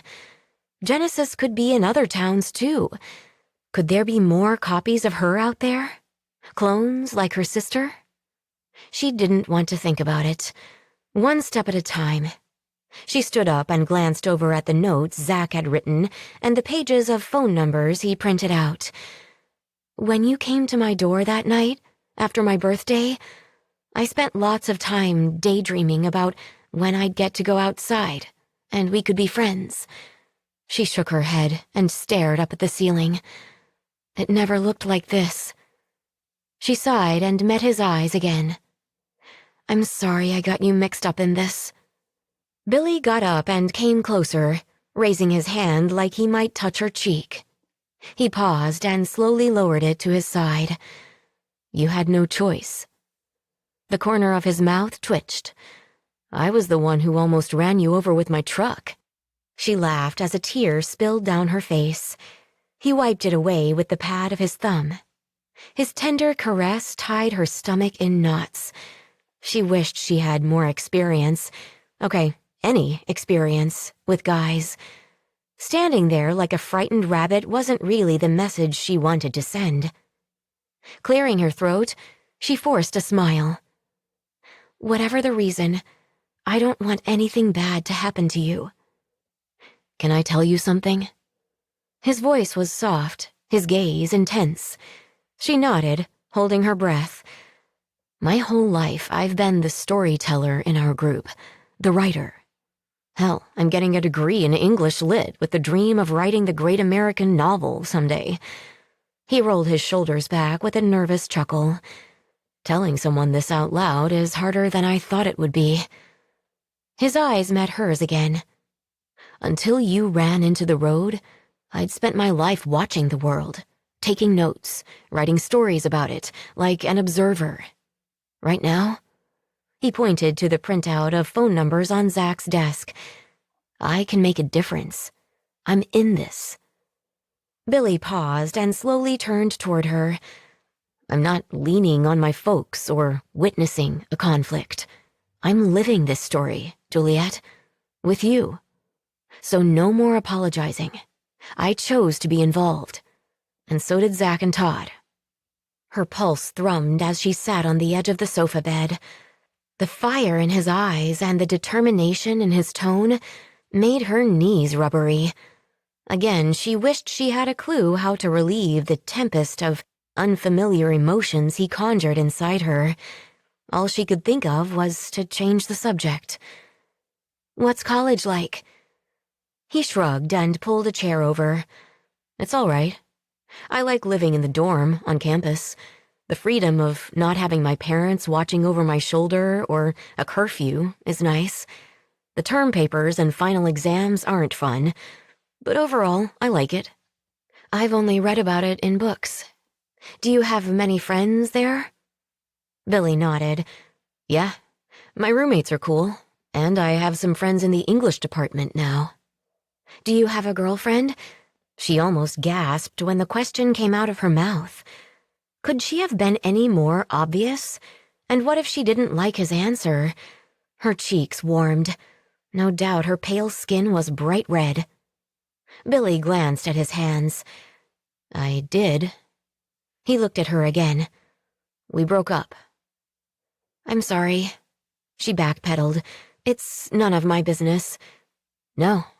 He reached forward and touched her hand. "You didn't upset me. It happened before we finished this last semester. I feel more foolish than hurt." "Why?" His fingers slipped away from her hand. "Her name was Cassie. She's an actress, and she played me pretty well." Juliet waited. While she didn't have any real-life experience, she'd read enough books to have an idea of what he probably meant. "She liked having me around when she wanted to go to a movie or something, but after a few months, she was tougher to pin down for a date." He rolled his eyes. "She started seeing a guy that she was performing with in one of her plays. She hid it behind my back. I should have seen it coming, but..." He leaned back in the chair, his green eyes locked on hers. "I didn't have much experience with women. I kept giving her the benefit of the doubt and ended up feeling like a total ass when I caught her with some other guy's hand up her shirt." Juliet frowned. She was the fool. He smiled, setting off 100 butterflies in her belly. "Thanks." He glanced at the sleeping bags. "I guess we should get some sleep." She nodded, crossing her arms around her middle. "Okay." His brow furrowed. "What's wrong?" Juliet released one arm, running her fingers along the zipper of the sleeping bag. I don't know. It was an honest answer. She wasn't sure what was happening inside her, but she didn't want to turn out the lights and sleep. Billy came and sat on the edge of the fold-out bed beside her. Fire smoldered under her skin as he lifted her chin so she'd meet his eyes. Do you want me to sleep on the floor? I won't touch you, I swear. You're safe with me. She searched his eyes and whispered, I want you to touch me. Confusion lined his brow. What? She wet her lips. When you kissed me this afternoon, I know you were just trying to hide me from the police. She took a breath. Life was short, especially for her. She rested her hand on his. But I can't stop thinking about it. He leaned a little closer. I'll take that as a compliment. How many girls have you kissed? Does it matter? She shrugged, every nerve tingling, her skin aching for attention as if her body was its own entity and she was at its mercy. You know how many guys I've kissed? I should have mentioned this before, but he smiled, whispering, You're a natural. His lips brushed hers slowly, parting her mouth until the tip of his tongue caressed her lower lip. She moaned into the kiss as their tongues twined together. Unlike earlier in the park, this time she savored every second, memorizing every sensation. Her physical desires had been dormant, imprisoned for years, just as she had been, but Billy's touch set her free. His fingers slid into her hair, pulling her closer. She reached out, allowing her fingertips to explore his chest. She'd never touched a man before, and he groaned against her, tilting his head to deepen the kiss. Her pulse hammered in her ears, and her breasts were suddenly heavy, nipples hardened and straining against her soft cotton sports bra. Juliet gasped for air, and Billy slowed, caressing her lips over and over. Finally, he rested his forehead against hers. I could kiss you all night. Juliet grinned as she lost herself in his bright green eyes. I wouldn't complain. When this is over, he laced their fingers together and leaned back. Would you go to a movie with me? She nodded, staring at their joined hands. I've never seen a movie or been on a date before. So you're due. She laughed. I have a lot of catching up to do. Billy sobered. Can I ask you something? Sure. Once this is over, do you know what you'd like to do? She didn't. No high school diploma, no computer skills, no work experience. She shrugged. I like to draw. Nice. He smiled. I can't even do stick people justice. She got up and grabbed a pen and paper from Zach's desk. Just hold still. Glancing up every few seconds, she sketched the shape of Billy's face, then started shading in the variances in his eyes and the angle of his jaw. Once she was happy with her work, she turned the paper around and held her breath. Billy's eyes widened as he reached for the paper. Wow. Taking a closer look, he shook his head. You're really good. He chuckled. And fast, too. You're amazing. She soaked up the praise. It wasn't something she ever got at home. She set the pen down on the table and took her seat beside him again. Lots of time to practice. One of the doctors who sometimes helped my dad used to sneak me comic books and graphic novels. I thought after I turned 18, I'd get to go outside and maybe take some art classes. If I worked at it, maybe I could illustrate comics. No way. His face brightened. I love them too. I have a storyline about 3 high school kids who battled dark forces. They call themselves the Triad. Juliet's pulse pounded again, but not from a physical yearning this time. She grinned. Maybe I could read it sometime. You might be able to draw up some cool characters for them. I'd love that. He took her hand, smiling. "This is incredible." She nodded, unable to verbalize the joy of actually considering a future outside that horrible house. Instead of sleeping, Billy logged into his cloud storage. She had no real concept of what that was, but inside were some files, and he shared his writings and ideas with her, like an equal, a friend. And if she died tomorrow, at least for one amazing day, she had really lived. Chapter 15. Juliet blinked, squinting as the morning sun peeked through the window shade. For a moment, she was completely disoriented. Where was she? She started to move and found an arm around her waist. Billy. She turned her head and smiled. He was sleeping beside her, his arm holding her close. They were both still fully clothed on top of the sleeping bags. When had they finally fallen asleep? All she could remember were their big plans for a new comic series. She rested her hand over his and started to lift his arm to slip out, but his grip on her tightened. She peered over her shoulder at him. He almost smiled, but his eyes were still closed. "Going somewhere?"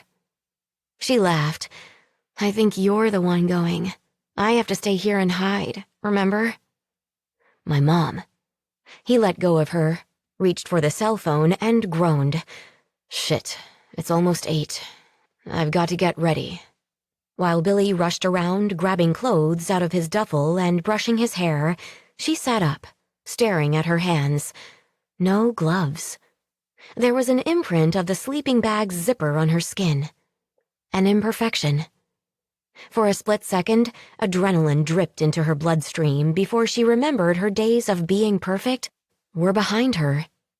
She got up and retrieved the hairbrush and toothbrush they'd bought yesterday.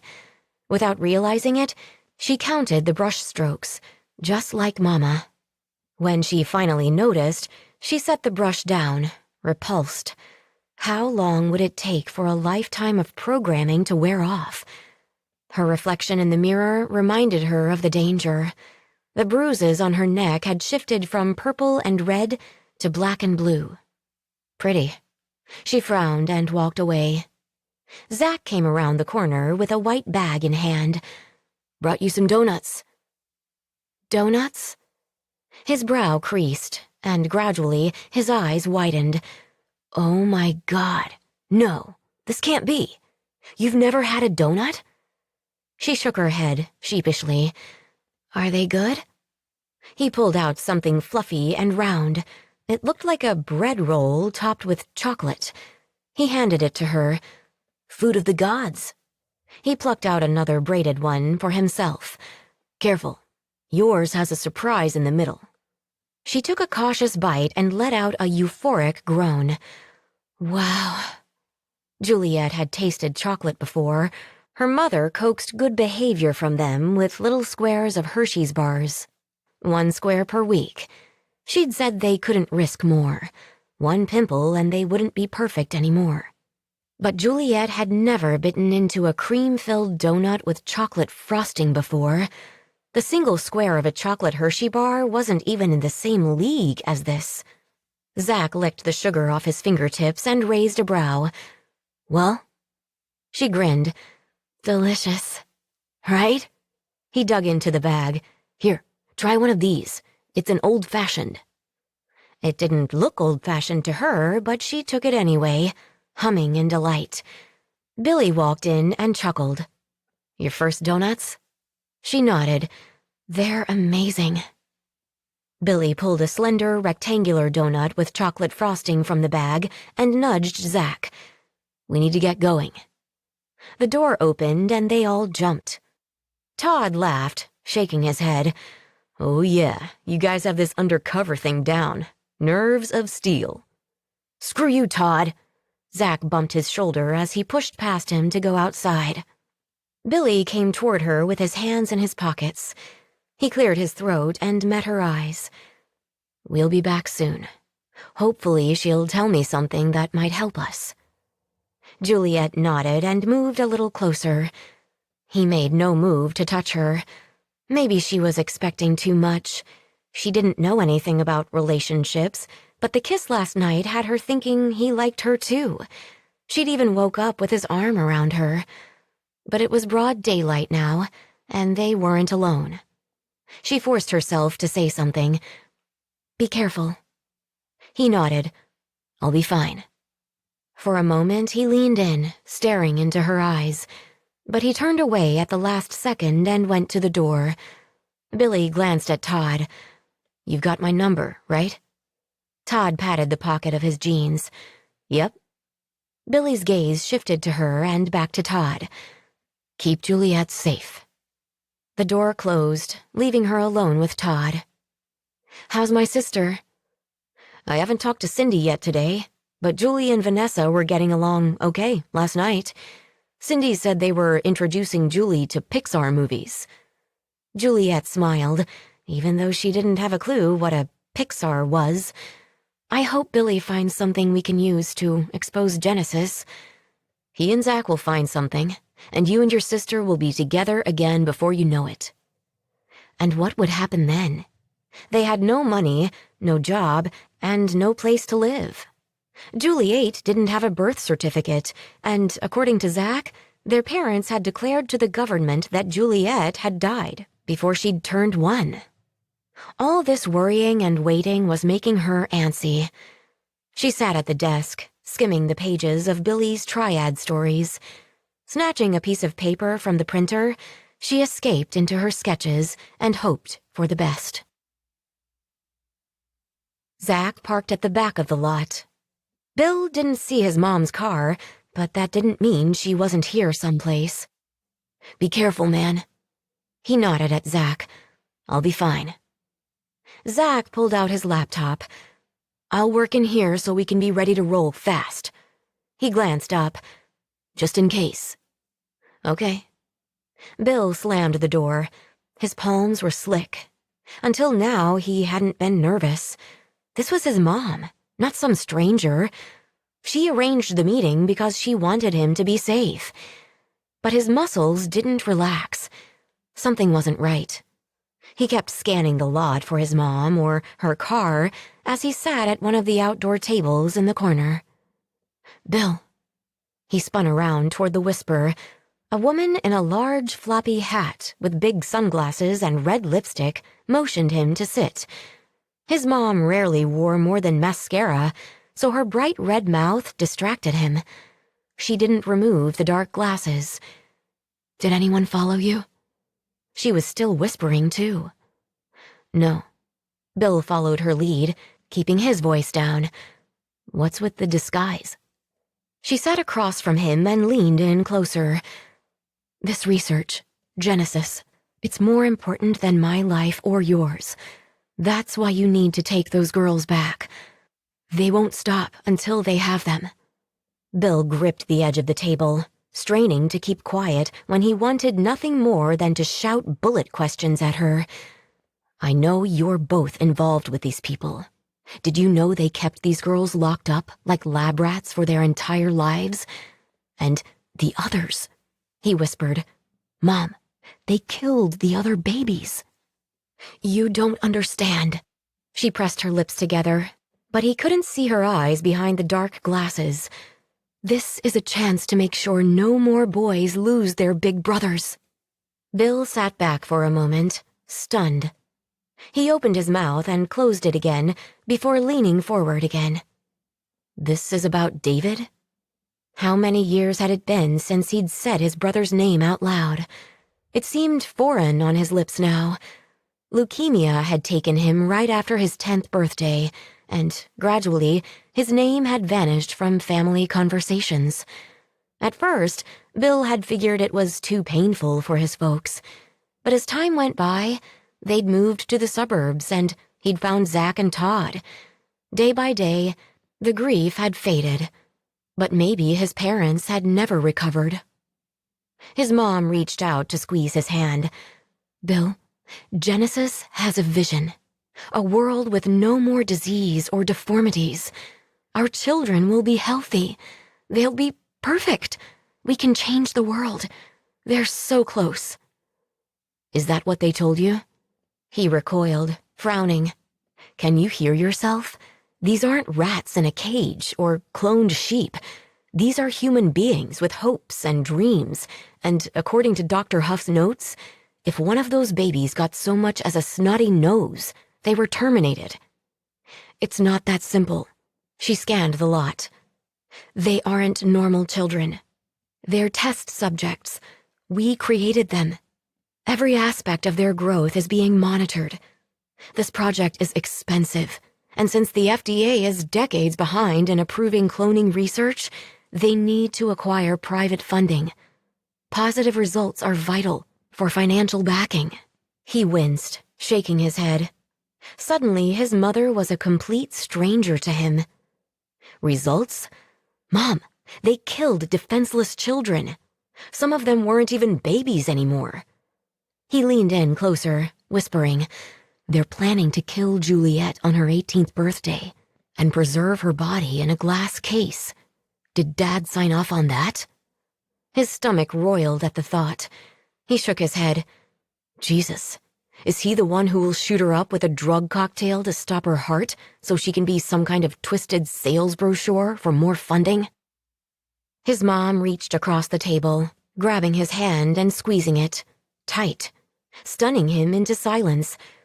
"You don't have to understand, but this isn't a game." She glanced around and back to him. "Please, Bill, I can't lose you too." "Are they going to kill me like they did their test subjects?" "I don't know." A hollow thud, and she slumped in her chair, her hat hiding her face. "Mom?" Bill ran to her side. "Mom?" Kneeling beside her, he lifted the wide brim.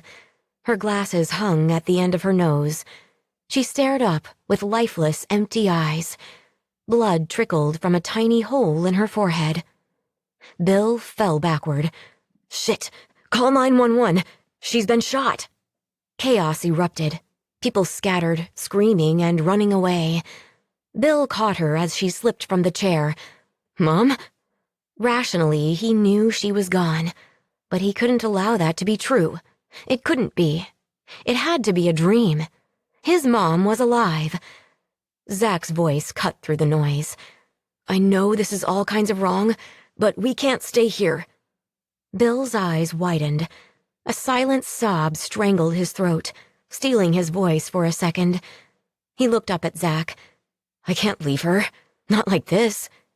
Sympathy shone in his friend's eyes, and he tugged on Bill's arm. "Sorry, man. Come on. Let's get out of here before we're next." Bill jerked his arm free as rage burned through numbness of the shock. "Those fucking bastards. They shot her. Keep your voice down. We need to get out of here. You can't be here when the police arrive." He helped Bill to his feet. "Did you hear a gunshot?" "No." Bill stared at the red halo growing around his mother's head. "Shit." Zach pulled him toward the van. "Then they've got a silencer, and we could be in the sights right now." Bill struggled to keep from screaming. "My mom is... We can't help her now." He shook his head. "But we can still protect Juliet." Her name jerked Bill into the present, away from the abyss of shock. Juliet. They'd kill her just like they did his mom. And if they got him now, he'd never be able to bring them down. He'd make them sorry. Fuck. He ran for the van with Zach right behind. Zach jumped behind the wheel and turned the ignition. The tires screeched as Zach punched the accelerator. Burning rubber stung Bill's nostrils, but he welcomed the unpleasantness. Anything to ground him to this moment, to stop his mind from replaying that strange, hollow thud of the bullet. Bile rose in his throat. "I'm gonna be sick. No time for that now." Zach gripped the wheel tightly as emergency vehicles passed by in the other direction, lights flashing. Bill stared into the side mirror. No one was following them. Yet. He shifted his eyes forward. His mom was gone. A split second, and now his life would never be the same. If he had known this would be the last time he heard her voice, he couldn't think about it right now. His chest constricted as he forced back tears. Zach slowed the van. They were back at his place. Already. Bill had missed the entire drive. His friend turned off the engine and turned his way. We weren't followed. Bill nodded, unsure if he could speak. This is bad. Zach's face shone with sweat, his skin pale. Maybe we should call the cops after all. This was murder. His voice drifted off as he clasped Bill's shoulder with misty eyes. I'm so sorry, man. Bill got out of the van before he lost it completely. They couldn't get the police involved. Not yet. What he'd just witnessed proved beyond a doubt that Genesis would kill Juliet and her sister if they found them. The police would return them to their parents, and it would be a death sentence. The side door opened, and Juliet peered out. Is everything okay? No. He walked past her into the garage. Inside, Todd was on his feet, but Bill raised his hand to silence him. Zach can tell you everything. Outside. Todd frowned and quietly stepped out to the driveway, closing the door behind him. Bill sat on the edge of the sofa bed, staring at his tennis shoes.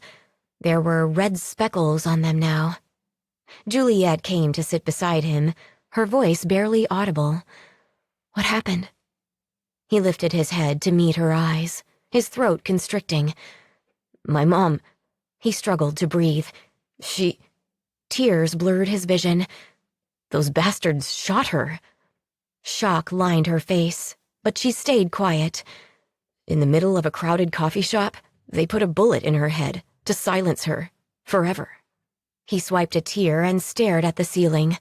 He hadn't cried in front of another person since elementary school, but there was no holding it back anymore.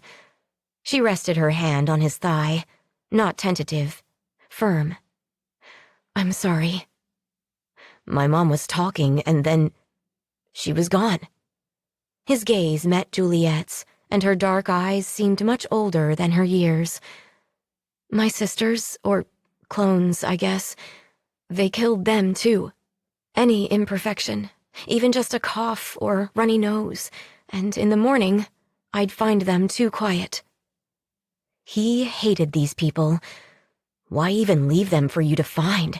Why not just hide the bodies and tell you they sent them to a relative or something? It's fucking cruel. She shrugged, but her expression was anything but uncertain. When I was younger, I thought they were accidents, that the babies just stopped breathing in their cribs. She swallowed and went on. But Julie 3 made it to 5 years old. I loved her so much. My first sibling who lived long enough to play with me. We shared a bedroom, and for the first time, I wasn't alone anymore. Her eyes shone with tears, but she went on anyway. I tried to protect her and keep her safe. But one day, she stumbled on the stairs and hit her knees. We iced them, and I prayed it wouldn't leave a mark. The next morning, she was cold and stiff in her bed. Gone. I cradled her and cried. But I realized at that moment that they'd left her there for me to find on purpose. Her body was a warning. They wanted me to understand how important it was to stay perfect. She broke eye contact with Bill and gazed down at her lap. I dried my tears and cleaned myself up before Mama came. If my nose ran too long or my skin got raw from wiping it, I'd be next. And I already had another baby sister to watch over. Julie 5 needed me, so I had to survive. She lifted her head again. Tears shone in her eyes, but she held them back, her tone even. I know it hurts, and it's the hardest thing to do, but you have to go on. You have to live, or they win. At least, that's what I always told myself. I'm never going to let them win. Bill stared at her for a moment. He'd misjudged her from the second they'd met. He mistook her naivety about the world for weakness, but the shadows in her gaze told a different story. She'd lived her entire life with death on her shoulder and lost 7 siblings before little Julie. Hell, she probably lost a few after Juliet, too. Losing his brother David had been a long journey. Slow. They'd had time to make peace, to tell him he was loved. In Bill's final moments with his mother today, she'd been angry with him, terrified Genesis would kill him. He reached over to cup Juliet's cheek. His voice wobbled, but he didn't give a shit anymore. This was trauma, and he was clinging by his fingernails. If anyone in the world understood, it was probably Juliet. We're going to expose them and show everyone what they've done. We're going to make those bastards pay. Chapter 16. Juliet watched the digital clock on the desk. 8 o'clock, and Cindy's apartment was silent. And Juliet was still in bed, in borrowed pajamas with messy hair. How late did normal people sleep? She got up from the futon and padded down the hall to the bathroom. The door to Vanessa's room was still closed. Juliet shut the bathroom door as quietly as she could and then flipped on the light switch. On the edge of the sink, her new toothbrush rested on a white hand towel. She grabbed it and squeezed some toothpaste onto the tip when something caught her eye. Small framed pictures lined a shelf on the wall above the toilet. She balanced the brush on the edge of the sink and closed the toilet so she could stand on it for a closer look. There was a picture of a grown-up couple, probably Cindy's parents. Beside it was a portrait of Cindy and Todd, all dressed up with crowns on their heads. The name of their school was on a sign behind them. She carefully picked up the last frame and stared at the photos. 2 pictures and 2 girls. Her gaze shifted from one to the other and back again. Identical, like she and Juliet were. But one photo was discolored, and the clothes were older. She glanced at the door and back to the frame. Turning it over, she slid the hooks free and lifted the back. The pictures had writing on the backs, one Vanessa and the other Cindy. Juliet had overheard Billy and her sister talking the first night they slept at his house. He'd said it was impossible for them to be twins. And there was another word, clone. But she didn't know what it meant. Did Cindy? Her hands trembled as she rushed to get the frame back together and placed it on the shelf again. If Cindy and Vanessa were just like she and Juliet were, then why didn't they have to be perfect too? It didn't make sense, and it wasn't fair. She got down and lifted the lid on the toilet. At the sink, she brushed her teeth, counting the seconds for each side and top and bottom, just like her mama had trained her. But inside, something burned, bitter and hot. Vanessa played video games and had friends. She slept late without morning inspections. She went to school, real school, not at home with her mother. Juliet tightened her grip on the toothbrush, anger bubbling in her belly. Juliet would tell her to calm down, tell her to be grateful they have each other. But Juliet wasn't there. Juliet got out of her sleeping bag quietly, leaving Billy sleeping. Yesterday, he'd insisted on staying busy. They'd spent all day combing through phone numbers and bank accounts until well past midnight. They found names to cross-reference for Zach, but for now, they were still empty-handed. She sat in front of one of Zach's computer screens and started flipping through the digital photos he'd compiled for her from social media surrounding Eden Incorporated. Her job was to see if she recognized any of them. So far, no one looked familiar. Not that she'd seen many people in her life. There was the male doctor who brought her a few graphic novels, her father, and an older woman who only came by once or twice a year. That was it. Juliet had never been introduced or even told their names, but the woman always made her father jumpy. Whenever she visited, Juliet's usually aloof father would trip over his words and rush through the exam. She'd mentioned the visitors to Juliet a few times, but her younger sister never had visitors at her physicals. Zach came into the garage and Juliet startled, barely stifling a scream. He put his hands up, noticed Billy still sleeping, and whispered, "Sorry, didn't mean to scare you." He pulled over another chair. "Recognize anyone yet?" She shook her head. "There were only 2 other people I ever saw in my house, other than my parents. I guess our chances of finding them are going to be slim." "Every lead can help." Zach scrolled through a website that said Facebook at the top. She flipped through a few more pictures and glanced over at his screen again. Her breath caught. "Wait, go back." He looked over his shoulder. "What?" She moved next to him, pointing at the screen. "Go up. I saw someone." Zach crawled up his news feed, and she tapped the screen. "Him. That's the doctor who was in my house." "This one?" Zach pointed. Juliet started to nod when the pull-out bed creaked behind them. She turned around as Billy stretched and came forward. "You guys should have woken me up." He squinted at Zach's screen. "Why are you looking at my pictures from my parents' barbecue?" Juliet looked at the photo again. "I recognized this man." Billy came closer, frowning. "That's my dad." Now that she studied the man's face, Billy and his father had the same bright green eyes. But the resemblance ended there. His father had pale, freckled skin with more angular features. Billy must have gotten his skin coloring and expressive features from his mother. Juliet never would have guessed Billy and the doctor were related. "He's the one who brought me comics."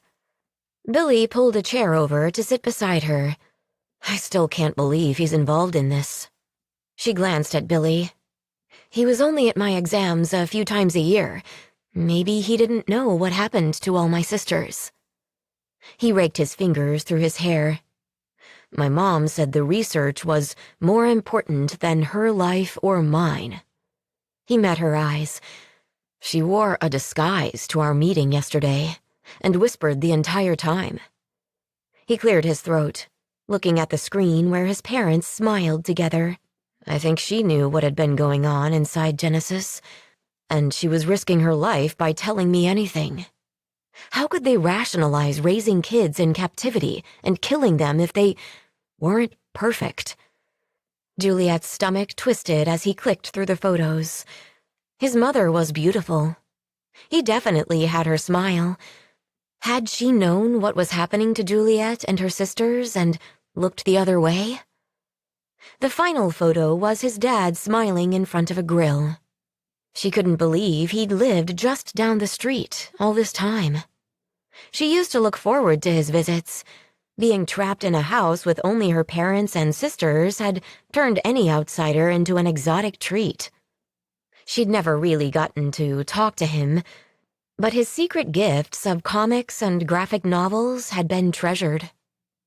Did he know they were planning to kill her in a few days and put her body on display as an example of their genetic engineering victory, like some kind of trophy? She popped up from the chair and went to the door, aching to turn the knob and run. But where would she go? Her feet remained glued to the floor while she blinked back tears. Zach mumbled something about donuts and vanished into the main house. The silence settled onto her shoulders like an invisible weight, smothering her. Billy came up next to her, his voice barely above a whisper. "I had an older brother. His name was David. I was 6 when he started getting sick. He'd be so tired that he'd fall asleep doing homework. He didn't want to go to Little League practice or go out and play." She glanced up at him, but he wasn't looking at her, just staring straight ahead. Then the headaches came. He'd cry because they hurt so bad. My mom took him to the doctor, but they recommended Tylenol and sent us home. Pretty soon his nose started bleeding. He'd lose so much blood, and they came more often every day. My dad is a researcher, not a pediatrician, but he knew it wasn't normal. Billy rubbed his forehead. He took David to the emergency room, and after a bunch of tests, they diagnosed him with leukemia, and the fight began. I didn't really understand what it was, but it scared my parents, and that terrified me. My mom cried at night after she thought I was asleep, and my dad mostly stayed at the hospital with David. Juliet worried her lower lip. That must have been awful. Yeah. He met her eyes. My dad could map DNA, but he couldn't save my brother. We celebrated David's 10th birthday in his room in the pediatric oncology ward. I'll never forget it, because we all had to wear masks. None of us could blow out the candles. A sad smile curved his lips. He cleared his throat. It was the last time I ever heard my brother laugh. He died a week later. I'm sorry. She took his hand, and he laced his fingers with hers. I'm not telling you this for sympathy. I just want you to understand. They weren't always like this. Losing David changed them. Until now, I never realized how much. He sighed.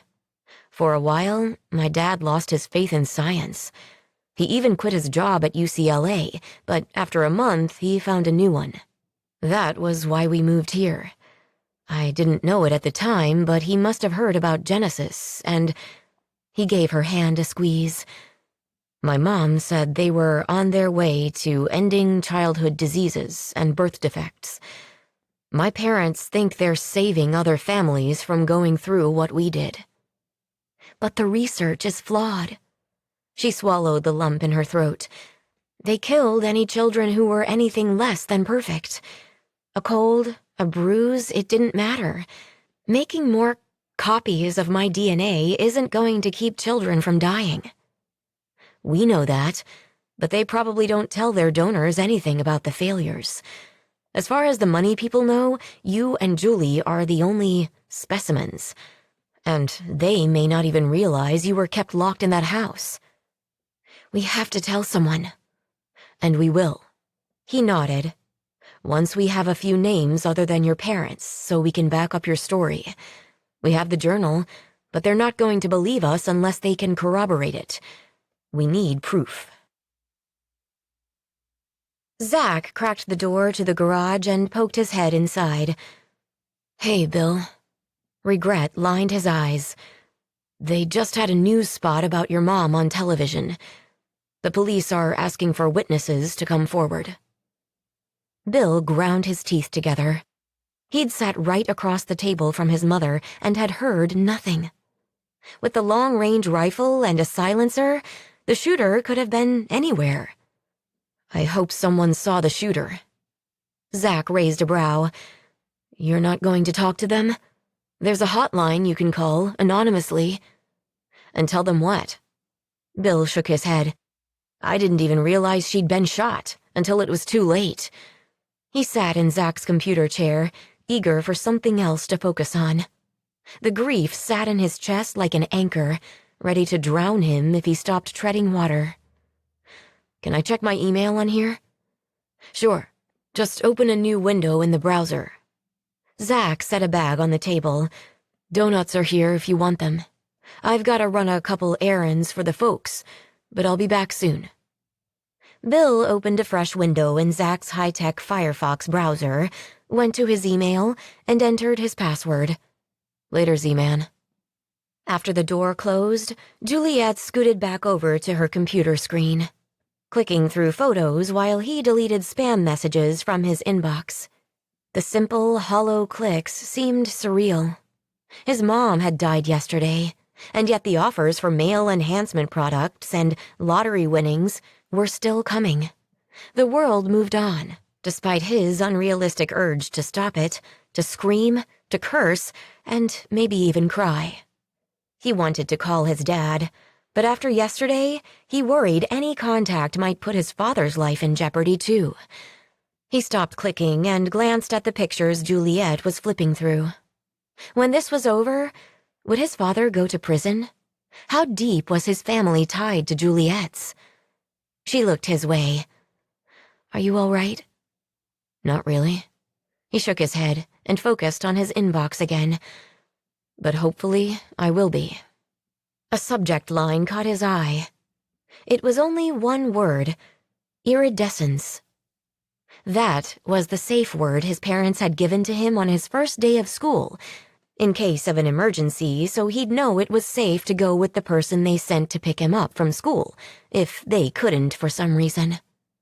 After losing David, they were hyper-vigilant over Bill's safety. They worried someone might kidnap him from school and had multiple fail-safes to ensure that never happened. Bill hovered the mouse over the email address and frowned. Neither of his parents used Hotmail, but he was too curious to delete it without opening it first. His pulse sped up as he read the email. "Bill, I never wanted you to find out about my research this way. Please understand your mother knew the risks of talking to you, but your safety meant more to her than anything in the world. I couldn't keep her away from you. Your life is in danger. They are searching for you. Your mother and I set up an emergency fund in your name, just in case.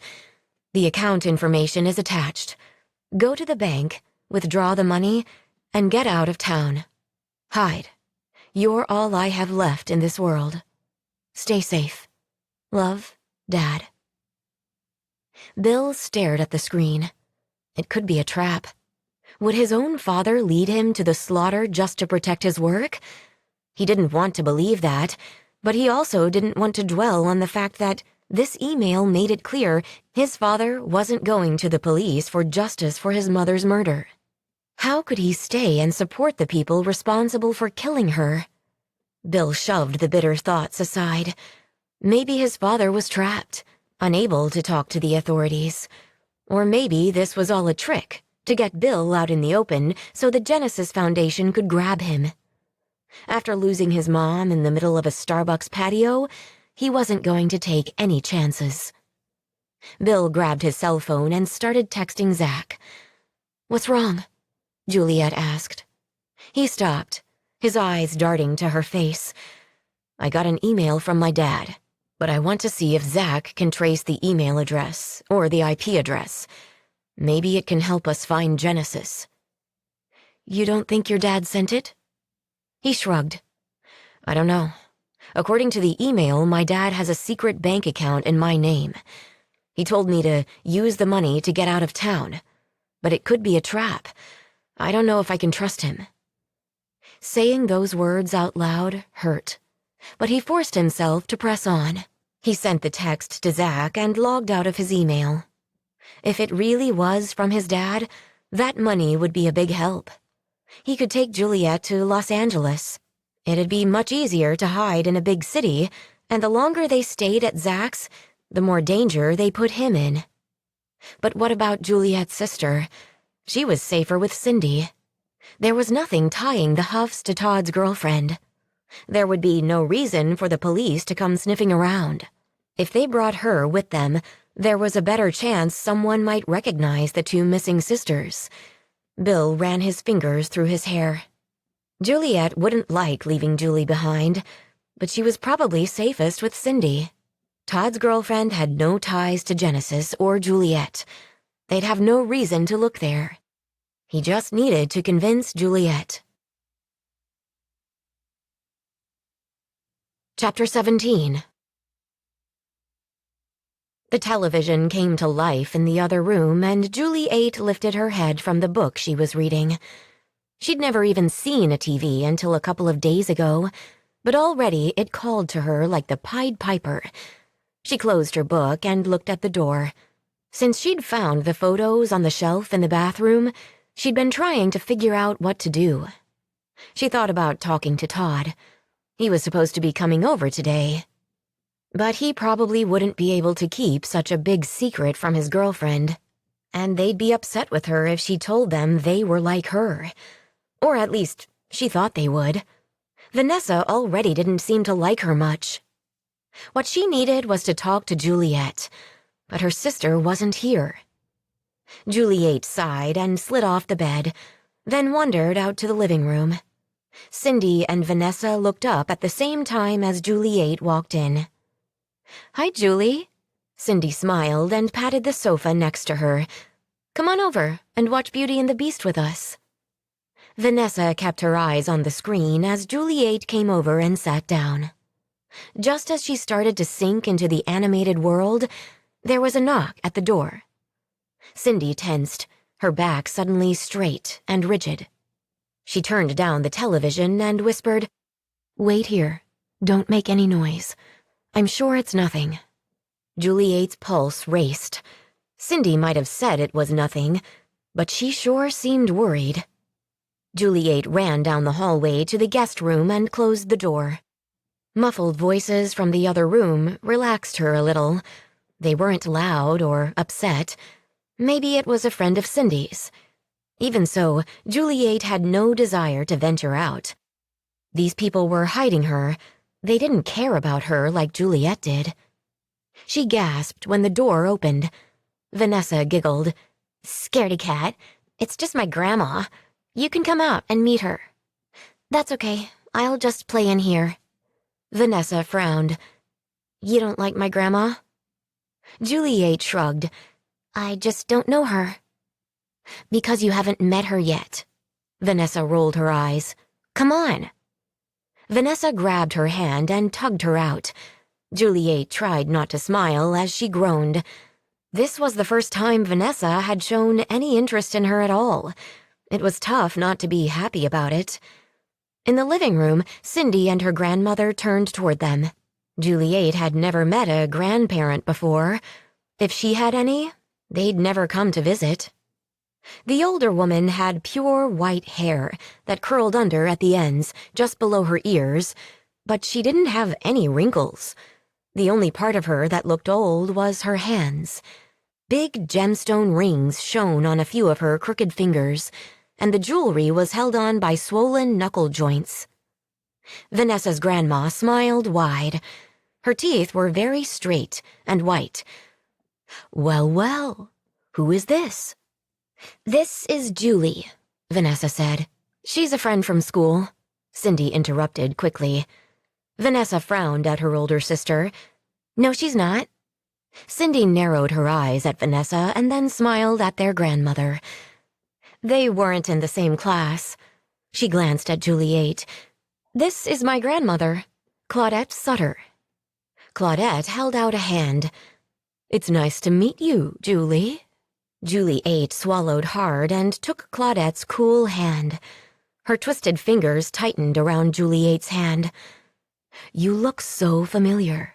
Maybe I know your parents. What's your last name, dear?" Juliet's pulse raced. Had she seen her picture on television? She couldn't say her real last name, but she couldn't think of another one either. Vanessa blurted out, "Cindy's boyfriend brought her to stay with us."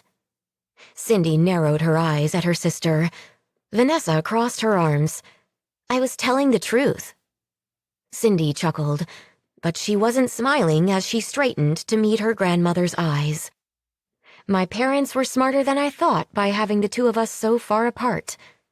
Claudette's gaze was locked on Juliet. "Sisters fight sometimes. Right, Julie?" Juliet lifted her chin.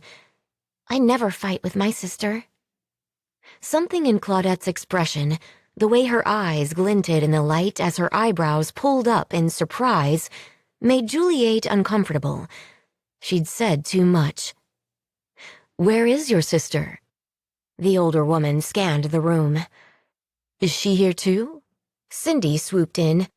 "Her sister's at home. They're on summer break from school, so Julie's staying with us for a few days. Slumber partying, you know." She caught Juliet and Vanessa each by the shoulder. "You two can get back to the movie. I'm sure Grandma came over for a reason." Juliet wandered over and sat on the end of the couch. Vanessa plopped on the other end. Good. Juliet didn't want to sit beside her anyway. Behind them, Claudette and Cindy talked about tickets to the symphony. Another thing she'd never been to. How many times had Vanessa gone to concerts with her grandmother? "Goodbye, Grandma," Cindy called. I'll see you darlings soon." Vanessa ran over to hug her grandmother, and finally the door closed behind her. "I'm sorry about that." Cindy sighed and took the center seat on the sofa. "I missed her texts on the phone, so she dropped by." "Well, she is our grandma." Vanessa rolled her eyes. Juliet leaned forward so she could see around Cindy. "You almost blabbed everything." "She's my grandma. I don't need to lie to her. Ever." "Give it a rest." Cindy patted her sister's leg. "I know you're not happy about giving up part of our sister's summer, but Julie didn't ask for any of this to happen, either." Juliet crossed her arms in front of her chest. "If she saw my picture on TV and something happens to me or Juliet, it'll be all your fault." Vanessa didn't reply. She just smiled. The animation blurred as Juliet blinked back tears. She would not allow Vanessa to see her cry. No way. But she wanted her sister. Bad. Bill's palms were sticky with sweat. Todd swiveled his head as they walked the 5 blocks from Bill's truck toward the bank. Zach couldn't trace the source of the email, but he had been able to determine that the Hotmail account was new and the IP address came from a public library. As far as he could tell, this wasn't a setup. But until they got there, he wouldn't know for sure. "Loosen up," Todd said. "You can't walk in there sweating with a stick up your ass. If this is a trap, you look like you're ready to step into it without a fight." "Screw you." Bill rolled his eyes. "I've never walked into a bank to make a withdrawal from a secret account. I'm nervous." "It's just like every other account at the bank. Mellow out." Bill grumbled, but did his best to box up his worry and focus on his next move. Todd was right. No one in there would know this was a secret account or strange for him. He could do this. And once he had the money in hand, he'd go back and get Juliet and all their things out of Zach's garage. They could find a hotel in Los Angeles and lie low. He had his new MacBook Pro laptop, so they could help Zach remotely and keep the police away from his house. Making plans settled the butterflies stirring in his gut. Todd grabbed the handle to the oversized glass door. "Ready?" "As I'll ever be." They stepped into the lobby, and nothing changed. No one even looked in their direction. Bill took a breath and walked to an open teller window. "Can I help you?" He nodded at the young woman with perfectly coiffed hair and a dazzling white smile. "Yeah, I need to make a withdrawal." After he filled out a slip with the account number and showed her his driver's license, she disappeared into a back room. Across the bank, Todd raised a questioning brow. Bill shrugged a shoulder just as the teller returned with her high-voltage smile still in full force. "Do you have a preference in bill size?" "What?" "The money." "Oh, 20s, please." She gave him a dubious look. He glanced at Todd and back to the teller. "Maybe a few hundreds?" She kept her voice down. "How about $100 bills for the first 1,000 and 20s for the rest?" "Sounds good." She smiled and counted out the currency. Until today, he'd never held $3,000 in cash before. As the stack of money grew, he realized the teller had been right to suggest larger bills. She offered him a debit card, too, but he wouldn't be able to use it. As long as Genesis was still searching for Juliet and her sister, he couldn't risk a paper trail. He left the rest of the money in the account. His parents had set aside almost $10,000 for him over the years in this secret account. It was proof that, on some level, they'd known Genesis was dangerous, and they'd turned a blind eye anyway. The teller slipped the cash into 2 bank envelopes. "Is there anything else I can help you with today?" "No, thanks." He slid the envelopes into the inner pocket of his jacket and walked over to Todd. "Let's get out of here." They headed outside, and just as they stepped off the curb, tires started to screech. "Run!" Todd shouted. Bill didn't need to be told twice. They bolted through the lot and down the alleyway behind the bank. narrowly escaping a black sedan barreling through the busy parking area. They ducked into the back door of a restaurant, exited through the front, jogged across the street through traffic, and ran into a mall. They wandered through the mall, watching for anyone that might be following them, but other than shoppers, there didn't seem to be any people tailing them. They must have lost them. After they exited the mall, Bill scanned the streets over and over for the car that had tried to run them over. Thankfully, the walk back to his truck was uneventful. He got behind the wheel and pulled into traffic, watching his rearview mirror. Think they're gone? Todd kept his eye on the side mirror. For now, that was close. Too close. Bill agreed. Do you think they found out about the bank account? Todd shrugged. No idea. Damn it. Bill got on the freeway, thinking out loud. If they knew about the money, they would have intercepted us before I could get to it. They must have followed us here. They probably know what kind of truck I drive. He should have thought about that earlier. There wasn't time to beat himself up. He was making this up as he went along. If his dad worked for Genesis, there was a good chance they'd watched Bill's family closely. I need to rent a car. The blinker clicked in time with Bill's pulse rate. No, Zach could rent a car. I'll pay him back with the cash. He can pick it up, and we'll catch a cab and meet him at a long-term parking garage in Los Angeles. I can ditch my truck at the house for now. Todd looked over at him. You're not really talking to me right now, right? Bill chuckled, tightening his grip on the wheel. Sorry, dude. Just trying to make a plan. Thanks for coming with me. Todd nodded and went back to watching the passenger side mirror. No problem. Juliet's not going to want to go to Los Angeles without her sister. Todd straightened up. Julie isn't going to like that either. She's champing at the bit to get out of Cindy's place. I bet. Juliet's been her only friend. That's not going to change anytime soon. Todd sighed. I think Vanessa wanted Cindy all to herself. She doesn't seem happy to have Julie there. Bill sighed. Hopefully we won't need to hide much longer. Silence dragged out for a couple miles before Todd cleared his throat. I should have said something earlier, but you were nervous about the bank and I didn't want to upset you. Bill looked over at him. What's going on? Todd sighed. Zach told me about... Bill interrupted. My mom. Yeah, He shook his head. I'm sorry. Bill shoved the grief aside. He didn't have time to grieve. He wanted justice. He just wasn't sure how to get it. Do you think I should tell the police what I know? He shrugged. For what it's worth, I get why you're not talking to them. Bill gave the truck a little more gas. I didn't see anyone with a gun, so I'm not sure how much help I would be anyway. Until we have more evidence on Genesis, her parents, and mine too, we can't risk it. Maybe I'll talk to them once we can back up Juliet's story. If you turn over the evidence, your dad could go down with Genesis. You ready for that? Hell no. Bill shrugged. I guess I have to be. Z-Man and I will have your back no matter what.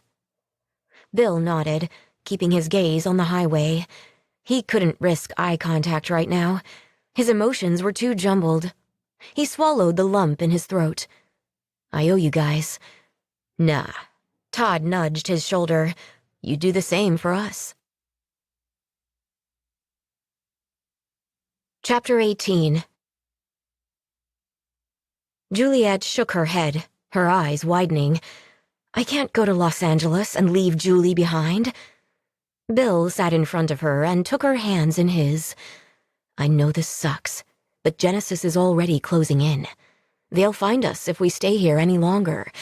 They followed me to the bank. If we stay here, it's only a matter of time until we lead them right to Zach's place.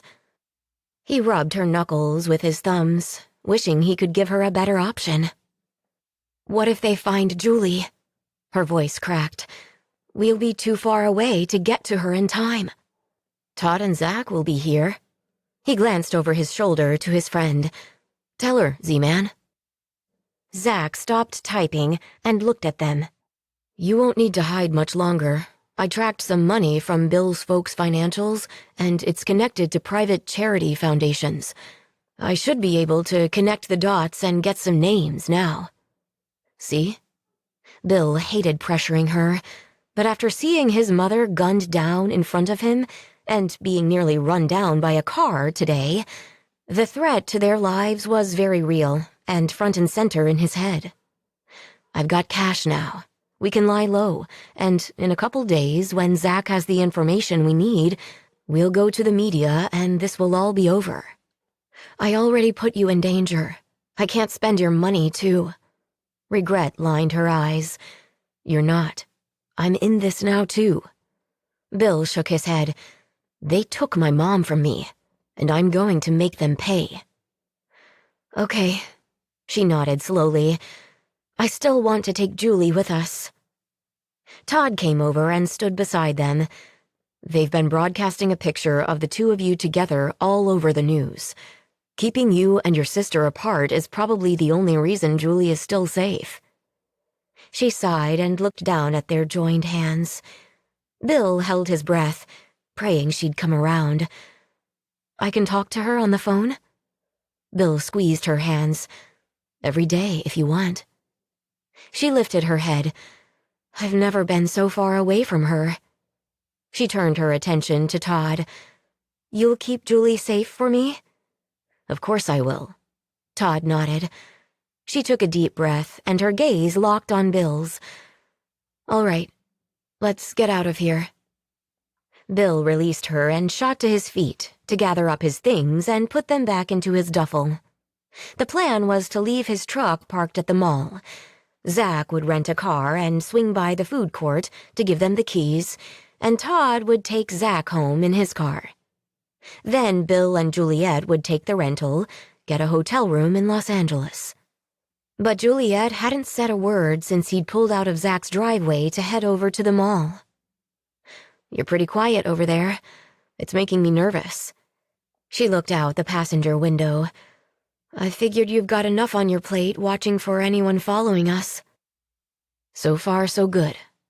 He stole a glance her way. This isn't going to be forever.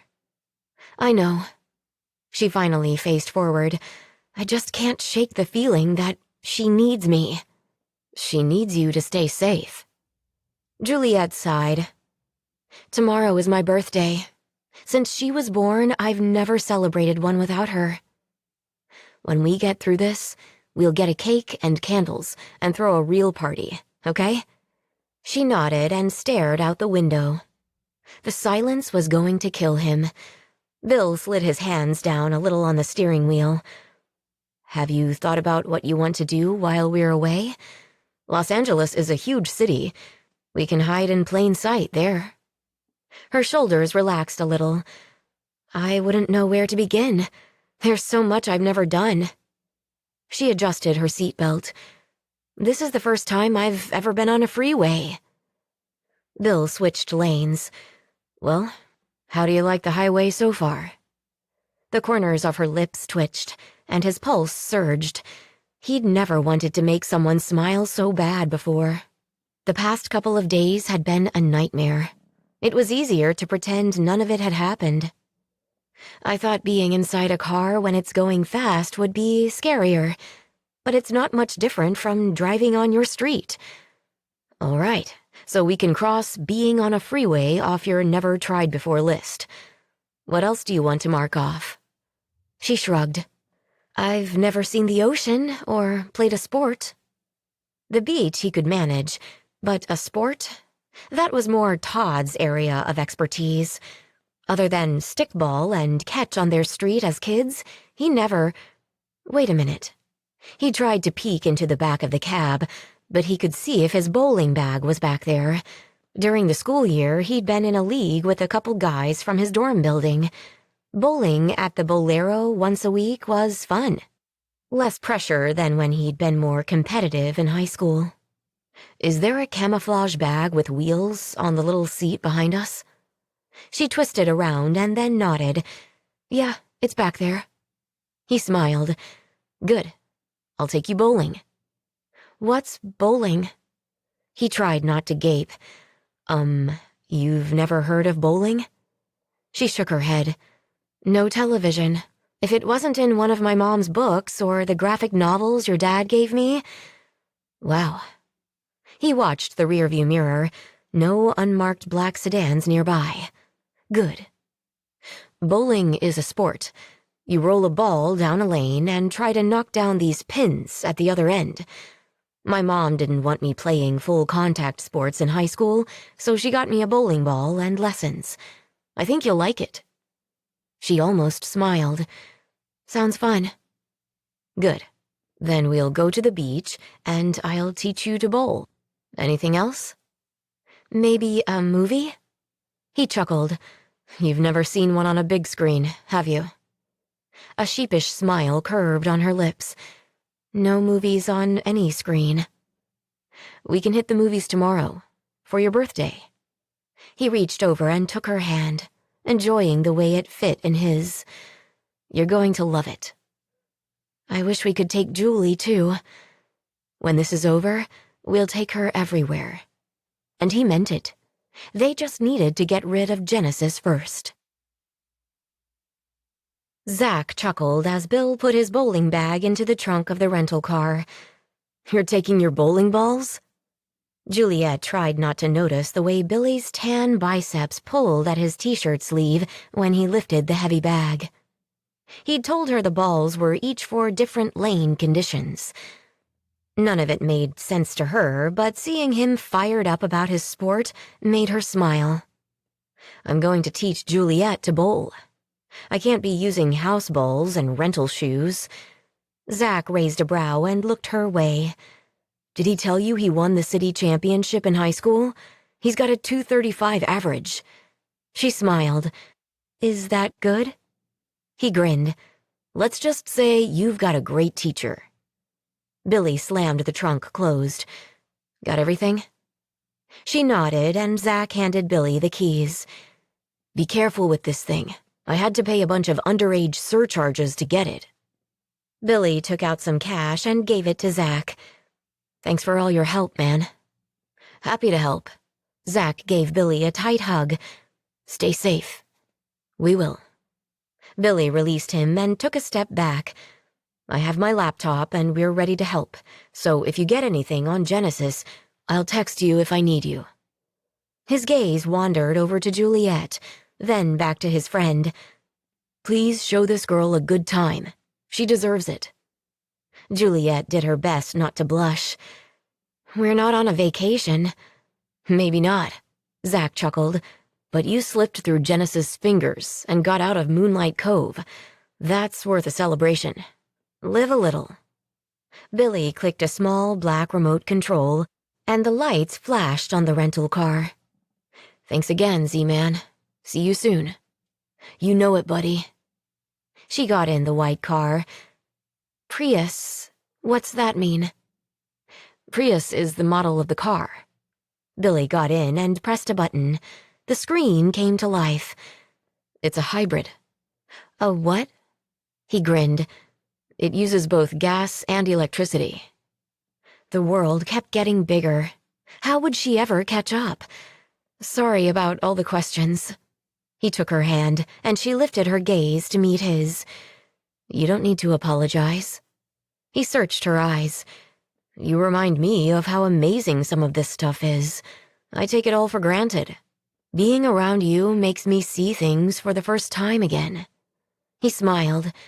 It's actually pretty cool. She leaned over and brushed a light kiss to his cheek.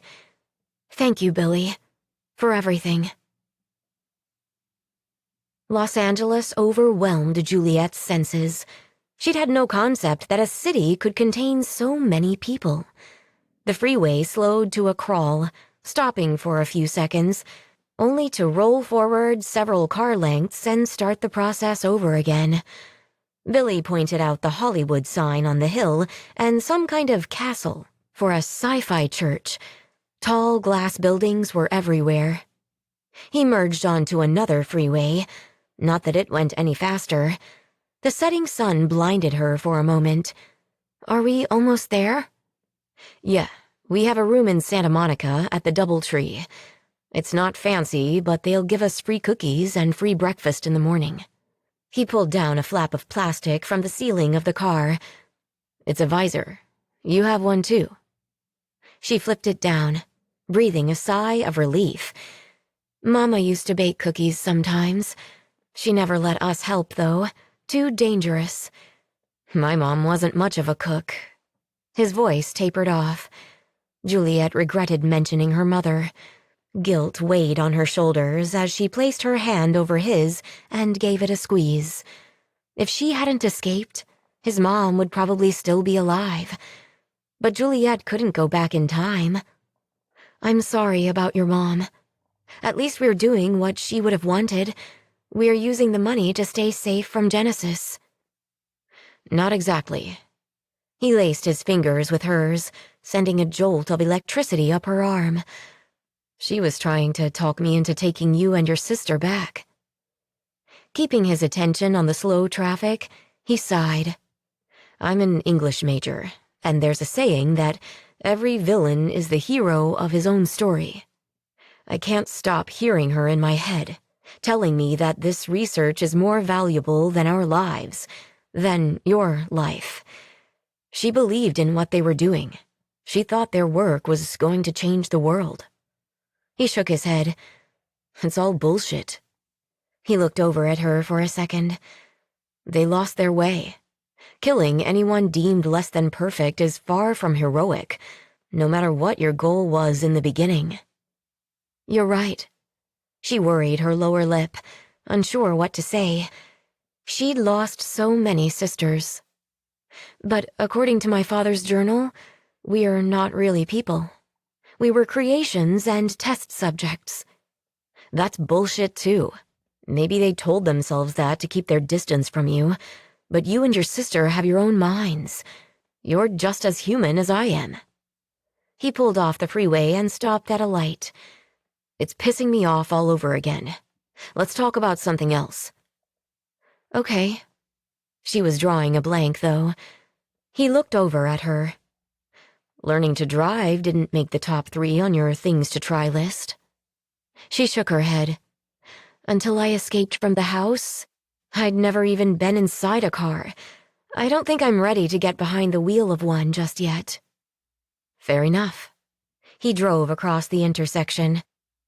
This is going to be your first time in a hotel, too? She laughed. I'm pretty sure you can assume that everything from here on out will be my first time. He stopped at another light and leaned over to kiss her cheek, his lips lingering near her ear. Not everything. Heat flushed her face, but she didn't care. This was the adventure she'd always dreamed of if she ever got out of that house, and she wasn't going to waste it being timid or afraid. No way. She turned her head, her lips caressing his. She liked kissing more every time she did it. He hummed into her mouth and straightened when a car honked behind them. To be continued? She grinned as he drove through the light and turned into the driveway labeled DoubleTree. Todd handed Juliet his cell phone. She pressed it to her ear. Hello? Julie, it's me, Juliet said. My name is Julie 8. She didn't mean to be bratty to her sister, but she was sick of people calling her by different names. Juliet's voice softened. I know, but we agreed. I want to stay with you, Juliet interrupted, unable to stop the whine from creeping into her voice. Can you come get me? Her sister sighed. That's why I called. I wanted to be the one to tell you. Juliet frowned. Tell me what? The people Mama and Papa work for tried to run Billy over with a car today. It's too dangerous for Zach to keep hiding me at his house.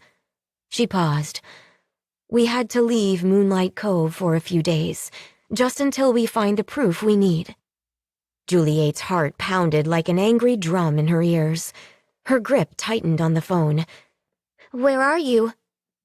"Billy took me to Los Angeles." Before Juliet could ask where that was, her sister went on.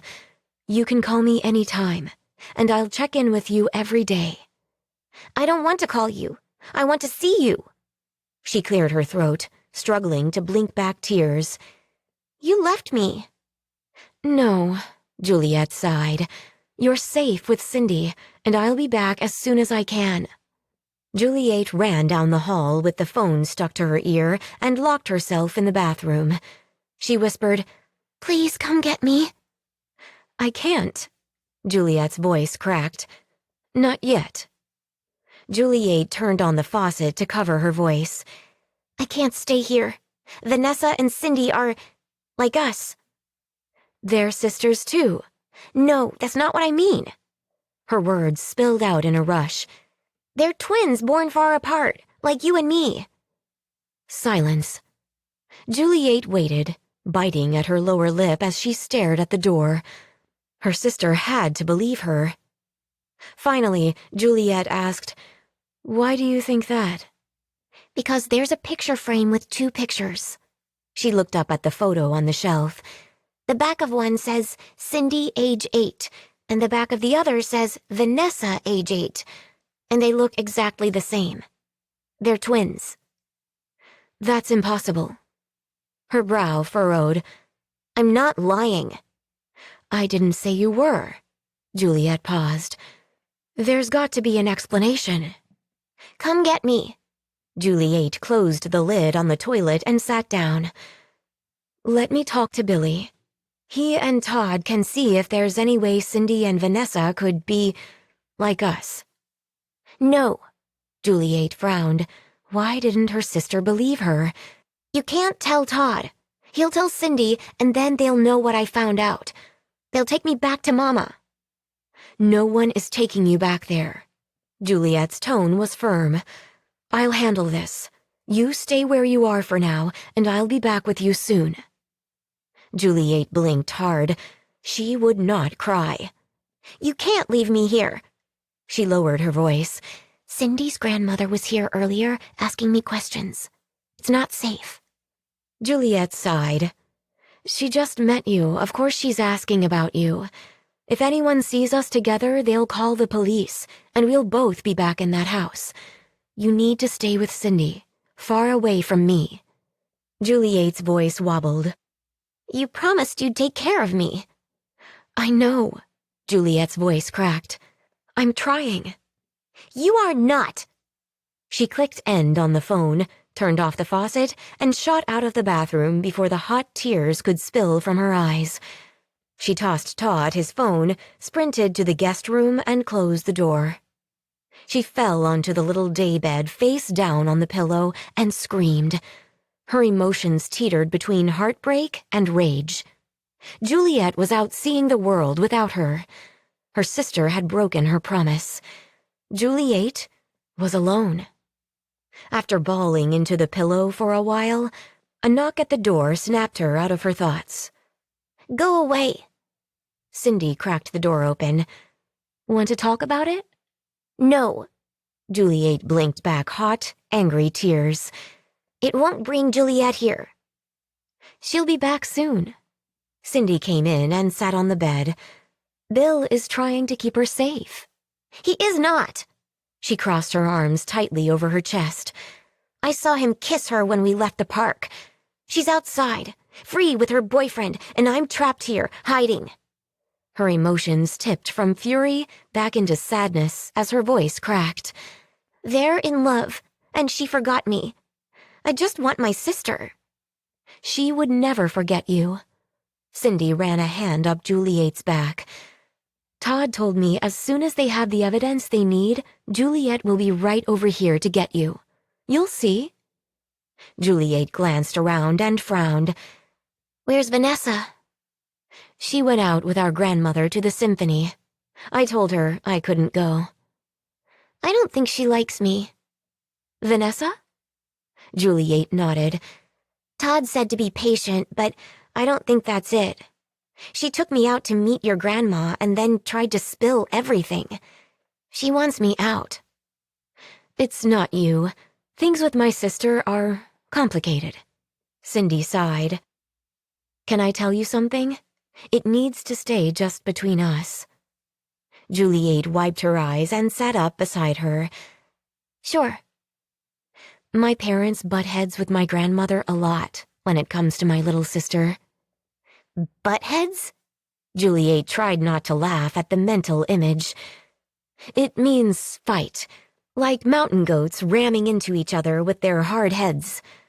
Oh, she sobered. Why? Cindy met her eyes. Because when I was just a little older than you, I was diagnosed with cancer, and the treatments to cure it were killing me. The doctors told my parents I needed a bone marrow transplant to make me better, but my parents weren't a match for me. So they had your sister? Cindy stared out the window. It wasn't that simple. My mom couldn't have any more children. My grandmother, her mom, spent a lot of money and found a surrogate. Long story short, my sister was born and she was a perfect match. They used her stem cells to save me. And that's bad? No, but my parents decided Vanessa didn't need to know about the bone marrow transplant, at least not until she was older. Our grandmother took her out one day and told her everything, against their wishes. Cindy tipped her head down. Vanessa has never been the same. Why not? Without my grandmother, Vanessa wouldn't exist. Cindy sighed, staring down at the floor. She calls Vanessa her miracle, and my sister thinks our grandmother is the only person who really loves her.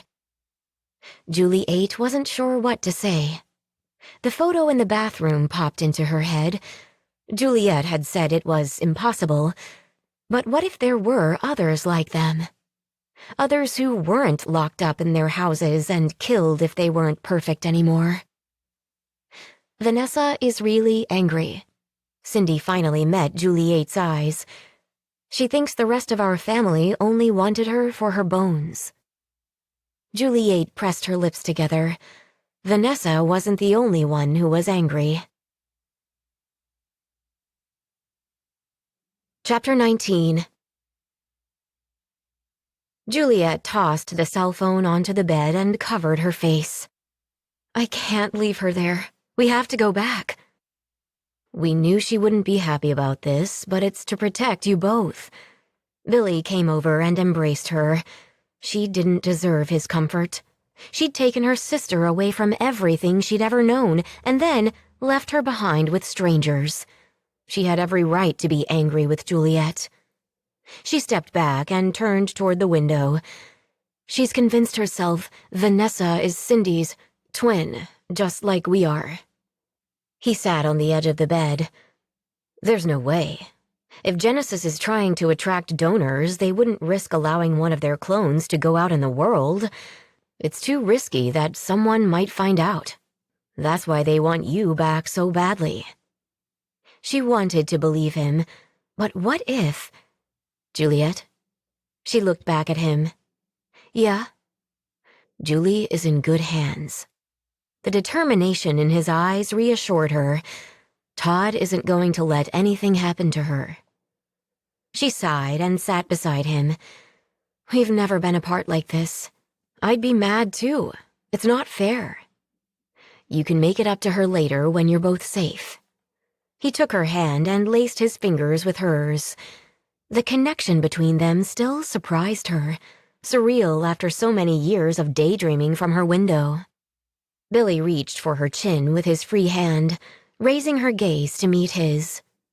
If we hurry, we can get to the beach in time to watch the sun setting on the water. Her stomach twisted with guilt. I don't think I can. He frowned. We're only a couple blocks from the ocean, walking distance. I shouldn't see it without Julie. She pressed her lips together. She was trapped in that house too. Billy got to his feet, pulling her up with him. I give you my word, when this is over, I will take you both to the beach. When this is over, she shook her head, What happens then? Honestly, I don't know. He looked at their joined hands. Before my brother got sick, when we'd get nervous about a new school year, my dad would tell us to take each day as it came, one day at a time. We could worry about tomorrow when it got here. His gaze wandered over her face. You and your sister are strong. You might not realize it yet, but surviving in that house and escaping the way you did, most people would have given up. You never did. I wanted to sometimes, but then another baby would come and there'd be no one but me to protect her. And believe it or not, leaving Moonlight Cove is for Julie's protection. She doesn't have to like it, but Genesis tailed my truck. We couldn't stay there any longer. Everything he said was true, but it didn't make her feel any better. The glass case with her name on it had shocked her and propelled her into action, but she hadn't thought beyond getting out the front door. Juliet depended on her. Juliet? She lifted her chin, meeting his eyes. We're doing the best we can. He gave her a tentative smile. Screwing up sometimes, it makes us human. In that instant, a dam gave way inside her heart. The weight of perfection lifted. At least for the moment. Her sister could be mad at her, and mistakes were an option now. In fact, they were expected. And forgiven. The death sentence that had followed her as long as she could remember was gone. A ball of emotion choked her. She wrapped her arms around Billy's neck and clung to him, allowing the tears to come. He didn't say anything, just held her tight. He kissed her hair. I didn't mean to make you cry. She pulled back enough to see his face. It's not your fault. She sniffled. Now I can sob until my eyes are puffy and my nose runs. I can cough and... She wiped her eyes and noticed his cheeks were wet too. She frowned. What's wrong? He laughed and sniffed, shaking his head. Everything. He wiped the tear from his face and blew out a breath. This has all been a lot, but we're still standing. That has to count for something. Definitely, she nodded. He placed his hand on her knee. All we can do is keep getting back up and trying again. She smiled. Sounds like heaven to me. He stood and offered her his hand. Come on, let's go see the sunset. He stopped at the closet and yanked a baseball cap from his bag. You should probably wear this, just in case. She took it and went into the bathroom. She wasn't sure if they'd brought a brush, but she did her best to pull her hair back into a ponytail, her fingertips instinctively checking for bumps or flaws. Would the inspections ever end? She put on the hat and tugged her ponytail through the opening in the back. Well, she turned to face him. How do I look? Billy smiled and her body warmed. You're beautiful. Heat crept into her cheeks as she pulled the brim down a little. I've got cuts and bruises, and no makeup. I stand by my answer. He took her hand. Come on. By the time they reached the beach, there were already many groups of people gathered, staring at the horizon. Juliet tightened her hold on Billy's hand. She'd read about sunsets, seen pictures in magazines. From her bedroom window, she could see parts of the brightly colored sky, but nothing could have prepared her for this awe-inspiring view of the sunlight reflecting off the Pacific Ocean. The setting sun dipped lower, sending a line of orange light across the surf toward her, welcoming her to the world. Her eyes brimmed with tears as the sunset painted the horizon in reds and purples. The rhythm of the waves crashing on the sand calmed her fears, coaxing her to allow hope into her heart. Billy leaned in close to her ear, his voice soft and low. Makes our problems seem small, right? Until he mentioned it, she hadn't been able to put her finger on the peace washing through her. Yeah, I never realized the ocean was so Huge. It's hard to really understand until you see it with your own eyes. He tugged her hand, moving them closer to the waves. Let's take our shoes off. You should definitely get your feet wet. He led her to a bench and they popped off their tennis shoes and stuffed their socks inside. Billy rolled the bottom of his jeans up, exposing well-muscled calves covered in fine brown hair. Her mama used to buy Nair and watch Juliet while she applied it. Mama would mutter about ladies having smooth skin and how dangerous razors were. He cleared his throat, and her chin shot up, heat creeping into her cheeks. Billy raised a brow. Everything okay? Yeah. She bent over to roll up her pants. You have hair on your legs. He chuckled, and she peeked up at him with a grin. You can add this to my new experiences list. I was in boxer shorts the first night you stayed at my house. She nodded. I remember, but I was so distracted by your chest. She straightened up. I didn't notice anything below your shorts. He wiggled his toes. Hope they live up to your expectations. She nudged him, laughing. I don't have any expectations. Ouch. He stood up and pulled her with him. Ouch? He raised a brow with a crooked smile. You could have just told me you think I'm good-looking. She rose on her tiptoes and kissed his cheek, then whispered, I always have. Before he could respond, she dropped his hand and sprinted across the beach. The heat warmed the bottom of her feet, but the sinking sand made it tough to keep her balance. She glanced over her shoulder. He was catching up fast. Focusing on the water's edge, she pushed her legs harder until she splashed into the waves. Running outside with the sun in her eyes was so much better than she'd ever imagined. Oh my God, she squealed. Billy raced to her side. Are you all right? She nodded and started to grin. I wasn't expecting it to be so cold. The Pacific is really big and deep. It never heats up much, even in the summer. He chuckled. I'm always shocked when I first get in.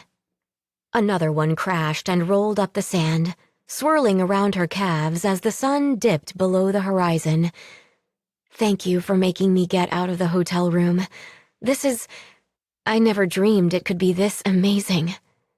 He laced his fingers with hers. Night's not over yet. No? She smiled up at him. You wanted to play a sport, too, right? That was on my list.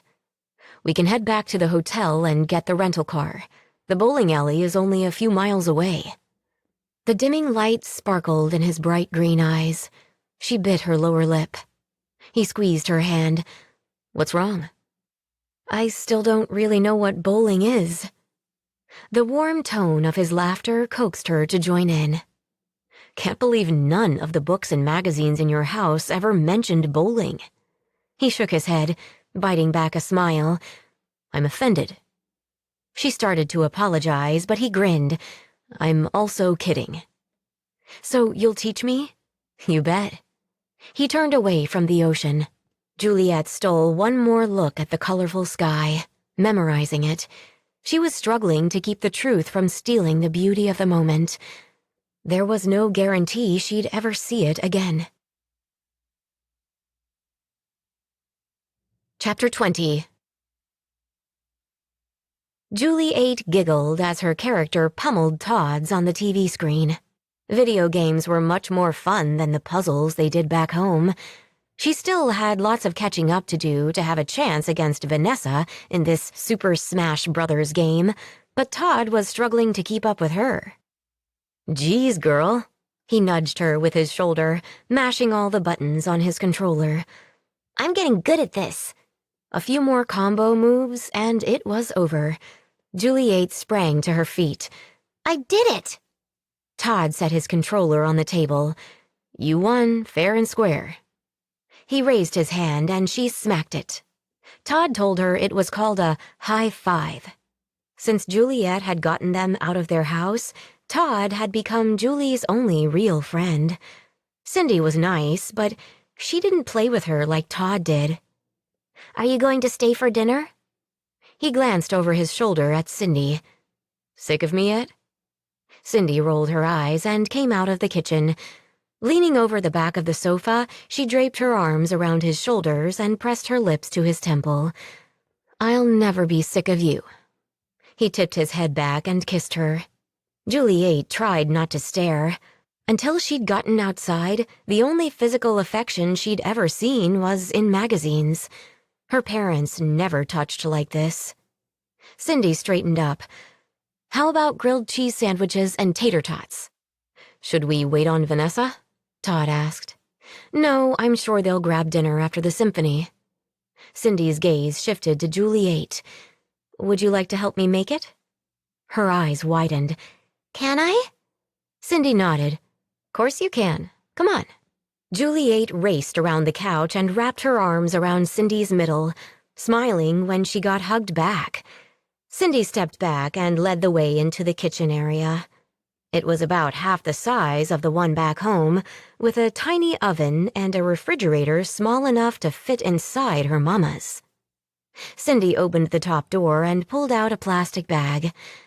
"You can be in charge of the tater tots." Juliet had no idea what a tater tot was, but she was eager for a chance to cook something. "Should I wear gloves?" Cindy raised a brow. "Gloves? No, I think washing your hands is good enough." After Juliet washed and dried her hands, Cindy showed her how to preheat the oven and placed a cookie sheet and a can of something that said Pam on it on the counter. "Let me know if you have any trouble reading the directions." "I'm a good reader." Juliet turned the bag over. "Well, I'm here if you need me." Cindy put the first sandwich into the frying pan. Juliet sprayed the pan and carefully spread the frozen potatoes evenly. The oven beeped, and Cindy helped her slide the tray inside. "Smells good." Todd came over and leaned against the counter. A knock at the door interrupted them. Todd straightened, tense. "Are you expecting anyone?" Cindy shook her head, then looked at Juliet.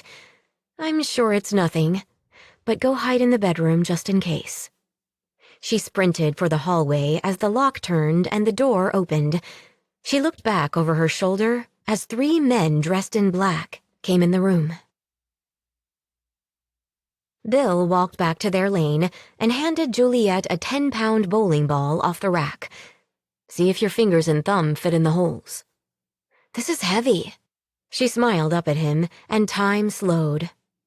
He lived on campus at UCLA, surrounded by women with perfect white smiles, slender legs tanned to perfection, and sun-kissed blonde hair, but none of them made his heart race like seeing Juliet smile. Her dark hair, soft skin, and big brown eyes made her seem almost ethereal. She was beautiful, for sure, but there was so much more to her. She'd survived in a house where her life had depended on perfection, and after she'd broken free, instead of being shocked and overwhelmed, she seemed to welcome every new experience, hungry to see, learn, touch, and taste everything. Seeing the world through her eyes intoxicated him. Bill cleared his throat. "It's only 10 pounds. Any lighter and you'll be pitching it down the lane overhand." A wrinkle formed between her eyebrows, and he realized she had no clue what pitching overhand was. He held the ball for her while she slid her slender fingers into the holes. "Got it?" She nodded, and he let go of the ball, allowing her to hold the weight on her own. "Now, try a gentle swing." Her arm moved forward and back slowly a couple of times before she set the ball on the rack at their lane. "Zach told me you're really good at bowling." "I'm all right." He chuckled and grabbed his 16-pound ball out of his bag.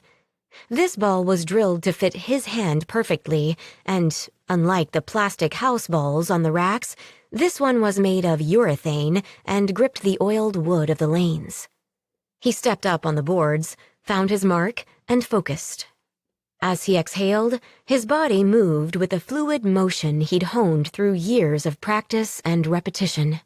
His smooth steps toward the foul line were timed with the backswing of his arm, until he released the ball and his toe slid, stopping just before the foul line. His ball spun as it rolled down the lane, and at the last second, it hooked into the pocket. The pins cleared completely off the lane. Damn, that felt good. He grinned and turned around to find Juliet on her feet, clapping. She came to him as he walked off the lane toward the ball return. He caught her around the waist, laughing as his lips brushed hers. He set her down, marveling at how easy it was to be with her. No drama, no concerns about what she might really be thinking. Just being himself was enough for her. Wild. Your turn. She slid her fingers into the house ball and he helped her up to the foul line. At first, it's easier to forget the approach. Just stand here at the line and focus on keeping your arms straight. Let the ball swing back and forward, then release. He showed her the foot position, and she mimicked his stance. Then he moved behind her, helping her with her swing. She didn't wear perfume, but she smelled better than any of his college dates. He shoved the thoughts away. The last thing he needed was to get aroused at the bowling alley. There you go, he mumbled close to her ear. Count 3 swings, and on the third, let it roll down the alley. She followed his directions, and the ball rolled straight from her fingertips. It veered to the right, clipping the 2 pins in the corner. He readied himself to give her a pep talk, but when she spun around, her grin lit up the building. That was amazing!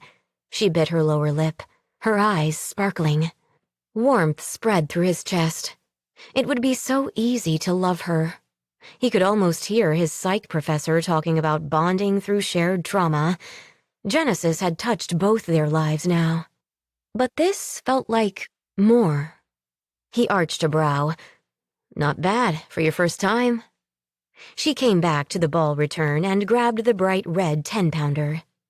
Well, I do have a good teacher. He crossed his arms, watching her place her feet and swing the ball, but his mind wandered far from the bowling alley to the big Victorian house on his street. She'd been a prisoner all those years, and it hadn't broken her spirit. She was missing her little sister, but she still chose joy over sorrow. This time she released the ball and it slowly rolled across the lane, hitting the 2 pins on the other corner. She turned around, laughing. I may have overcorrected. He shrugged. 4 pins in a frame is better than 3, right? She came back, and he held out his fist. Her smile faded to a puzzled frown. What's wrong? You tap your fist to mine. It's called a fist bump. Why? For encouragement? He smiled, like saying good job without words. Her lips curved at the corners, and she touched her knuckles to his. Fist bump. I like it. Juliet froze, unable to move her feet. The man in front grunted, Get the girl. Who the hell are you? Todd shoved the one coming for her, knocking him to the ground. A second man grabbed Cindy from behind, pinning her arms. She squirmed. Todd, look out! The third man, and the biggest of them, rushed toward Todd with something sparking in his hand. Todd spun around and dodged under the weapon, tackling the guy around his knees. The weapon crashed to the ground right before they did. Todd and the man traded punches, while Juliet's pulse pounded in her ears, her hands trembling. They needed help. But what could she do? The first man crawled toward the weapon, and finally she broke free of her panic. Juliet rushed forward, kicking the black, sparking gun away from his groping fingers. One last punch from Todd, and the other man lay still. Todd stood up and turned to face the man holding Cindy. Leave her alone, Todd growled. She's got nothing to do with this. The man in black shook his head. We came for the girl, and no collegiate jock and his girlfriend are going to stop us. Blood trickled from Todd's nose and the corner of his mouth. Your friend over there has already been stopped. Leave now, and no one needs to know you were ever here. The man holding Cindy chuckled. You are in no position to make deals. The other man shot up from the floor so fast Juliet didn't have time to scream. He covered her mouth with a big gloved hand and wrapped his arm around her waist from behind. "Got her," he growled. She wriggled like a fish, kicking his legs repeatedly, but his grip didn't loosen. He yanked her to the door, nudging the unconscious one with his boot. "Get up." The other man jabbed a needle into Cindy's arm, and her eyes closed. Her body went limp in his arms. Juliet struggled again. Was Cindy dead? Todd bolted forward, but the guy he'd knocked out earlier was awake again. He grabbed Todd's foot and he crashed toward the floor, hitting his forehead on the edge of the table as he went down. Juliet's eyes widened, but no one could hear her shout. Todd landed face down and didn't move. The man holding her dragged her toward the door, calling to the others, "Get them on the sofa." A slender woman with white hair stepped into the apartment, shaking her head. "Fools, how difficult is it to snatch a young girl?" Cindy's grandmother turned around and stroked Juliet's hair. "I'm sorry, I truly am, but family comes first. And if anyone discovers you're a clone, I'll lose my family and my fortune. You understand." Juliet slammed her head back into the man's chest, but his grip didn't loosen. She didn't understand any of this. She wrenched a hand free and lashed out, smacking Claudette Sutter's cheek before the man caught her hand again. The older woman jerked back, and a big earring fell to the floor. Her lips pursed into a thin line as she straightened. "Take her out to the van. Don't be seen." "Yes, ma'am." The other two men followed them out. Once they had Juliet in the back of the van, one stuffed a sock around her mouth while the other shoved her inside a large plastic container with bars on the openings. "Good puppy," one of them grumbled. Hot tears ran down her cheeks. She didn't know if Todd and Cindy were alive or dead, and she had no way to find Juliet. But Mrs. Sutter's words kept echoing in her head. "You're a clone." Juliet didn't know what the word meant, but it seemed bad. She closed her eyes and prayed Juliet would find her, somehow. They finished bowling, and Billy drove her back to the hotel. Her head spun with wonderful new memories from the amazing day. She wanted to freeze every single moment. She'd missed out on so much, but she tried to keep the bitterness away. It would be way too easy to give in to anger. Her cell buzzed right before the chime on Billy's phone did. He looked over at her. It's probably Zach. Maybe he's got something on Genesis. She clicked the text message button. Her smile faded. He can't find Todd. He could be watching a movie with Cindy and Julie. He glanced at the clock on the dashboard. Maybe they went to bed early. Juliet wanted that to be true. Billy didn't seem to believe it either, though. He drove quickly, and after he parked, he tugged his phone out of his pocket, sent Zach a text, and then took her hand. "Come on, let's get inside." Once they were locked in their hotel room, Billy opened his laptop and checked his email. Shit. Juliet came up behind him, goosebumps crawling up her arms. The email had a picture of Juliet with their mother. Adrenaline pumped through Juliet's bloodstream as she scanned the email. "We know you have Juliet. Bring her home, and we'll let Juliet go. She's scraped up and useless to us now anyway. If Juliet's not home tomorrow by 11 a.m., then Juliet will never leave this house again. Juliet knows what happens to imperfect children." Tears made the last line blurry. "I have to go back." Billy got up, shaking his head. "Tomorrow's your birthday. They'll kill you both.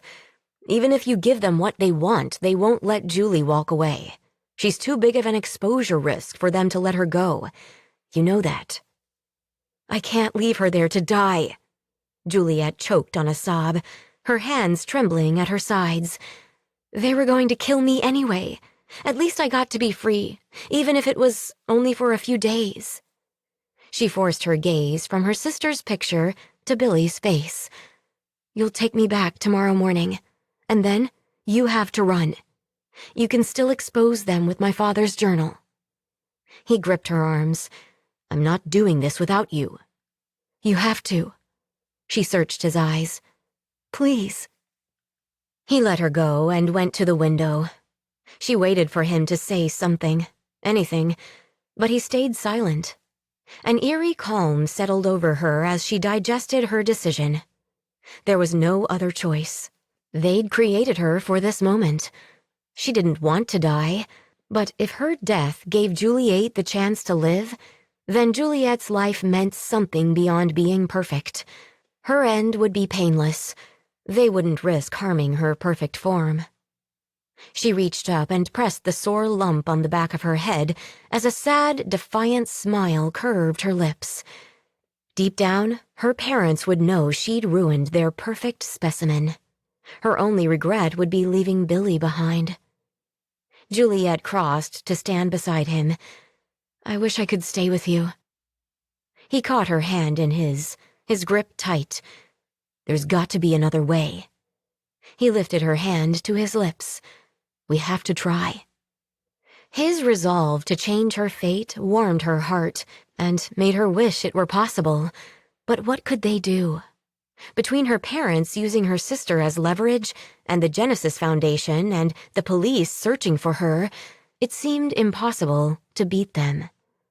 But hope and determination gleamed in his eyes anyway. She squeezed his hand. I'm so glad you came to my door all those years ago, Billy Manning. Thank you for everything. This isn't over yet. He bent to kiss her lips, tender and slow, until her pulse raced. He rested his forehead on hers and whispered, Please, Juliet, don't you dare tell me goodbye. Chapter 21. Juliet hurt all over by the time they let her out of the giant crate. Mama waited outside the van. She peered up at her mother, but she didn't look happy to see her. Look what Juliet did, she tisked as she looked Juliet over. No one would believe you were ever perfect. Not anymore. You're ruined, like a piece of garbage. Angry tears welled in Juliet's eyes as she clenched her fists. Other kids don't have to be perfect, Mama. She snatched Juliet's arm in a tight grip and yanked her in close to her face, her bitter breath puffing on Juliet's cheek. That's because they're sick and weak. Now you're nothing. A waste of time, that's what you are. Juliet tugged, trying to break free from her mother's tight grip. They aren't garbage. They're happy. Is that so? Her mother shoved her backward as she let go. You've only been gone a few days and you've already ruined yourself. You're too selfish to understand. You could have changed the world.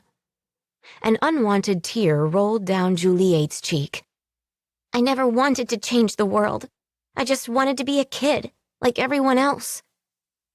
The sting of the smack to her cheek shocked her.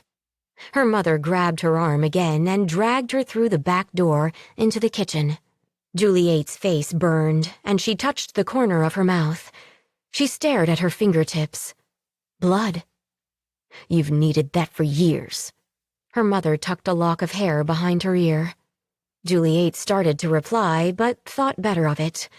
Nothing she said was going to get her out of this house. It would only make her mother angrier. Instead, she spun around and ran up the stairs to her bedroom. She slammed the door and threw herself onto the bed, screaming into her pillow. Heavy footsteps creaked on the staircase. 2 sets. Out of habit, she sat up and wiped her face, wincing as her salty tears stung the new cut on her lip. The bedroom door opened with so much force the knob dented the drywall. Her mother stormed into the center of the room, nostrils flaring. How dare you walk away from me? Fear swelled, overpowering Juliet's anger. She pulled her knees up to her chest, hoping to hide her newly blemished mouth. "Sorry, Mama." Her father hovered behind, face stern and eyes narrowed. "All this work for nothing. Look at your damned knees, scrapes. You're worthless."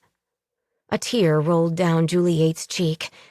Her mother struck like a cobra, snatching Juliet's upper arm and yanking her off the bed so fast that she gasped for air. Mama slammed Juliet against the wall. "If anyone should be shedding tears, it's me and your father. You have no idea how much we've sacrificed, you ungrateful piece of shit." Juliet blinked hard, struggling to keep from crying. Her heart raced. Usually when Mama got really mad, her father would step in and remind her not to leave a mark. Not this time. He shook his head and turned away. "Not too rough, Martha. We need her alive. She's our leverage to get Juliet back." His footsteps creaked on the stairs, and Juliet's heart sank. Survival instinct kicked in. She struggled to pry her mother's fingers off her shoulders. "Let me go. Please, Mama. You're hurting me." "Just like you hurt me." She jerked Juliet away from the wall and dragged her down the stairs to the closet outside the kitchen. The closet without a light inside. "No!" Juliet screeched, yanking backward, but her mother was too strong. "Please, I promise I'll be good." Mama threw her in. Juliet hit the back wall and fell to her knees. "You were so beautiful and perfect." She shook her head, speaking as she closed the door. "They polluted you. I could have kept you safe." The lock clicked, and Juliet screamed, banging her fists on the door as the darkness suffocated her. Bill opened Skype while Juliet pulled a chair over to sit beside him. One more click and Zach's and Todd's faces filled the screen. "Holy shit, Todd. What happened?" His friend's right eye was swollen shut, and the corner of his mouth was cut as if he'd just gone a couple rounds with a prize fighter. Juliet sat by Bill and gasped. "They attacked you? Was it someone from Genesis?" Todd shrugged. "I'm not sure who they were, but you should have seen the other guys." He sobered. "They got Julie. I'm sorry. Cindy and I tried to stop them." Bill rested his hand on Juliet's leg, grateful when she laid hers on top. He needed her to stay strong and believe in him. Somehow, he was going to find a way out of this mess. He had to. He couldn't just hand her back to them like a lamb to slaughter. No way. "I got an email from them. They want to trade Juliet for her sister. We need to be there by 11 o'clock tomorrow morning." Zach leaned in closer. "It's a trap." "Yeah," Bill nodded, "and there's not much time to come up with a better plan." "Before you start planning, things are more complicated than we realized." Todd held up a sparkly earring with a quarter-sized pearl inlay. Bill frowned. "What's that?" Todd twisted it in the light. "When Cindy and I came to, we tore through her place looking for any clues to figure out who those guys were. And we found this." "An earring?" "It's a clip-on." Todd met his eyes. "Cindy said her grandmother is the only person she knows who wears them." Bill glanced at Juliet and back to the screen. "I'm not following." Todd held the earring closer to the webcam. "Her grandmother was there at the abduction." Bill sat back in his chair, his mind spinning. Her grandmother knows about Genesis?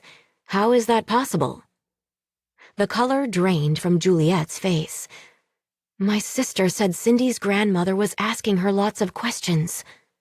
I thought her imagination was running away with her, but what if she was right? Maybe she said the wrong thing and Cindy's grandmother called my parents." The web kept widening. He'd thought Genesis was the Huffs, but then his parents were mixed up with it, and now Cindy's grandmother too? How many people in Moonlight Cove were connected to the Genesis Foundation? Juliet straightened, leaning closer to the computer screen. Julie also told me she saw pictures of Cindy and her sister, and they were like us, identical. She shook her head, a tear slipping free. She was so angry that Vanessa didn't need to stay perfect like us. I told her she was wrong. But what if she was right? Whoa. Zach moved in front of the camera. So Cindy's grandmother might be working with Genesis? She's rich. Bill's mouth went dry. She could be funding them. Zach rolled his chair to the side, his fingers flying on the other keyboard while he spoke. Let me check my reports for her name. Todd looked over at him. She has a nonprofit that gives away grants. I think it's called the Sutter Syndicate or something like that. Juliet rubbed her forehead. Where's Cindy? Is she okay? Not really. Todd sighed. Physically, she's fine. They injected her with a sedative so she didn't get roughed up like I did. But when she found her grandmother's earring on the carpet, he shook his head. She's shaken up. Where is she now? Bill asked. Juliet reached for the hotel notepad and a pen and started writing. Cindy's at her place. Todd cracked his neck. Her grandmother is supposed to bring Vanessa home tonight. And if her grandmother really is involved somehow, Cindy doesn't want her to know we suspect her. Good plan. Bill leaned in closer. What are we going to do? Zach looked up from his screen. Right now, the options seem to be that Juliet either goes home or she doesn't. Bill pulled his hair back from his forehead. Both those scenarios end with someone dead. We need another option. What about the journal? Todd asked. Bill glanced at Juliet. That research and the money trail are the only hopes of getting Genesis to leave you alone. Juliet stopped writing and looked up. What if I go back and tell them Billy won't turn over the journal until they deliver my sister to him? That could buy Zach some time to see if he can find evidence of a connection between the Sutter nonprofit and Genesis. Oh, he hated this plan already. Choking back the dread, he forced his voice to stay even. You're saying we do exactly what your parents asked and trade you for your sister? I'm not leaving you there, Juliet. We'll find another way. She squeezed his hand. Once you have Julie, you can demand a ransom for the journal, or you'll give it to the media. I can tell them you want me to deliver the money. They won't want me to be the one to meet you for the exchange, but they won't have much choice. Bill turned the idea over in his head. How do we know they won't have a sharpshooter nearby to kill us both? I'm a threat now, too. I know too much. The memory of his mother's dead eyes taunted him, the tiny hole in her forehead. 1 minute she'd been talking, the next, gone. Wait a second. Todd leaned back in his chair. If Claudette Sutter is really funding these scientists, maybe Cindy can help. Bill's shoulders ached. When he used to wish he was grown up, he never dreamed the stakes would be so high. He stared at Todd. How? Cindy comes with us to pick up the ransom. If we grab Juliet and run, that sharpshooter won't risk a shot if Claudette's granddaughter could become a casualty. Not if she's funding them. Juliet frowned. Haven't we put Cindy in enough danger already? She feels horrible that they took Julie. And if her grandmother is involved, too, it'd be tough to keep her away from all this. Bill crossed his arms. Be sure she knows what these people did to my mom. I don't want her to agree without understanding what she's getting into. You seriously think I want to put her in this position? Todd raised the brow over his good eye. Fuck you, Bill. Sorry. Bill shook his head. I just don't want anyone else getting hurt. Zach filled the screen again. I'll keep looking for a connection with the Sutter Syndicate. There were definitely some large donations from nonprofits. Todd rubbed the top of his head. How did Cindy's grandmother get mixed up with scientists bent on cloning human beings in the first place? I'm not sure. Bill shrugged. My parents got involved after David died. My mom said the research was a way to make sure families in the future didn't go through the pain of losing a child. Maybe Mrs. Sutter lost someone too. Todd froze for a second, then straightened up. Juliet, your sister told you that Cindy and Vanessa were like you? Juliet nodded, and Todd cursed under his breath. Cindy had cancer when she was 12. She needed a bone marrow donor, but her parents and grandmother weren't a match. Cindy's mom couldn't have any more kids, but Cindy's grandma found a surrogate. Vanessa was born via surrogate, paid for by Cindy's grandmother. She turned out to be a perfect match. Bill's heart raced. Oh shit. Claudette had Genesis clone Cindy's DNA. It's definitely a possibility. Todd looked over at Zach and back to the screen. Maybe she's funding them out of gratitude, or to keep them quiet about Vanessa. Either way, she's got to be mixed up in all this.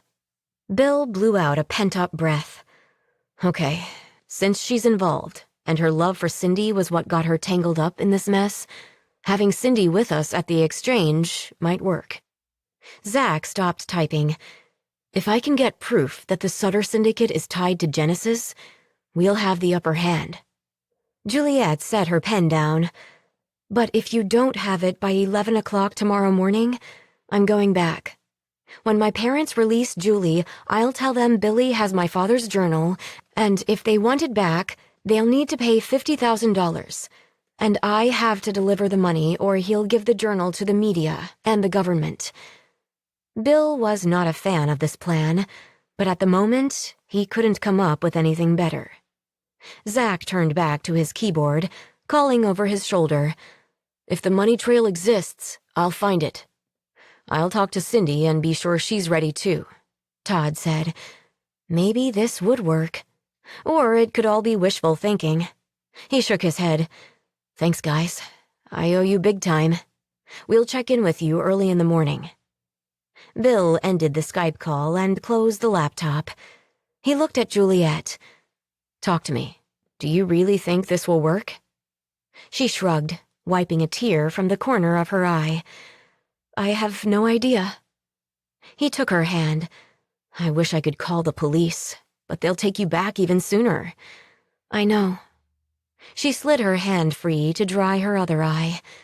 Silence settled between them.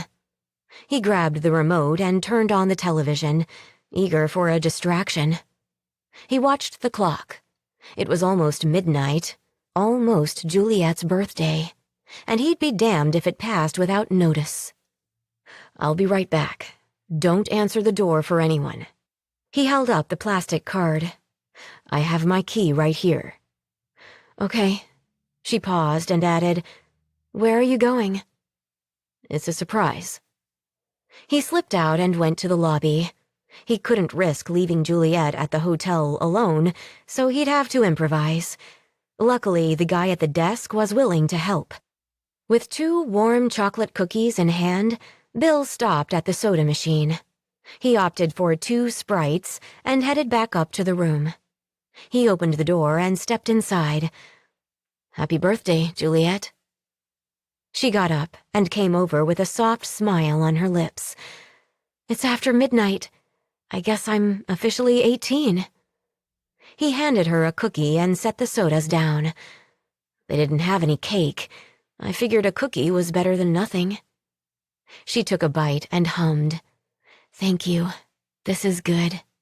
He popped the cans of soda open and held his up. We should toast. She looked confused for a second. Like champagne at New Year's? Or Sprite on your birthday? He glanced at her can and back up. So? She lifted her can and he tapped his to hers. Here's to many more birthdays. Her smile faltered a little, but she sipped the soda. He turned off the television and she got up, walking to the window as she finished her cookie. I'm afraid to go back. He crossed to her, sliding his arms around her waist from behind. I wish there were another way. Maybe Zach will find the evidence we need. She rested her head back against his chest. Once she's free, Don't let Julie stay at Cindy's house again. If her grandmother is involved with Genesis, I don't want her to be captured again. I won't. Christ, he didn't want to talk about any of this. It just meant that Juliet would be locked up in that house again. I'll keep her with me until we get you back. I'll get another hotel. She'll be safe. Turning around, she stared up at him. Thank you. She rose on her toes and kissed him. Her tongue brushed his lips tentatively, and he opened to her, moaning as he tightened his embrace. All his fear, anger, and hope poured into this one moment. He walked her back to the bed, laying her down without breaking the kiss. Her hands slid under his shirt, exploring his back. Gradually, she pulled back. Breathless, her gaze locked on his. Make love to me. Blood was already pumping below his belt, and under normal circumstances he'd think the universe was smiling on him. But he hesitated to reach for the condom in his wallet. He brought his hand up to cup her cheek. He started to speak, and she pressed her fingertip over his lips to silence him. Please don't try to talk me out of this, she whispered. I've read about it in books. This may be my only chance. Her words hung between them. She didn't need to finish the thought. They both understood. We're going to get out of there. He brushed his lips to her forehead. You're going to have plenty of chances. He couldn't believe the words falling from his lips.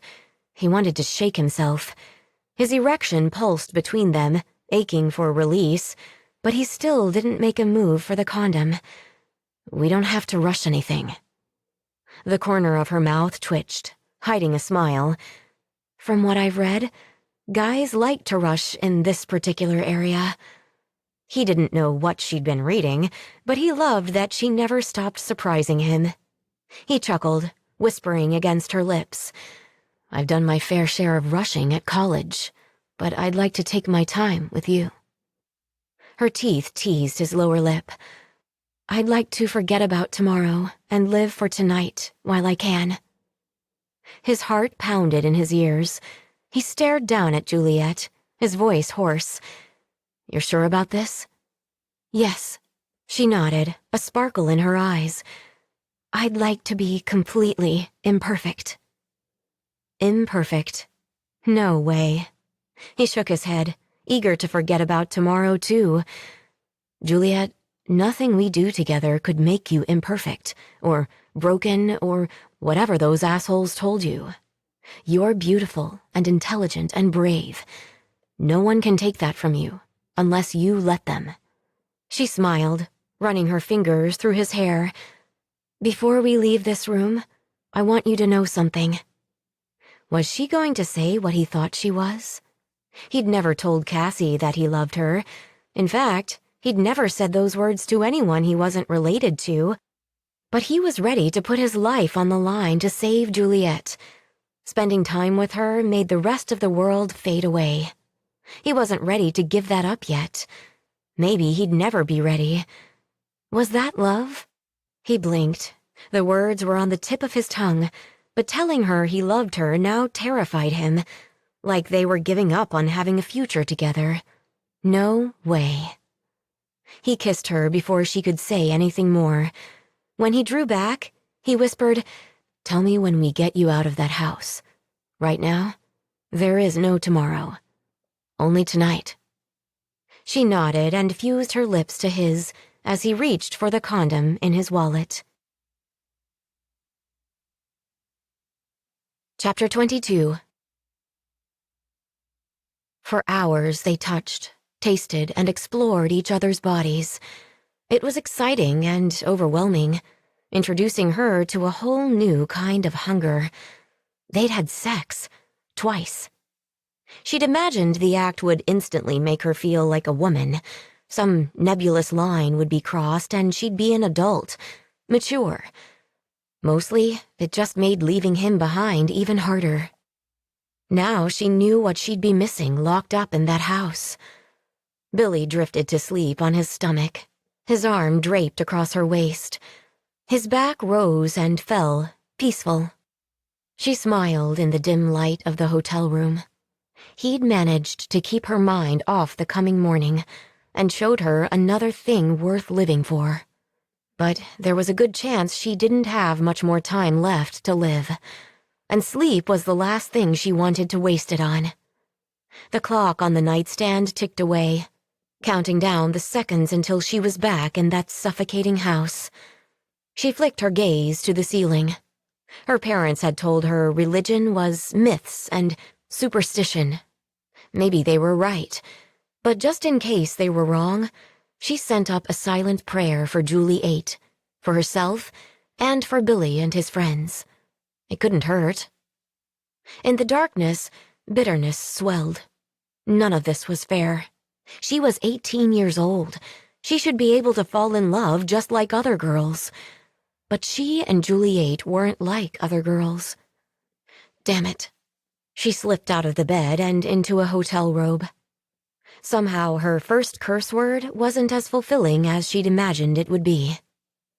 Billy stirred, lifting his head. "Are you okay?" "Just need to use the bathroom." He drifted off again, and she carefully closed the door. After turning the sink on high, she put the lid down on the toilet and sat down. Tears gave way to quiet sobs. A gentle knock on the door interrupted her pity party. "Juliet, can I come in?" She sniffled and wiped her eyes. "Yeah." He opened the door, and although they'd just spent a very intimate night together, it still surprised her to see him standing naked in the doorway. Not a bad surprise, though, not by a long shot. He came in and knelt in front of her. "What's wrong?" He chuckled despite the worry in his eyes. "Besides everything." She sniffed, rolling her eyes. "I don't want to go back there." She lifted her gaze to his face. "I'm angry, really angry. I want more time." He laced his fingers with hers, squeezing tightly. "You have every right to be mad. None of this is your fault. It's not fair." She smirked. "You're not helping to dampen the rage here." "Good." His bright green eyes sparked with intensity. He was no longer the college kid who took her in a few days ago. She could see the man he was becoming. "Anger can make you strong. We're not going to leave you in that house." He swallowed, his voice a little lower. "I'm not going to lose you." She wrapped her arms around him, clinging tight as he held her. She closed her eyes, remembering her little sister telling her she wanted to grow up to be brave like Juliet. Right now, she didn't feel brave. More scared than anything. But she'd read somewhere that true bravery was being afraid, but showing up anyway. The thought struck a chord in her soul. Her parents and Genesis all thought she was just a thing they created in a lab. She whispered against his ear, "I'm stronger than they know." He stepped back to look into her eyes. "And that's exactly how we'll beat them." Juliet sat in the dark with her knees pulled up to her chest. She'd run out of tears hours ago. The terror had given way to exhaustion, and sleep had given her an escape from the darkness. She had no idea how long she'd slept when her bladder woke her. She banged on the door until her hand ached. No one was coming for her. She finally relieved herself in the back corner of the closet, and now she waited in the timeless, inky blackness of her prison. Her stomach growled, protesting the lack of food, and her throat was dry from thirst. How long had it been since her mother had locked her in here? Papa had said they needed her alive to get Juliet back. Did that mean her sister was going to give herself back to them? Suddenly, dishes clinked on the other side of the door. Her heart raced, and she fought the urge to bang on the door again. If Mama was still angry at her, interrupting her cooking would only lengthen the punishment. The scent of eggs and bacon slid under the door like a serpent. She scooted closer and lay down, pressing her face to the bottom seam, inhaling deeply. Her belly knotted up. eager for food. Her mother's voice was muffled. "Ready to do what you're told now?" "Yes," Juliet answered. Her throat was scratchy and hoarse. The door opened, and she shielded her eyes from the bright light. Mama grabbed her arm and yanked her onto her feet. She pushed Juliet forward to the kitchen. "Go sit at your place." When she got to her chair, she stared at the plate full of bread crusts, scraps of bacon, and leftover yellow goo from the yolks of fried eggs. She glanced at her mother, puzzled. Mama crossed her arms. "You're as useless as a dog now, so you might as well eat like one." "But someone already ate this food." Mama nodded. "I was going to toss these scraps in the garbage, but then I remembered we had a dog." Hot tears stung her eyes, but hunger won over her pride. There was no silverware, so she used her hands, promising herself this wasn't going to be forever. Juliet was coming, and Juliet would be outside again, just like before, somehow. Bill glanced at his friends. "For the record, I hate this plan." They'd been in Zach's garage discussing all the details since 6 o'clock in the morning. Bill was beginning to think they might be talking themselves in circles. Todd's face was still healing, but Cindy looked uninjured, standing beside him. Cindy cleared her throat, looking over at Juliet. "I had no idea my grandmother was involved with Genesis. I never would have taken in Julie if I had known. I'm so sorry." Bill ran his hand up Juliet's back, hoping to give her some support. Juliet shook her head. "We'll get her back, but once she's out, she needs a new place to hide." "I'm taking her to a new hotel in Los Angeles." Bill met her eyes. "I'll watch her myself until we get you out. Then we go right to the media." Todd peered over Zach's shoulder, staring at the computer screen. "Any evidence yet, Z-Man?" Zach groaned. "You know, hacking through a firewall isn't as simple as typing the Sutter Syndicate into the search engine. I'm working as fast as I can." He looked up at Bill. "I did find one connection, though." He pulled up another window on his screen and pointed to a news article. "This is from 10 years ago. The Sutter Syndicate bought controlling stock in Eden Incorporated." Bill gripped Zach's shoulder. "We've got them." Zach shook his head. "Not quite. I still need the link between Eden and Genesis, but we do have proof the Sutter Syndicate is one of their biggest backers. We're close, though." Bill scanned the group. "What if we tell them Juliet needs to deliver the money in 24 hours? They won't be able to put her in a glass case on her birthday, like they planned, because she needs to deliver the ransom for the journal. And hopefully, that'll be enough time for Zach to find the money connection between Eden and Genesis, so we can give it to the media and the police. It's our only insurance against Genesis." "Not quite." Zach leaned back in his chair. "I'm also working on a backup plan. If I can't connect the Sutter Syndicate to Genesis, I did manage to hack into the vitamin formula they claim to be manufacturing. It's definitely a cover for the cloning. According to the file I downloaded, the pills are basically a run-of-the-mill, one-a-day multivitamin. It won't be as strong as the money trail, but that's still fraud." Bill clapped his shoulder. "You rock." He glanced at the clock. His bagel from breakfast sat like a stone in his gut. "I guess we'd better get going." Todd and Cindy went out to her car. Zach wasn't going with them. He'd stay here and keep looking for the evidence they needed. Bill took Juliet's hand. "Let's talk really quick." He led her out of the garage, but didn't go to the car just yet. He stared into her eyes, his chest tight. "Promise me you'll be careful in there." "I will." He sighed. "I don't like giving you back to them on your birthday. They were going to have some creepy board meeting celebrating your body in a glass case. They need that journal, and they need me to get it. If all the board still shows up, There's a chance my dad might be there too. He cupped her cheek, wishing like hell they could just go back to the hotel. Our family has a safe word. It's iridescence. If you say that to him, he'll know I trust you. Maybe he can help. He didn't before. Her gaze drifted lower. Why would he help me now?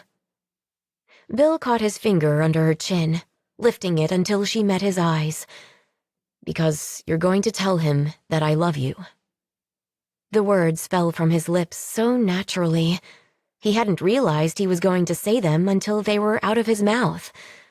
A puzzled crease formed on her forehead for a second, then gave way to a smile. He kissed her before she could finish her response. This wasn't going to be goodbye, if he could help it, and he wanted some things left unsaid. It meant they'd need to be together again. They'd have unfinished business. Or so he hoped. Maybe he'd written too much fiction. Resting his forehead against hers, he whispered, "Come back safe, and we'll finish this conversation." Her eyes shone with understanding. He'd never met another person who got him like she did. You remember the word? Iridescence. Good. He took her hand. Let's do this.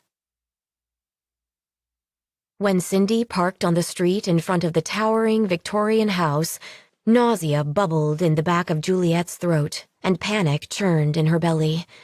This house was her prison. Cindy got out first.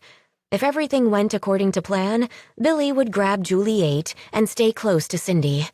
They were betting their lives that no one would risk hurting Cindy. But Zach found the connection between the Sutter Syndicate and Eden Incorporated. Cindy's grandmother was definitely backing them. She opened the passenger door and looked down at Juliet. Ready? No. Juliet's voice was hoarse. Bill got out of the back seat and helped her up. You're not going anywhere until we have Julie. Juliet nodded and stood up. The front door of the house opened, and Juliet stepped onto the porch. Mama was right behind her, gripping her shoulders so tightly she'd probably leave marks. "Juliet!" her mother shouted. "Come up here." Her heart raced like a rabbit at the sound of her mother's command. Maybe Billy sensed it, because he yelled back, "Send Julie down to us, and Juliet will come up." She narrowed her eyes. "You don't get to make the rules. Meet us halfway, or we'll get right back in the car." "Fine." She shoved Julie forward and down the stairs. Juliet walked toward her sister, with Cindy and Billy on either side of her. She glanced up at the windows, at her bedroom. So much had changed since she was last locked inside this place. When they were only a few feet apart from her sister, Juliet broke free from their mother's grip and raced to Juliet. Juliet hugged her tight. Juliet whispered, "Don't go in there. Mama is so angry." Juliet pulled back to look at her sister and frowned. Juliet's face was bruised and swollen. The fear faded as anger swelled. She glared at her mother. "You hurt her." "No." Her mother shook her head slowly. "You hurt her. You're so selfish. You took that perfect girl from this house, and then you let her get cuts and bruises. Years of work down the toilet." She held out her hand. "Let's go." Juliet wailed, clinging to Juliet's waist. Don't go in there." "I'll be okay." Tears welled up. "You have to go with Billy now." "They'll hurt you," Juliet sniffled. "Come with us." Juliet peeled her sister free from her waist. "I'll see you soon." Billy picked up her sister and carried her to the car with Cindy covering them. Juliet's sobbing stabbed at Juliet's heart. "They hate us, Juliet. No!" Mama grabbed Juliet's wrist so hard her breath caught. "Time to go." Juliet craned her neck, looking back as her mother dragged her up the steps. Billy carried Juliet to the car, and Cindy stayed too close for anyone to risk shooting Billy or Juliet the way they did Billy's mom, just like they planned. Cindy drove away with Juliet's tear-stained face pressed against the back window. Juliet blinked hard. She wouldn't cry. She wouldn't give her mother the satisfaction. The door opened, and something broke inside her. Her fight-or-flight instinct kicked in. She yanked her wrist out of her mother's grasp and turned to run. "Juliet." Her name became a command when her father said it. She hesitated. "Wait in the kitchen, Martha." His voice was grim as he put his hand on Juliet's shoulder. "You know there's nowhere you can run." Slowly she faced her father. "I'm not going to be your prisoner again." "You'll be free sooner than you think." Adrenaline teased her bloodstream. "You never cared about me or any of the Julies. We were just funding to you. Clones." "I cared about each and every one of you. I did my best to keep all of you perfect." A muscle jumped in his cheek. "And I succeeded. The first perfect specimen. Because of you, children won't have to face sickness or infant death. Your DNA is going to change the world. Because of my work, you will be remembered forever. You're going to be immortal, Juliet." "My DNA?" The shrill tone of her voice surprised her as the rage sparked again. "I'm a human being. I want my life to change the world, not my DNA. I'm 18 years old, and I've never seen a movie or driven a car. This is far from perfect." He shook his head. "I know it might not seem fair right now, but you are proof my research works. We can genetically engineer more Julies based on your DNA. Children that we can guarantee will reach adulthood." Research. That was all she'd ever been to him. Bitterness simmered in her belly. "I was only perfect because you kept me inside, constantly watched and protected. That's not perfection. It's torture." She shook her head. "It doesn't matter. You won't be able to recreate your work anyway." She swallowed the lump in her throat. "My friends have your research journal, the one with my name embossed on the front." Shock wiped the heretical spark from his eyes. He must have been too busy searching for her to notice it was gone. His jaw slackened for a second before he pressed his lips together, color rising from his neck up into his cheeks. "You stupid girl." He ground his teeth. "You have no idea what you've done." She shook her head. "Actually, I do. My friends are willing to return the research journal for $50,000. Juliet crossed her arms. "And I need to deliver the payment in person. You have 24 hours. "No, absolutely not." "Then they'll hand it over to the police and the media." She balled her hands into fists and walked through the front door. "I'm either delivering the money to them, or you'll have to tell Genesis all their research is about to be exposed. I guess it's up to you now." His eyes widened, and his lips pressed so tight they became a white line. "You've killed us all." Chapter 23. Cindy drove them back to Zach's while Bill watched for tails. No cars followed them. When she pulled into Zach's driveway, Bill ran his hand down his face. They'd made it. Hopefully, Juliet was all right.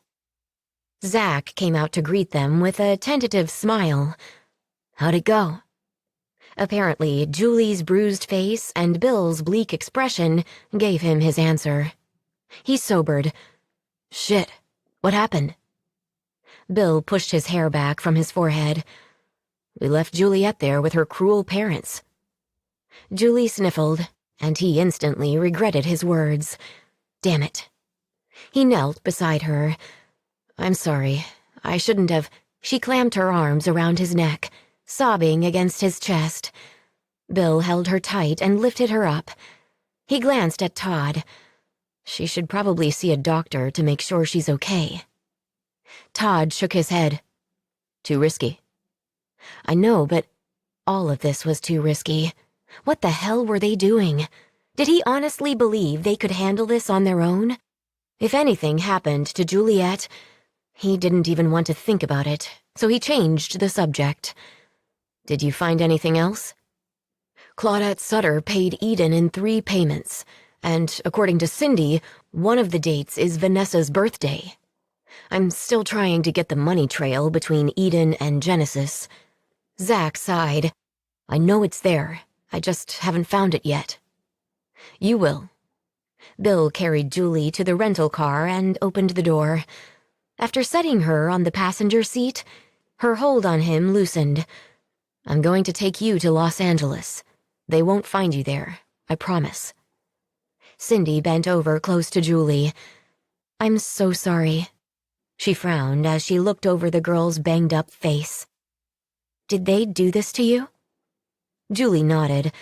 They're going to kill Juliet. She shouldn't have come for me. Bill did his best to comfort her. We have your dad's notes. They're going to have to let Juliet go if they want them back. Why do his notes matter? She wiped her nose.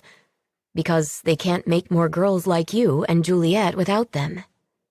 She sniffled. They're real mad.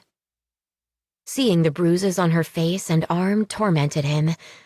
Were they beating Juliet right now, too? He prayed they still needed her perfect. For once, that obsession with perfection could actually save her. Juliet sat in the kitchen, baffled by the panic in her father's voice. We can't let the board come here tonight, Martha. Not now. Mama put the dishes away like this was any other day. It's too late. Some of them are already in the air flying here. He paced the linoleum like a caged prisoner. Then we need to run. Run! She tossed the towel off her shoulder and onto the countertop. This is your moment, Ed. You did it. She pointed at Juliet. She's perfect. Just like you promised she would be. Birth to 18 years old without a single cold or disease. Tonight, they'll enshrine Juliet as the first, and then you'll have all the financial backing you need. You're changing the world. We can't miss that. Her mother grabbed the dish towel and tucked it into the handle on the oven door, as if they weren't discussing sacrificing Juliet in order to procure more funding. Her father glared at Juliet. The Manning boy has my research journal. They won't return it unless Juliet delivers the cash. She can't be preserved tonight. Her mama's eyes widened as she turned to face her. You ungrateful waste of skin. You could have been the next Eve, bringing humanity back to the Garden of Eden. And you threw it all away. For what? The poisoned garbage outside and a worthless, stupid boy. Enough! Juliet shot out of the chair. Keeping me locked up in this house for 18 years doesn't make me perfect, and it doesn't prove anything. Of course I never got sick. When did I ever meet anyone with a cold? All you've done is clone my DNA and kill innocent babies and children you deemed less than your ideal for perfection. How twisted is that? They were human beings, not test subjects. You didn't terminate subjects. You killed children. Shut up, her mother growled. No, Juliet shook her head. I won't. In the time I was out there in the world, I learned something. No one is perfect. And that's what makes them unique and special. Her mother pulled her hand back to slap her. Juliet winced, but her father caught her mother's wrist. No, he growled. No bruises. She yanked her arm away. What does it matter now? They're all going to be here for the ceremony, and if we can't enshrine her, we'll have to tell them your journal is missing. They won't give us the money without it. They paid for data and research, but the database is useless without your notes. You think I don't know that? He went back to pacing. We have to buy some time. Stopping, he turned to his wife. Do you know what they did to Anita Manning? They sent an assassin to silence her. We'll be next. No loose ends. Martha's face paled. Call Frank. We need an exit plan." Juliet stared down at the street from her seat by the window. Locked in her bedroom, gloves back in place, and puffy socks on her feet, instead of the tennis shoes she'd borrowed from Billy's mom's closet. It was hard to believe she'd ever left this house. But her time with Billy hadn't been a dream. He loved her. In the tempest of anger and fear, his simple, honest words were a tether to hope. She'd get out of this, somehow. They took the cell phone Zach had given her. She had no way to warn him that her parents were going to take her and run. And there was no telling where she'd end up. But nothing would keep her from finding Billy again. Nothing. The door opened behind her. She turned around, surprised to find a familiar face in a lab coat. Billy's dad. She knew that now. She stood up. "Are you Frank?" He took a tentative step inside, glancing over his shoulder. He kept his voice hushed. "Yes, Frank Manning." She didn't move any closer. "Why are you here?" "You have to understand. This research has the capacity to change the world. Your sacrifice will save millions of lives." Juliet stoked embers of her rage until it flared to life inside her again. What had Billy said? Stay angry. It made her strong. She crossed her arms. "But my life is worthless? Are you saying the data is more important than my soul?" "Soul?" He blanched, but didn't apologize. "You're the world's most miraculous science experiment. Your DNA was the result of hours and hours of work and trial and error. We had others before you, but they couldn't maintain perfection. You were the first of the in vitro efforts to pay off." Her brows pinched together. "The Huffs aren't my biological parents?" "You were genetically engineered, created in our lab. We implanted your embryo into Martha. Once you passed the first-year milestone, we replicated your DNA. The first several Julies didn't meet the standards, but we reached perfection again when Juliet was born. Don't you see? You're—" He fumbled for words. "You're the property of the Genesis Foundation lab." Baffled, she dropped her arms, her hands balling into fists at her side. "I'm not anyone's property. I'm 18 years old and I should have my whole life ahead of me." "You don't understand.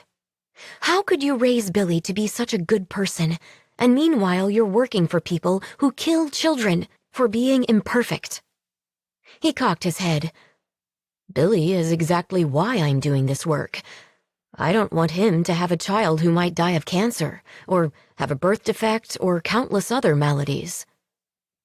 "Billy loves me." She waited for her words to sink in.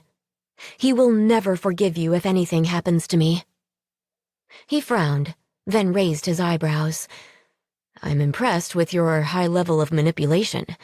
I'll make a note on our critical thinking data." He didn't believe her. She was still just a thing, a lab rat. "I'm not lying. We met years ago, before I escaped." He shook his head. "Impossible." "He came to my door on my 9th birthday. I kissed his cheek. Ask him." "Enough." He frowned. "Come with me. We're leaving for a safe house." She didn't move. "Iridescence." Billy's father froze. "What did you say?" "He told me it's your safe word so you'd know it came from him." Mr. Manning stepped farther into her room, leaning on the vanity table. "Why would he tell you that?" She searched his eyes. "Because I'm not a science experiment. I'm human, just like you, and I love your son." He studied her for a moment, like he was really seeing her for the first time. He shook his head, his expression pained. "We have to go." She went to the top drawer of her dresser and retrieved the graphic novels he'd given her over the years and fanned them out in front of him. "I learned to draw from these books you brought me. Billy and I want to publish his comic. He's writing it, and I'm illustrating. She lifted her eyes to meet his. I have a heart and soul. I want a future, her voice wobbled, with your son. He cleared his throat. I can't do this. He turned and closed the door. Bill is all I have left in this world. If I help you, you have to promise me you'll persuade him to hide. I know he wants to finish college, but they'll find him there. Juliet nodded, choosing not to mention their plans to expose Genesis. Her trust was with Billy and his friends, not the man that thought of her as property of a lab until a few moments ago. There was a fire at one of the other Genesis pods once. It killed the science team and destroyed the basement lab. Pods? She frowned. Another house, like this one. We have to stay small, hidden in the suburbs. He checked the door again. When word got out it was arson, the rumor was that Genesis had ordered its destruction. Dr. Huff deleted all his real research from the database. They were furious, but it was his insurance policy. We were no longer expendable. They'd need us alive. Tonight, they're all coming here for your ceremony, and to wire transfer money in exchange for the data in your father's journal.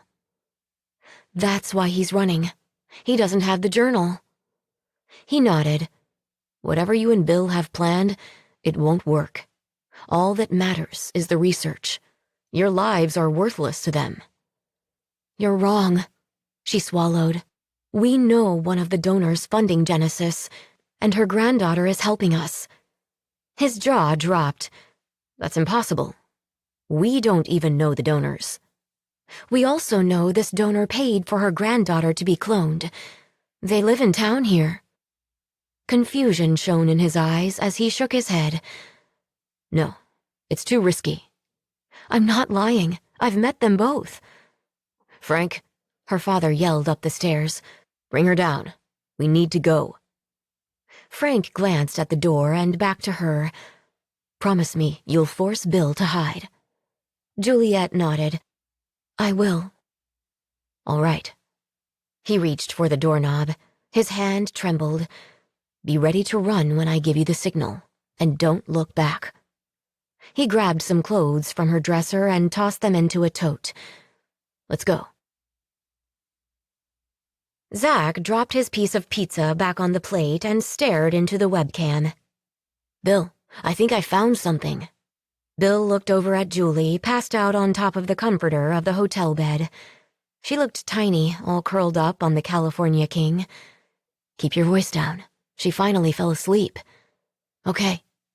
Zach nodded and leaned in close like that might help. Bill turned down the speakers. Eden Incorporated makes a monthly stipend under research and development to the Genesis Foundation. The payments reference the phony vitamin formulation. We've got him. Holy shit, you did it. Bill grinned, relief washing over him. You're the best, Z-Man. He buffed his knuckles on his chest. Yeah, I know. Bill tapped the pen on the desk. I wish we'd made the drop in 12 hours. I hate leaving Juliet with them. He'd be counting down the hours until the exchange at the mall. If everything went according to plan, when Juliet came in with the money, they'd grab her, run through the mall to the emergency exit by the bathroom.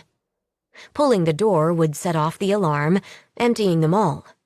Zach and Todd would be waiting in Zach's van. Cindy would be with him and Juliet again. Hopefully it would keep any snipers from shooting. It seemed to work when they dropped her off this morning. We'll have her out of there soon. Zach leaned back in his chair. I'll poke around and see what else I can compile. I'm putting it all in an email with an attached PDF of the research journal and the funding connection.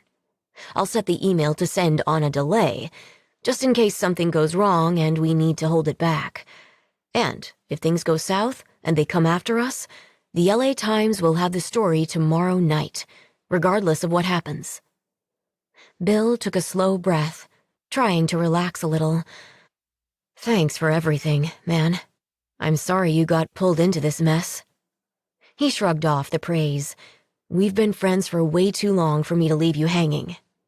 His lips curved slightly. Plus, I like this girl. She's special. Bill nodded. Definitely. Get some rest. Zach moved closer to the screen again. We'll get her back in the morning. Just stick to the plan.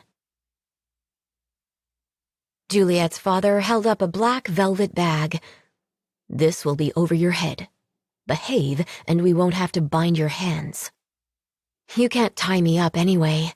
Juliet ground her teeth. It might leave a mark. Her mother groaned. We don't have time for this. She snatched the sack out of his hands, and Juliet was plunged into darkness. Disoriented, she stumbled behind her mother. They stepped out the door, and her mother froze. Going someplace? It was a female voice. Her father replied, Yes, we wanted to let her walk outside before the ceremony. Oh, please, the voice laughed. Everyone in the county knows she's already been out. You broadcast her picture all over the news for days. A hand rested on her shoulder. She tensed. You're a little early. Her mother's voice broke the silence. Go on inside. We'll be right back. I don't think so. Metallic clicking. Juliet had never heard anything like it. Who are they? Mama asked. The woman's voice grew louder, as if she was closer now. This is my cleanup crew. Thanks to them, you have the little girl back. We can't afford any more mistakes. Now let's go inside. All of us. Juliet's heart pounded. This had to be Cindy's grandmother. She was there the night they took Julie, but she didn't seem to know her parents had traded her for Juliet. Where is the younger girl? Locked upstairs. Her father's voice was tight. Good. The rest of the board will be here soon. Juliet gasped as her mother shoved her back into the kitchen. If Bill's father was right, once they discovered there was no research journal, they'd kill them all. Her pulse thrummed. She'd broken free of this prison once. She could do it again. But she needed to keep her head. Her life depended on it. Chapter 24. Bill got up from the chair in the hotel room and stretched. His muscles were tight. They had the evidence they needed, at least enough to expose her parents and one of their big donors, and Zach had the email to the LA Times queued up and ready. But that email wasn't going to help Bill get Juliet out of that house. Dread curdled in his stomach. He walked over to the bed. Julie's face was still swollen, the bruises starting to turn purple. What if they were hurting Juliet right now? How could he sleep, not knowing if she was safe? Yeah, he couldn't. No way.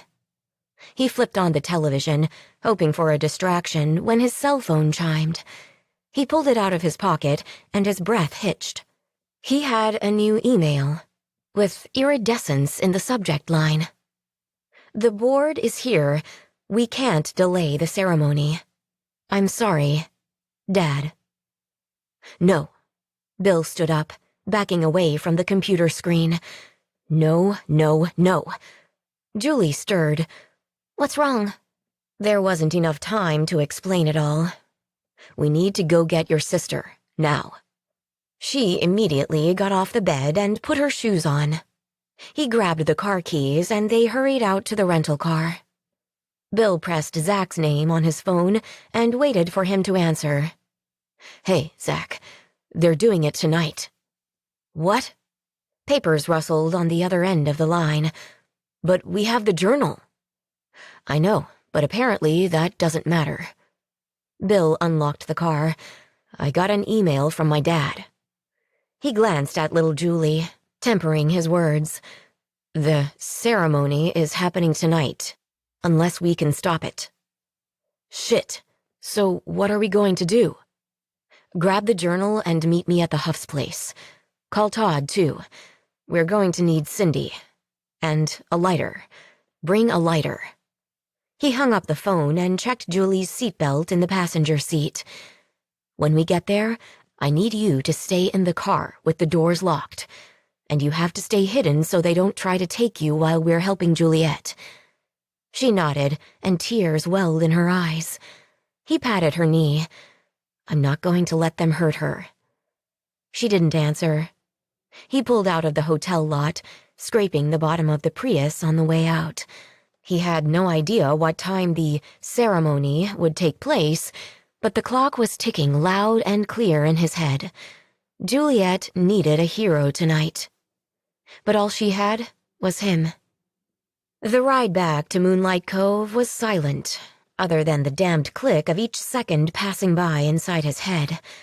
At least the traffic had lightened up a little. He was nearing 80 miles per hour in the carpool lane. He found Zach and Todd already parked at the end of his street when he arrived. Bill pulled up behind them and opened the door. He started to get out and paused. He looked over at Julie. "Wait for me, okay?" She nodded, and he clicked the power locks. Cindy got out of Todd's pickup as he approached. Zach held up the journal. "What's the plan?" "You already scanned all of it into the computer, right?" Bill asked in a hushed voice. "It took all day, but yeah." Zach glanced at Todd and back to Bill. "We're unarmed. Are you sure this is a good idea?" "I'm not sure of anything except that Juliet will die if we do nothing." Saying the words out loud had Bill's armpits sweating. This was real. Todd kicked at the pavement. "After my go-around with their trained thugs, if we go in without any weapons, they'll have us in glass cases right next to Juliet." "Actually," Bill wiped the nervous sweat from his brow, "I was thinking you and Z-Man should wait out here. In case things don't go well, I don't want them to come after you. Between Cindy, me, the journal, and the lighter, they won't attack us. It's too dangerous. If they hurt the granddaughter of their biggest donor or lose 18 years of research in this journal, they'll have to start over." Cindy raised her chin, but fear was plain in her eyes. "I'm ready." Zach handed Bill the journal, then a fireplace lighter. "This is epic, man. Like David and Goliath to the extreme." He shook his head. "Shouldn't we call the police or something?" Todd crossed his arms. "He's right. You don't even know how many people are on this board. There may be even more dudes in black with guns and tasers. You're going in blind without a gun or even a baseball bat. What are you going to do if they tell you to stick it?" "Then I burn all this damned research."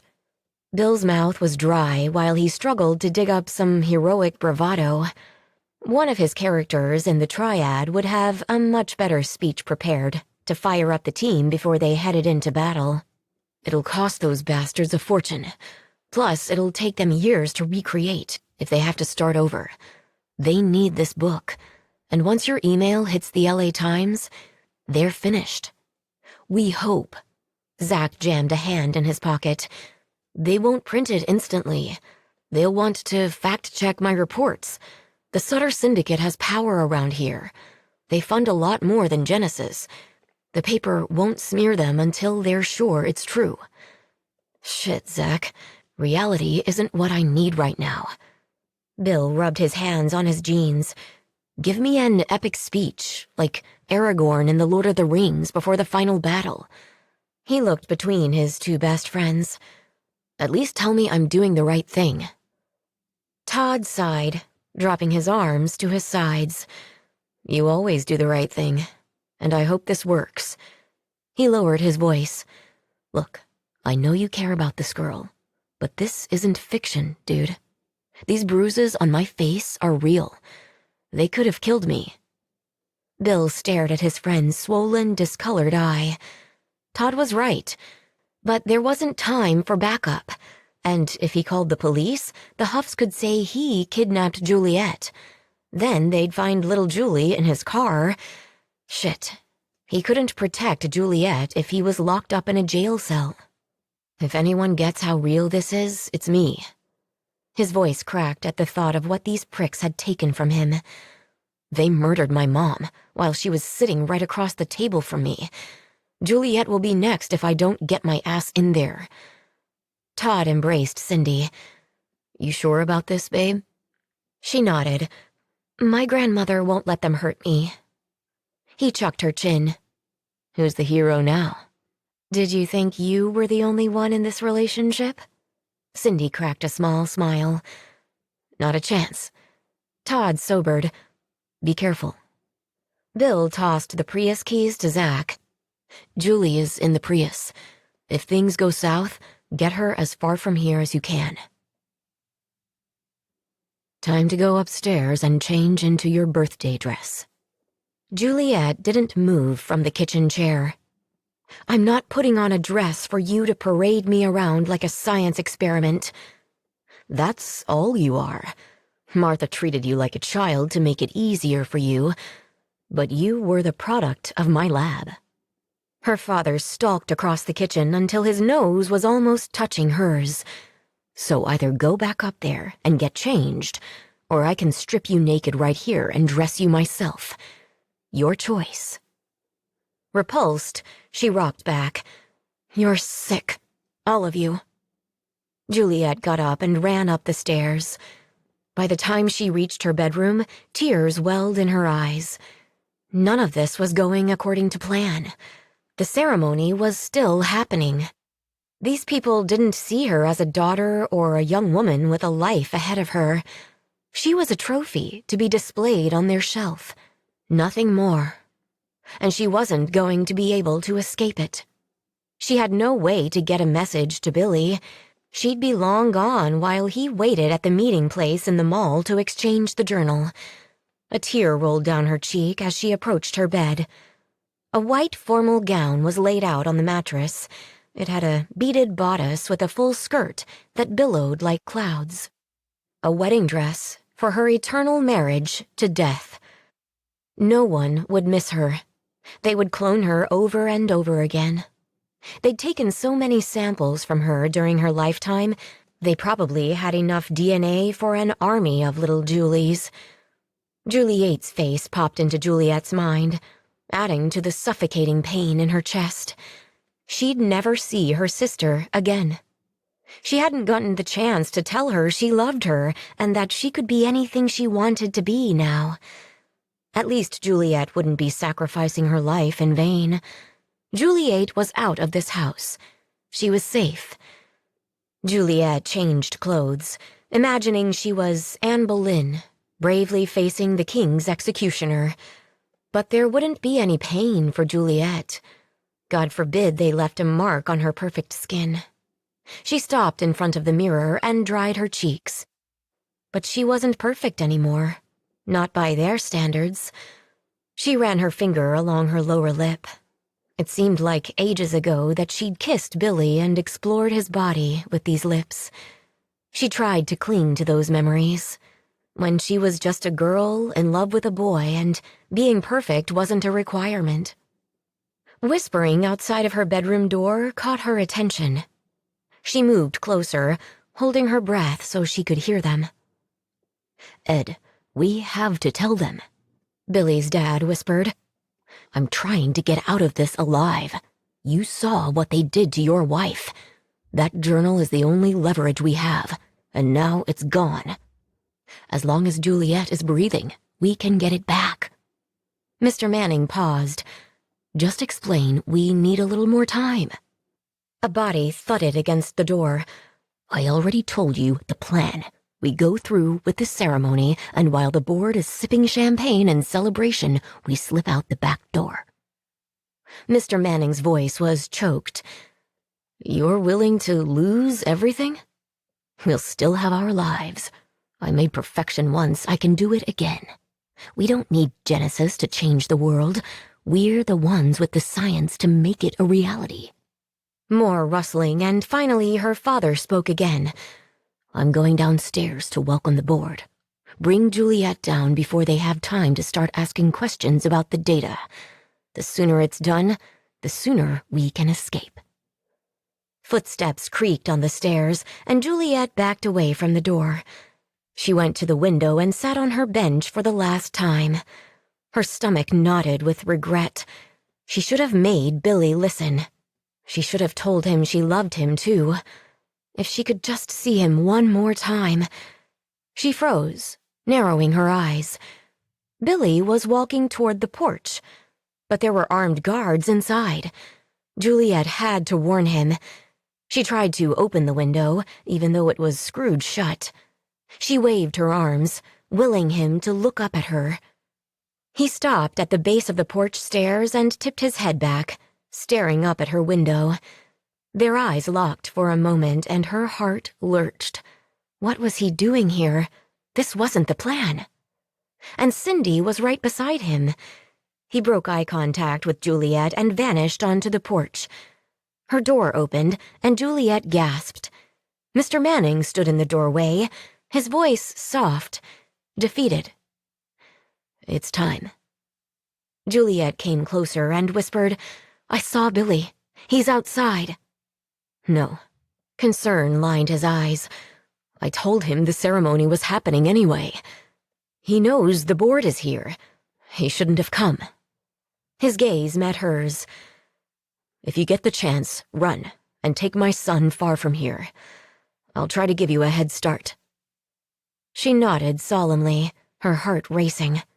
This would either be the end or the beginning of her life. He took her arm. "We can't keep them waiting." Together, they walked down the staircase. Billy's dad held on to her as if she might plummet at any moment and ruin the perfection they were about to kill. All conversation stopped as they entered the room where the board and donors were gathered, and everyone stared up at them. Juliet tried to memorize the faces. Cindy's grandmother and her 3 armed guards stood near Juliet's parents. But the others were new. The men were all dressed in tuxedos, and the other 2 women wore formal gowns, as if this were some kind of celebration instead of a murder.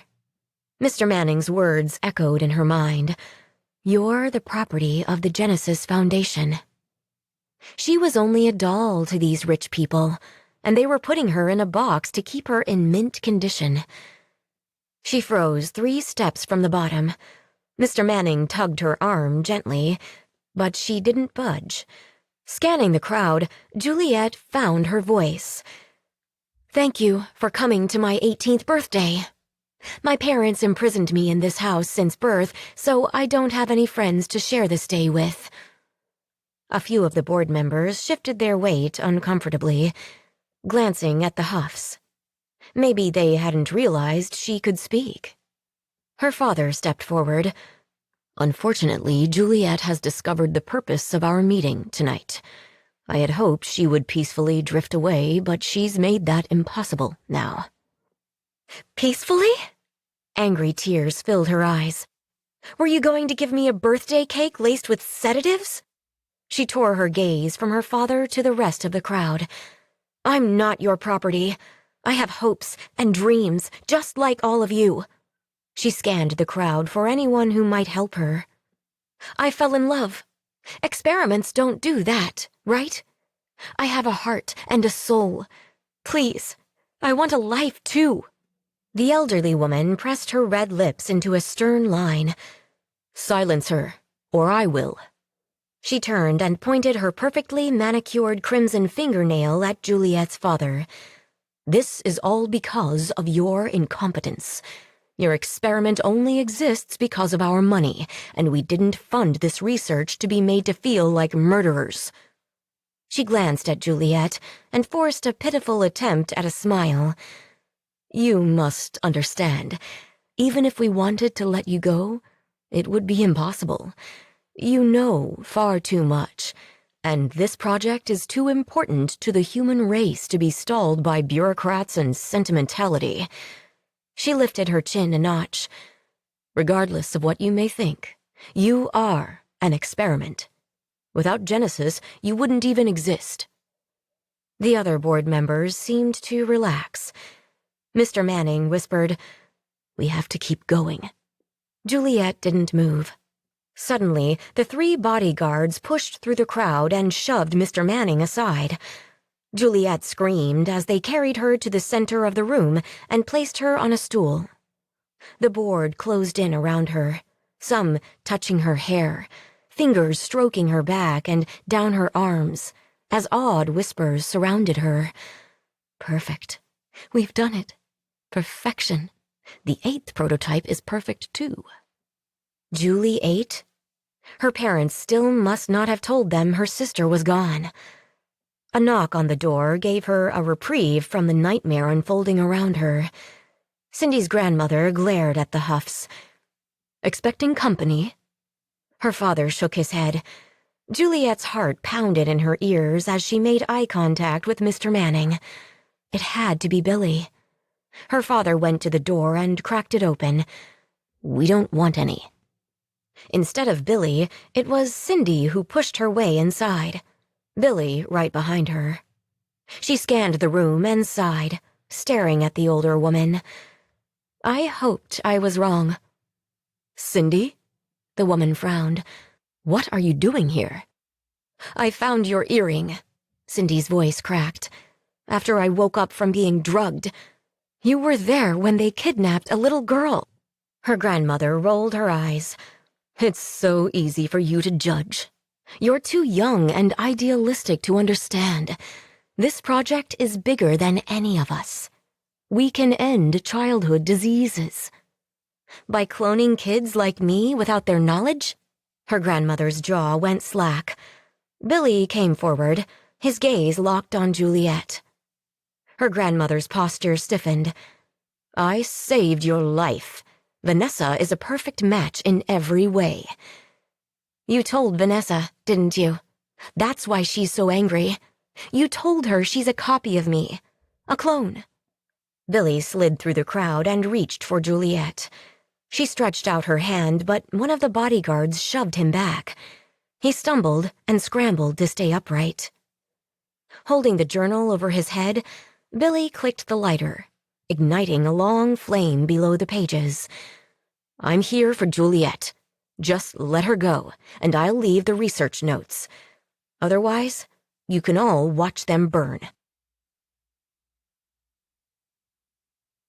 Chapter 25.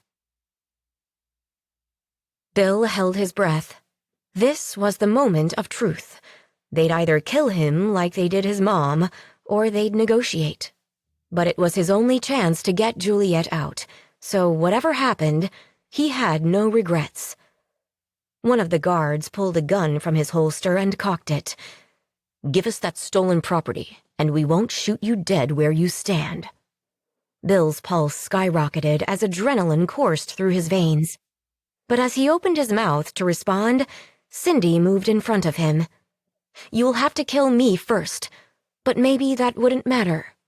She looked at her grandmother. You could just pay to make a replacement, right? No. Her grandmother came closer. Don't shoot. Bill shouted, I've got all the research and data you need in this book. Let Juliet go. No. Ed Huff pushed his way forward. She's proof our project works. I have the data, but without Juliet, there's no way to prove it works. We would have to start over and gestate another subject. Too much money's been spent. We need her. Bill clicked the lighter again and held it to the cover. Fire licked at the edge, and an audible gasp went through the crowd. He started to lift it when his father launched himself forward from the stairs, tackling him. He grappled with his father for the journal, snuffing out the flame in the process. Against his ear, his father said, I'll distract them. Get her out of here. I love you, Bill. Bill stopped struggling but didn't let go of the journal, unsure for a second if his own father could be trusted. They'll kill you, Bill whispered. Just get away. Hide. Live. That's all we ever wanted. He broke free of Bill's grasp with the journal and got to his feet. I've got the notes. His father walked farther into the group of investors, holding the notebook high. As he passed Juliet, the guards followed, everyone's attention on the object they'd spent untold amounts of money on. Bill scrambled to his feet and grabbed Juliet's hand. She didn't hesitate. They ran for the door with Cindy right behind. As they sprinted across the front lawn, shots started flying. Cindy screamed, but she kept stumbling forward, running for the street. Zach's van rolled up, and Todd opened the side door. He helped them jump in and yelled to Zach, "Go, go."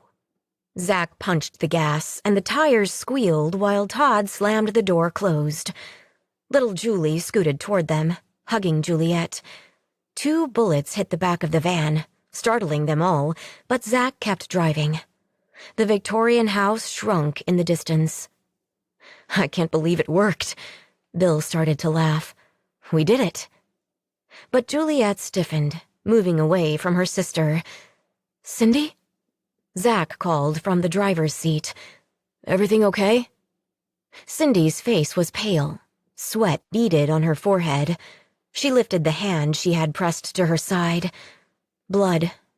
She lowered it again, and blood seeped between her fingers. "Cindy's hit," Todd shouted. "We need to get her to a hospital." "Shit!" Zach gave the van more gas. "Is she conscious?" "Yeah." Juliet crawled over to help her. "Someone tell me what to do." The blood suddenly made the nightmare real. Bill cleared his throat, searching for his voice. "See if there's an exit wound on the other side." He'd watched plenty of medical dramas on TV. If the bullet didn't go all the way through, she'd need surgery to find it. Todd and Juliet carefully moved her forward so they could see her back. Cindy winced and gasped. "She let them shoot at us. At me." "You don't know that." Juliet shook her head. "They might have just panicked when we ran, or... No, they worked for her." Cindy grimaced as the van rolled over a bump. "Genesis is more important to her than I am." Juliet looked at Bill. "No wounds on her back." Todd kissed her forehead. 5 minutes, baby. Hang in there." Cindy's eyelids started drifting closed. Bill ground his teeth. "She's losing too much blood." Todd pulled his shirt over his head and pressed it against the wound. Cindy's eyes popped open as she groaned. He took her bloody hand in his. "Sorry, I know it hurts. We're almost to the hospital. You need to stay awake, okay?" She nodded. "I'm trying." Zach stopped the van at Mercy Hospital, and bright light flooded them as nurses rushed forward. A gurney followed. Bill kept Juliet and Julie close, while Todd stayed with Cindy, telling the doctors all they knew. Bill nudged Zach as they sat in the waiting area. "You should take the van back to your place, and be sure that email's sent." "I'm on it." Keys in hand, he started for the van, but Bill caught his arm. "And bring all the evidence back with you." Bill lowered his voice, trying not to worry Juliet. "Just in case the police show up. I doubt the Huffs would call them, but neighbors would have heard those gunshots." Juliet's white dress had a new red stain in the center, Cindy's blood. People came and went, but their stares were impossible to miss. Wedding day accident? No one would believe the truth. She was learning quickly that time runs slower in the emergency room. It felt like they'd been there all night, but according to the clock, only 2 hours had passed. Still no word on Cindy. 2 men entered the waiting room and flashed badges to the front desk. The hospital employee pointed at her. The men walked straight toward her. "Juliet Huff?" "Yes." Juliet squeezed her hand, and Juliet tightened her arm around her sister's shoulder, keeping her close. The first man had very short black hair, like Todd's. "I'm Detective Miller, and this is my partner, Detective Jones. Can you come with us? We have some questions about the shooting victims." "Victims?" She glanced at Bill, then back to the officer. Detective Miller nodded slowly. "We'll fill you in, but we need a more private place to discuss it." She started to move, but Bill laid a heavy hand on her knee. "I think she needs a lawyer." The other officer raised a brow. "And who are you?" I'm her boyfriend. She was covered in a friend's blood, barely escaping a group of mad scientists who wanted to kill her. Hearing Billy refer to himself out loud as her boyfriend should not have made her pulse jump. But it did. The officers made eye contact and shared a silent nod. We can call a public defender. Let's move to a more private place to talk. Why don't you all come with us? Billy got up and Juliet followed suit, holding her sister's hand. The officers led them into a break room and sat at the table. We received a call about shots fired at 1400 Lilac Drive. We got one man dead and a young lady in surgery. The witnesses on the scene gave us a description of the shooter. She was about your height, with long dark hair and dressed in a floor-length white ball gown. Big coincidence, huh? Someone was dead? Juliet's hands trembled. She should have seen this coming. When would the Genesis Foundation stop surprising her? Billy held her hand and stared at the detectives. Her parents are trying to set her up. She needs a lawyer. Detective Jones rested his forearms on the table. We just want to understand what happened. We can help. Billy rolled his eyes. Juliet didn't shoot anyone. I was running from them. Juliet turned her palms up as if she could show them her lack of a gun. She didn't know what else to do. I wouldn't know how to shoot a gun if you put one in my hands. Detective Miller scribbled on a notepad. You've been missing for a few days. He looked at Juliet, obviously cataloging the injuries he could see. He shifted his attention back to Juliet, his expression going stoic.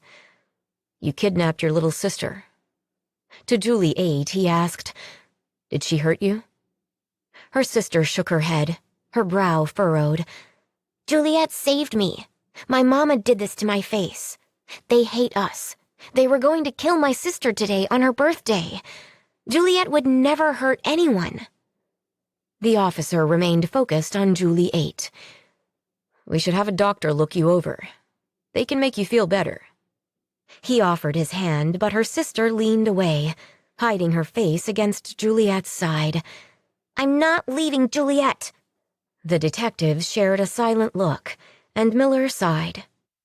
All right, wait right here. The officers stood up. We've got a social worker on the way, and an officer posted outside this door. Don't go anywhere. After they left, Juliet turned to Billy. What am I going to do? Panic and exhaustion weighed on her until she wished she could just curl up in a ball and sleep. They told the police I shot everyone. We don't know if anything the officers said was true.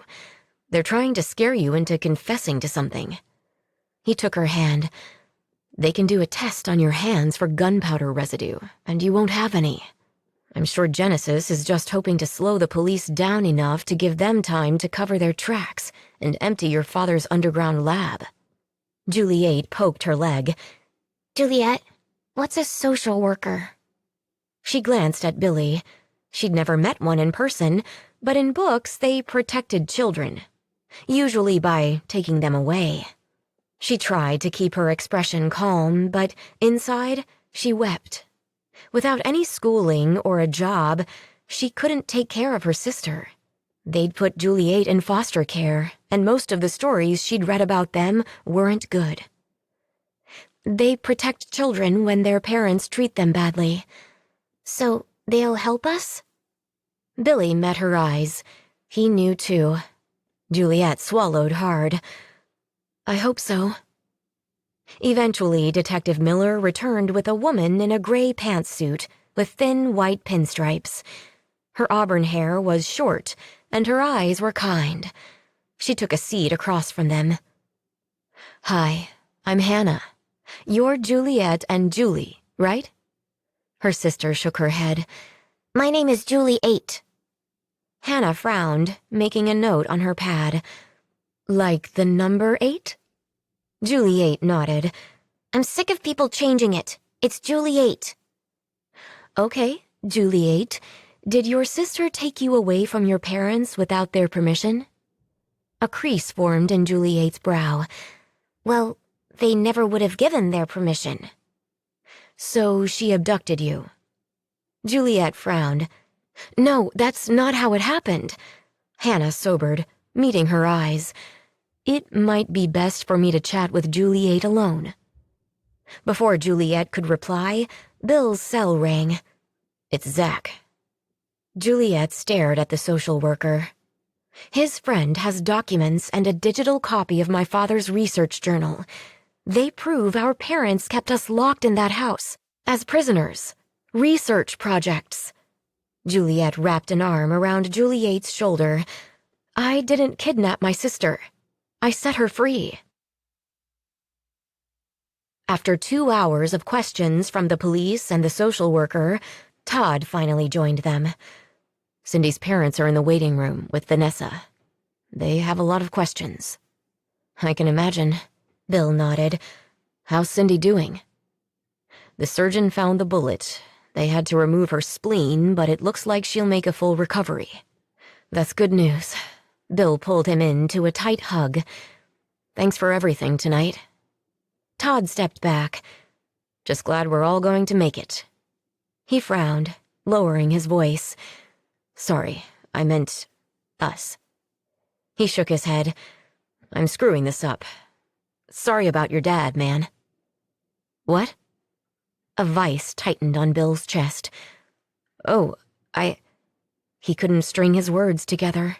He'd known they might kill his father, but somehow he had convinced himself his dad had made it out. His dad had given them the journal. Why would they hurt him?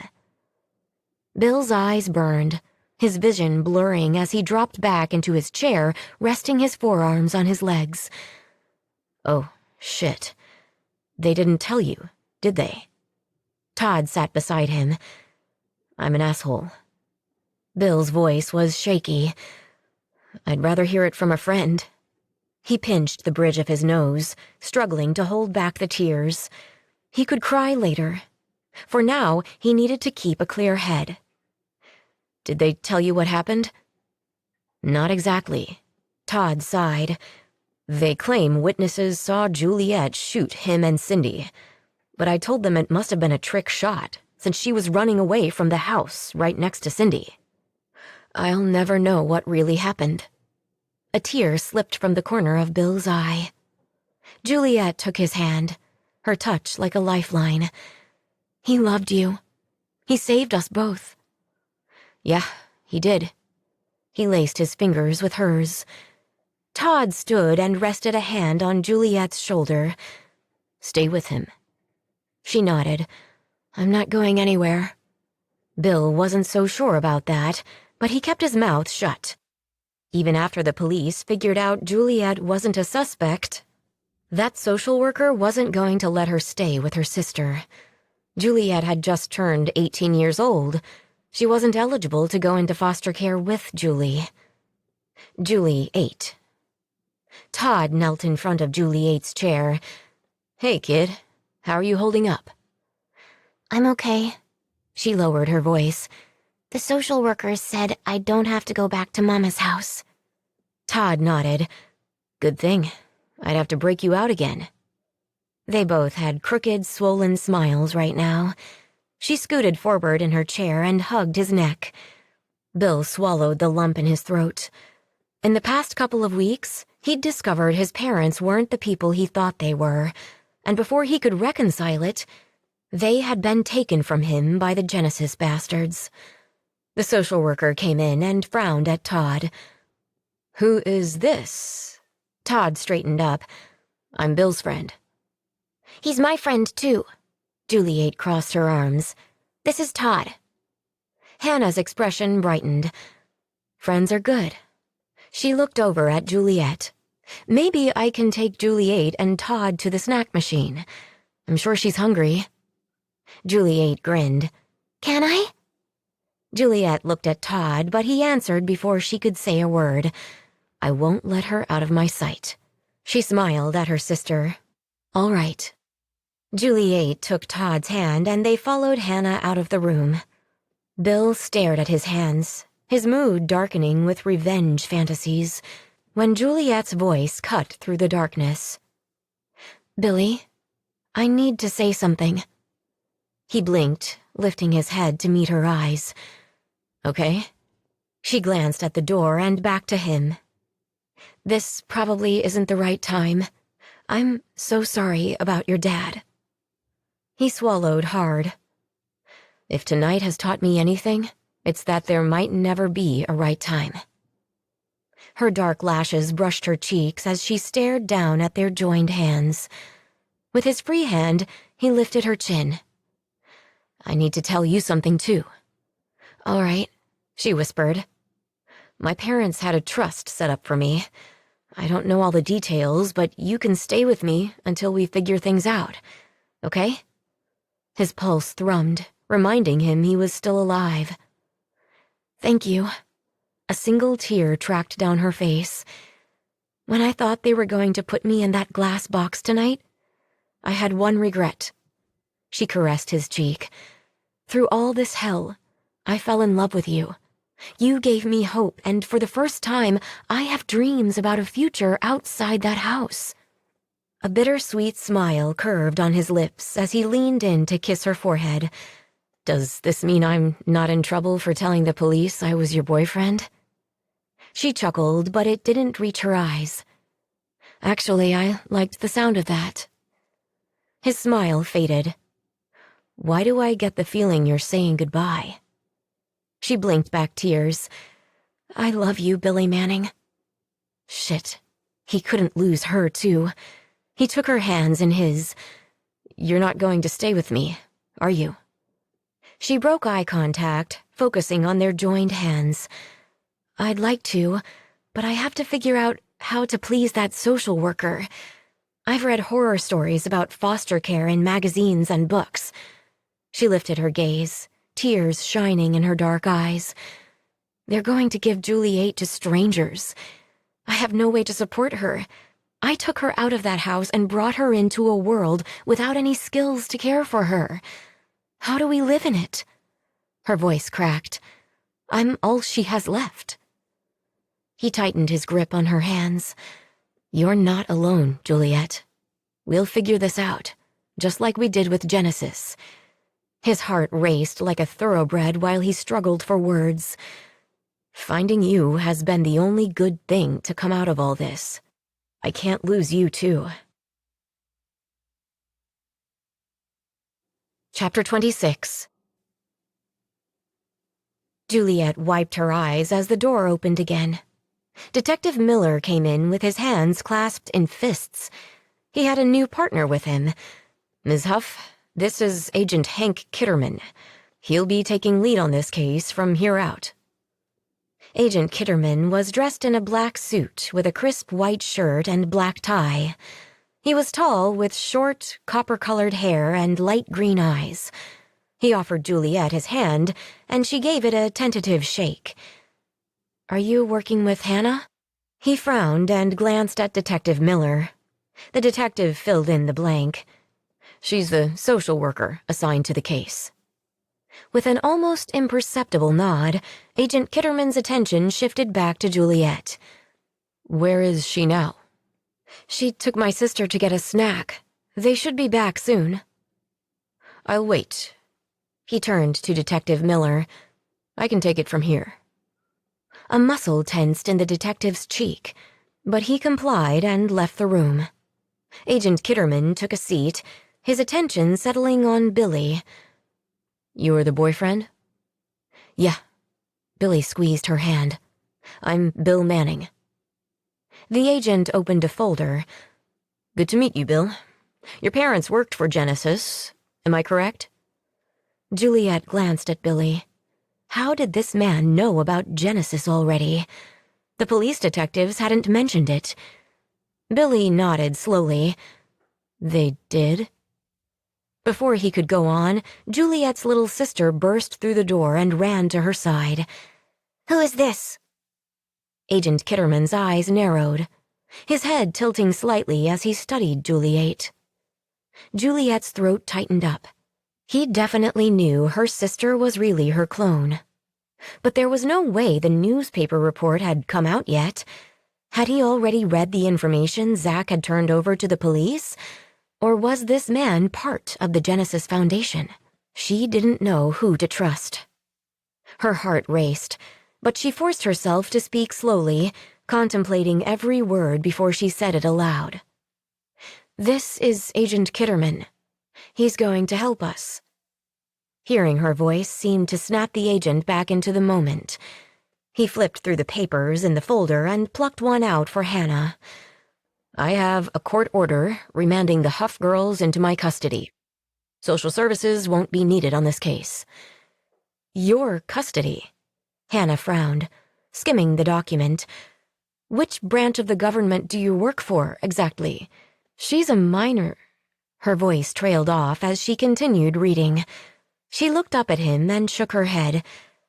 "I don't know how you got this through, but I'll be having my superior look into this case." "I would expect no less." He closed his folder. "But until then, you should go." She opened her mouth to respond, but thought better of it. Instead, she pulled a small card from her briefcase and handed it to Juliet. "Call me any time." "Thank you." Once the door latch clicked, Agent Kitterman leaned closer to her sister. "You must be Julie 8. She nodded slowly. He mustered a hint of a smile. "I'm Agent Kitterman, but you can call me Hank, okay?" "All right." Julie 8 stayed close, pressed against Juliet. His voice remained soft, non-threatening. "Do you know how special you and Juliet are?" Juliet stood, wrapping her arm around her sister's shoulders. "You still haven't told us who you work for." He sat back in his chair. "The less you know, the better." She didn't relax her posture. He rubbed his brow. "You've been through a lot." Agent Kitterman plucked out a leather case from his belt and opened it to show a badge and his photo. Before Juliet could inspect it any closer, it was clipped to his waist again. "I'm with a top-secret branch of the federal government, Department 51. We handle threats to the American people that most people would believe to be extraterrestrial." "Like the X-Files?" Billy arched a brow. "Juliet and her sister aren't aliens, and they're not a threat to anyone." "True." He nodded. "But my department has been tracking the Genesis Foundation for decades, with very few leads." He looked at Juliet. "You're the first person to escape from one of their pods." "How did you know our names?" Juliet asked, still unsure if anything he was saying could be true. "We knew Genesis had a pod in Moonlight Cove, but we'd never been able to find the location until one of the agents on my team saw the Huffs on television. When they showed your pictures, we placed some surveillance equipment at the residence. Then you had to know what they were doing to Juliet and her sister when they got them back. But you didn't do anything to stop them." Bill clenched his jaw and glanced at Juliet before facing the agent again. "Why should we trust you?" "That's a good question." Agent Kitterman settled back into his chair. "My department only had jurisdiction over technology that could be considered extraterrestrial in nature. If we busted into an American citizen's home, it would expose our entire department." Juliet frowned. "Then why did you just tell the social worker you were handling our case?" "Because now we believe your knowledge could help us stop them." He paused, his gaze drifting to Billy and back to her. "The Genesis Foundation is well funded, not only with money, but with rare technology. That's what initially drew the attention of our department. They want to believe it's all their science, but they have something not of this world that sparked their progress. There's a reason their scientists are miles ahead of the government-funded cloning projects. It's also why Genesis falls under my jurisdiction." He paused. "I assume it's safe to discuss this with your sister in the room?" Juliet sat down again, and Juliet settled on Juliet's lap. Juliet crossed her arms. "We're like twins, but born far apart." "That's a great way to think about it." He focused on Juliet and Billy again. We've taken custody of the Huffs, as well as Claudette Sutter, and I've already intercepted the documents your friend emailed to the LA Times. Wait, why? Billy's eyebrows pinched together. Are you kidding? We can expose them. It's the only way to stop them. The world needs to know what they're doing. It's not that simple. Bill shook his head. How did you stop an email? The agent sighed. We've been surveilling your friend's house as well. When you left tonight, I instructed my agents to delete the email. I don't understand. Juliet shook her head. You said you wanted to stop them. He opened his file again and handed Juliet a picture. She showed it to Billy, then looked at the agent again. This is our friend Cindy. Did this man know about Cindy and Vanessa, too? She gave the photo back. What's she got to do with this? Billy asked. Agent Kitterman steepled his hands together. Look, all of you have had a rough couple of weeks. I get it. But we're on the same side here. He scratched his head. Bottom line is, my job is to protect the American people from otherworldly threats. We can't expose Genesis publicly. If word got out that a human had been cloned successfully, society would break down. Billy cocked a brow. How so? Parents who lose a child might sell every possession, maybe even their own organs, for a chance to see their child alive again. He held up the picture. Your friend Cindy was dying from leukemia, and because her family had the money, they created a perfect match donor. And what if record labels decided to clone Elvis and Michael Jackson? Would they own their creations then? They paid for them. Do clones have the same rights? His voice trailed off as he shook his head. A chill crept down Juliet's spine. He was right. None of the people in that room tonight had defended her. They believed they'd bought and paid for her. She was theirs to store in a glass case. Less than human. As if he could read her mind, he went on. It wouldn't stop there. People could start selling their own genetic material. What if an Olympian was down on his luck or injured in an accident? He could sell his DNA to the highest bidder. This science leads us down a dark path. We have no way to regulate cloning, and the moral implications could be debated for years. I'm here to keep that from happening. His gaze flicked between them. For now, the government will bury this story. I can offer you, and your friends who are aware of the connection between Juliet and Juliet, federal pensions in exchange for your silence, similar to the citizens involved in the Roswell, New Mexico incident. Billy looked at Juliet and back to the agent. Your department buried the whole thing? Are you from Area 51? Agent Kitterman smiled. How do you think it got its name? He shook his head, sobering. Department 51 will help Juliet pass her GED and receive job training, and Juliet will be given a birth certificate and the opportunity to stay with her sister and go to school, instead of being placed into foster care. Everyone wins here. Juliet cleared her throat. And what happens to Genesis? I'm hopeful we can gain some information from Ms. Sutter and the Huffs. My department will find the rest of the Genesis Foundation and shut them down without the entire world discovering humans have been successfully cloned. He made it sound simple. She squeezed Billy's hand and tightened her other arm around her sister. If we can stay together, we won't tell anyone. Agent Kitterman stood with a smile. I'll send my assistant in with the documents. Excuse me while I have a chat with... He checked his file. Zach and Todd. I'll loop them into this conversation as well. Todd was standing right outside the door. He stepped back for Agent Kitterman to pass. Sorry, am I interrupting? The government agent straightened. Actually, I wanted to speak with you and your friend Zach. Can you find him and bring him in? Yeah, sure. Todd glanced at Bill. He nodded and his friend closed the door. Bill focused on Agent Kitterman again.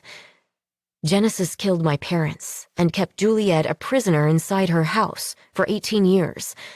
I want to be sure the Huffs and the Sutter Syndicate don't get to trade information for their freedom.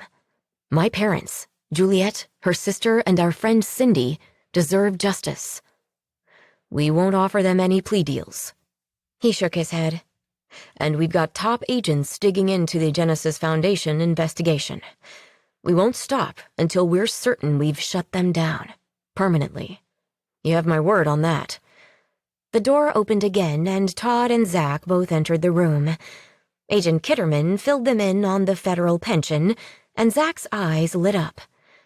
Just like the people in Area 51, this is how you muzzled them while you fed the story about a weather balloon instead of an alien spacecraft, right? Todd nudged his friend. When he's not computer hacking, Z-Man is a conspiracy theorist, too. Zach groaned. Dude, don't talk about hacking in front of a federal agent. Agent Kitterman almost smiled. Zach, your work on this incident with Genesis is really impressive. After you finish your degree, my agency would be interested in interviewing you to be a part of our team. He chuckled. And your interest in conspiracies would be an asset in my department. Nice. One side of Zach's mouth quirked up. You're giving me a job offer for hacking instead of fines and charges? You could say that. Agent Kitterman turned to the rest of them. Are you all in agreement? If so, I can have the pension documents drawn up and in your hands in a few hours. Bill nodded begrudgingly. It wasn't like they had much choice. He crossed his arms. And you're going to keep searching for the rest of the people involved in Genesis? Agent Kitterman rolled back his shoulders. They're a top priority. Sounded like government bullshit to Bill. His parents, Juliet, and her sister were real people, hurt by Genesis, real casualties, and he wanted to see Genesis punished. There were 10 people at that ceremony tonight. Zach only found a money trail to Claudette Sutter. Bill clenched his teeth and forced his voice to stay even. That means 9 more rich people are still out there funding those scientists. I assure you we will find them. Now that we have some suspects in custody, we have a starting point to locate the rest of the pods. My department exists for cases like this. Agent Kitterman glanced at the others. After everyone agreed to the deal, he sent a message on his phone. A few minutes later, a woman came into the room. She had on a similar suit to Agent Kitterman's, but she wore a black skirt instead of slacks. She nodded to all of them and handed Agent Kitterman a sack of stapled packets. He nodded to her. Thanks, Tish. He passed the packets to each of them. Let's go through the details of this affidavit. Once I have everyone's signatures, I can get to work on the pension packages. Zach skimmed the first page and looked over at Agent Kitterman. I assume we can't run this by a lawyer first? Correct. The first item on the affidavit is confidentiality. You will never be able to discuss the details about Genesis or any of the persons involved with anyone outside of this room. Breach of that clause will terminate your pension package and possibly open you up to prosecution. The agent scanned the group. Any other questions? Bill flipped pages, barely noticing the words. This wasn't justice. This was paid silence. He'd be stepping aside and trusting this department to stop them. He wanted Genesis' name smeared across the papers and television. But if he spoke up, the feds would muzzle him anyway, one way or the other. His father's final words to him echoed in his head. Live. That's all we ever wanted. His folks had been sucked into Genesis because they quit living the day his brother died. And now they were gone too. This agreement could be an escape hatch to let go of his appetite for revenge against Genesis and move on with his life. Bill picked up the pen and initialed and signed. Zach raised a brow. You didn't even finish reading it. Bill set the pen down with a shrug. They're paying me to back off and let them hunt Genesis. I can take their money and live my life. They'd shut me up one way or another anyway. Why not take their compensation? He pushed the contract to Agent Kitterman. I'm a fiction writer. Hypothetically, if I used the word Genesis in any of my books, would you be at my door? The corner of the agent's mouth twitched as if he wanted to smile, but he didn't let it break through. It's a common word, the first chapter in one of the oldest books on Earth. This pension is an agreement that you won't talk about it in the context of a corporation that's cloning humans. Works for me. Beside him, Juliet finished signing, and Agent Kitterman took her paperwork. He looked over at her little sister. Juliet, since you're under 18 years old, I have a different form for you. He slid another document toward Juliet. This one makes Juliet your legal guardian. Then he laid one more paper in front of Juliet. And this one is for you. She read the top and frowned. I have to change my name? He nodded slowly.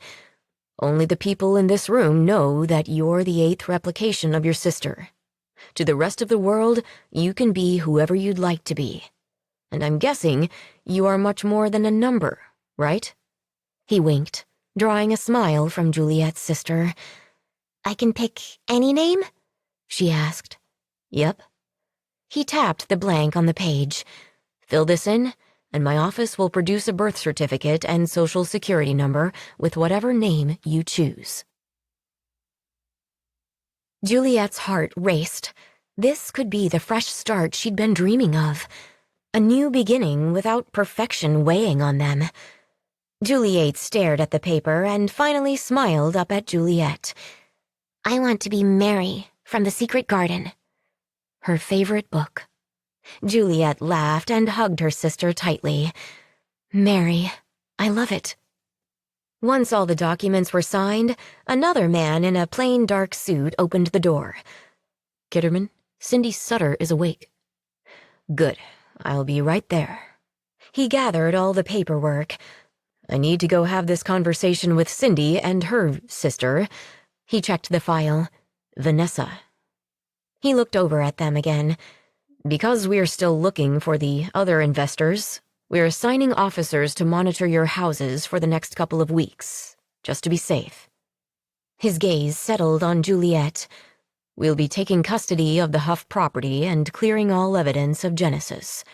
While we do that, I'll be escorting you and Mary to Washington, D.C.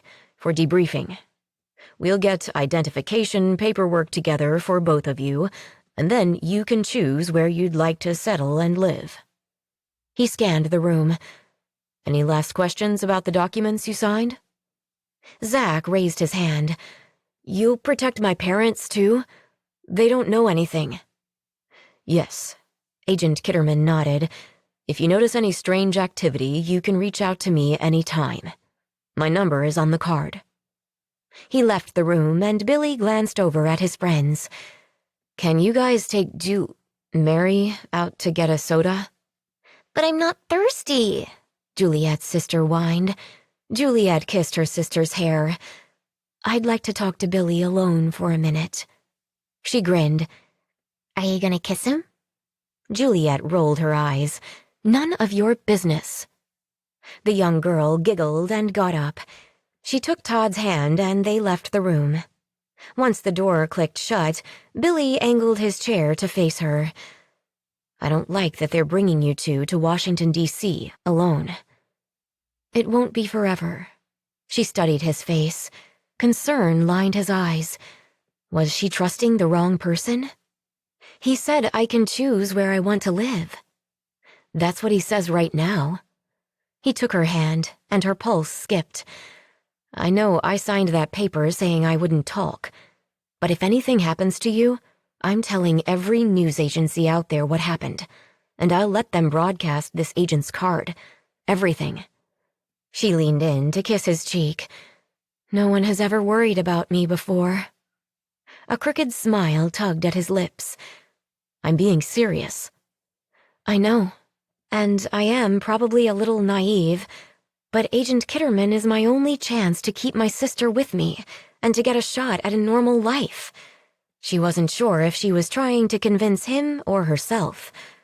I can't do this on my own. He nodded, breaking eye contact. You're right. He shook his head slowly.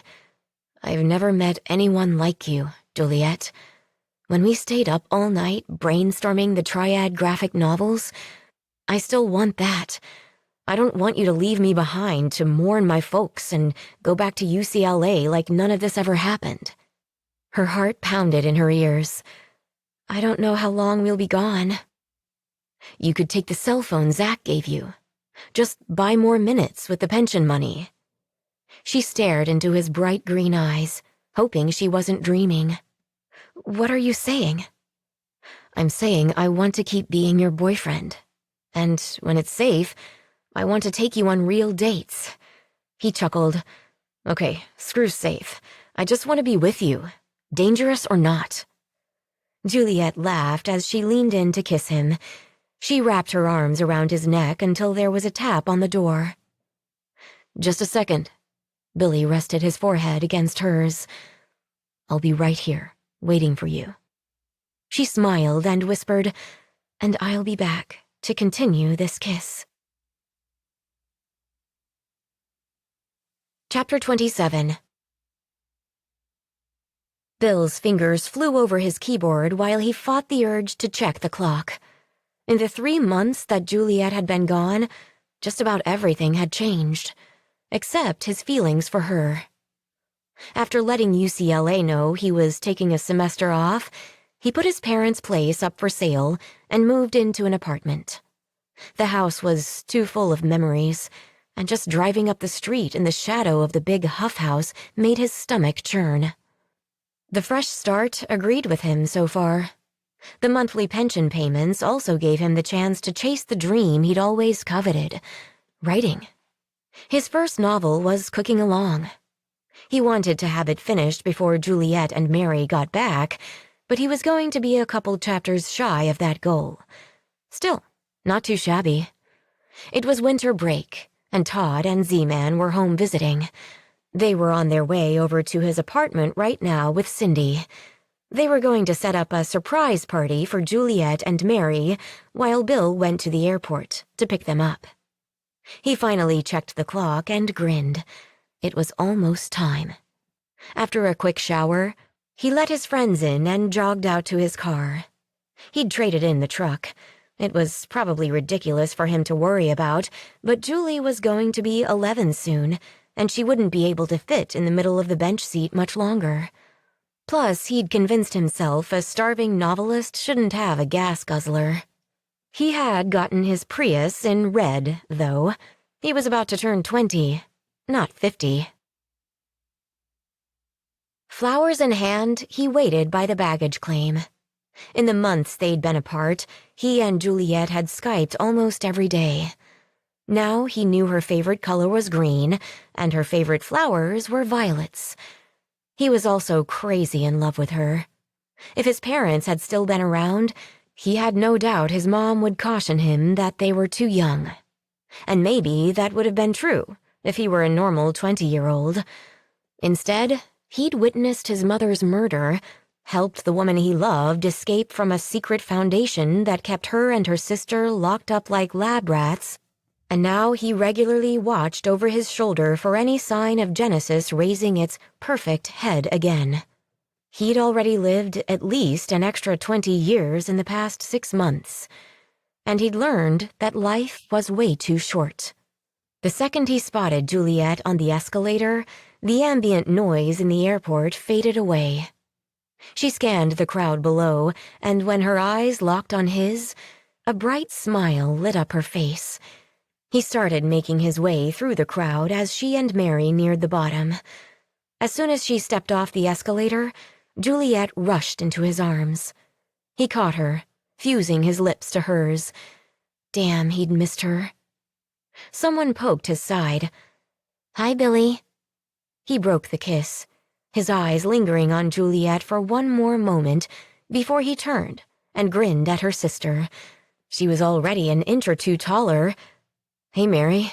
How was your trip?" She babbled all the way to the baggage carousel and out to the car, but he hardly noticed.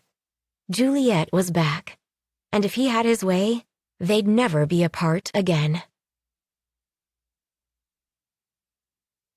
I don't try to describe the future. I try to prevent it. Ray Bradbury. 2017. Epilogue. Juliet sat on the edge of her stool at the drawing table, her legs spread wide to allow for her sizable belly. She was 2 days past her due date and starting to wonder if this baby was ever going to come out and meet them. Billy rubbed her shoulders and leaned down to brush a kiss to her ear. "You should put your feet up and rest." She chuckled and kept working on the new panel for the latest triad graphic novel. "Time passes too slowly if I lie down. I'd rather work." Their first baby. It still seemed surreal. She'd basically raised her sister, Mary, but actually giving birth and caring for a new baby scared her a little.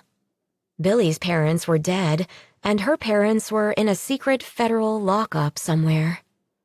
She drew faster, feverishly. Even though the nursery was all set up and the hospital bag was packed, she felt like she was forgetting something.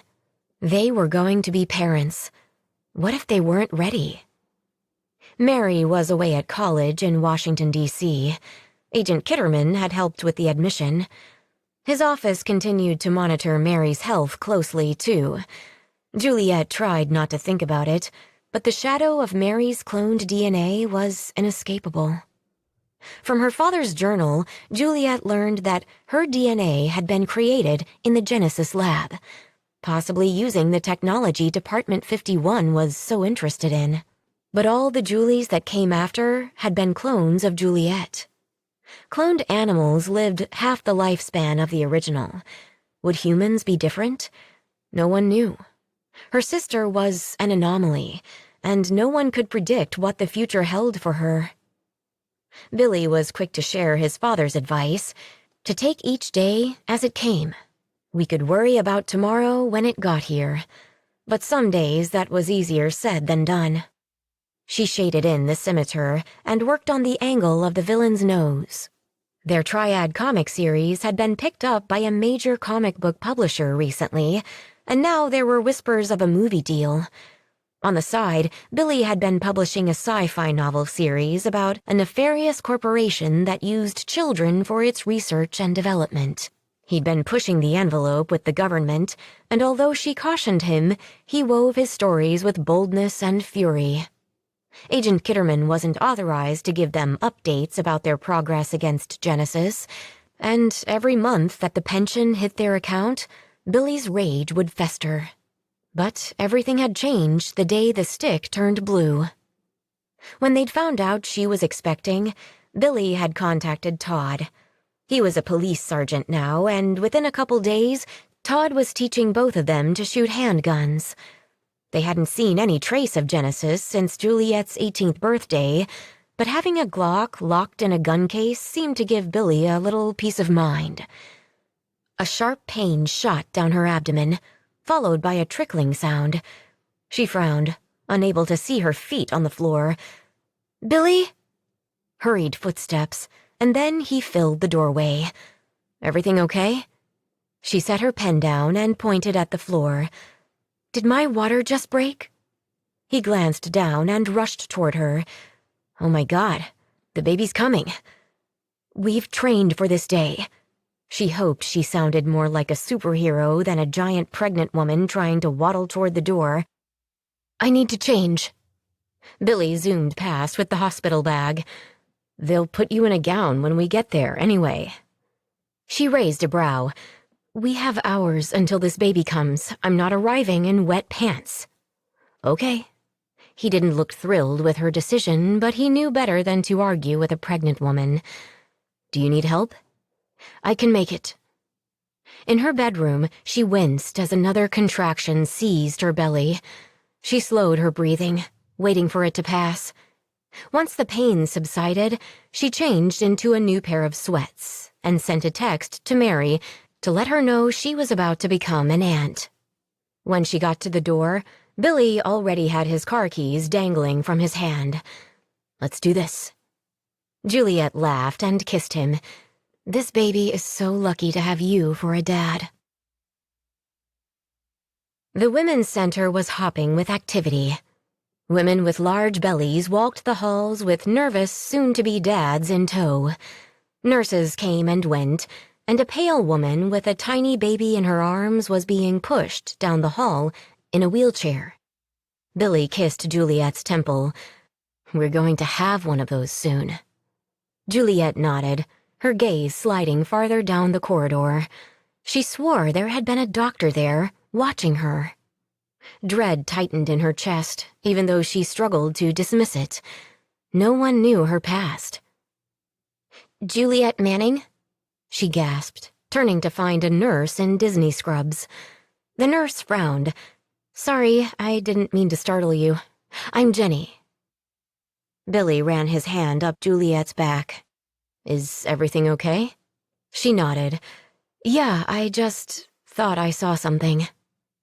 "We have your room ready," Jenny smiled. "Can you walk, or do you need a wheelchair?" Another contraction gripped her, stealing her voice. The nurse took that as an answer. "I'll be right back." By the time she returned, the pain had subsided. "Your chariot." Juliet took a seat. "Thank you." "Your first baby?" Juliet nodded. Billy held her hand, walking beside the chair as he spoke. "Her water broke 45 minutes ago, and the contractions are about 3 minutes apart." All the pregnancy books he'd read were paying off, and Juliet almost chuckled before another contraction made her wince. The nurse parked the chair in a private room, took Juliet's vitals, and entered everything in the computer.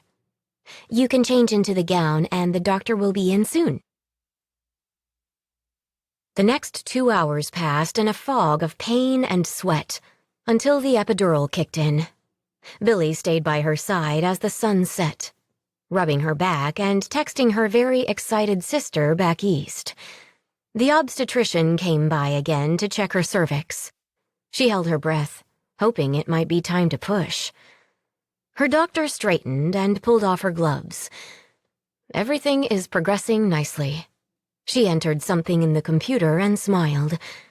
"My shift is ending in an hour, so if the baby hasn't crowned yet, the next obstetrician on duty will deliver you."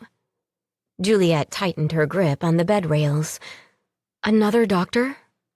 She nodded slowly, shaking her head with an empathetic smile. "This happens all the time in labor and delivery. I can assure you that you'll be in great hands." She tried to convince herself there was no logical reason for this anxiety, but she couldn't shake it. "I really wanted you to be here." Her gaze shifted up to Billy and back to Juliet. "And maybe things will progress faster now.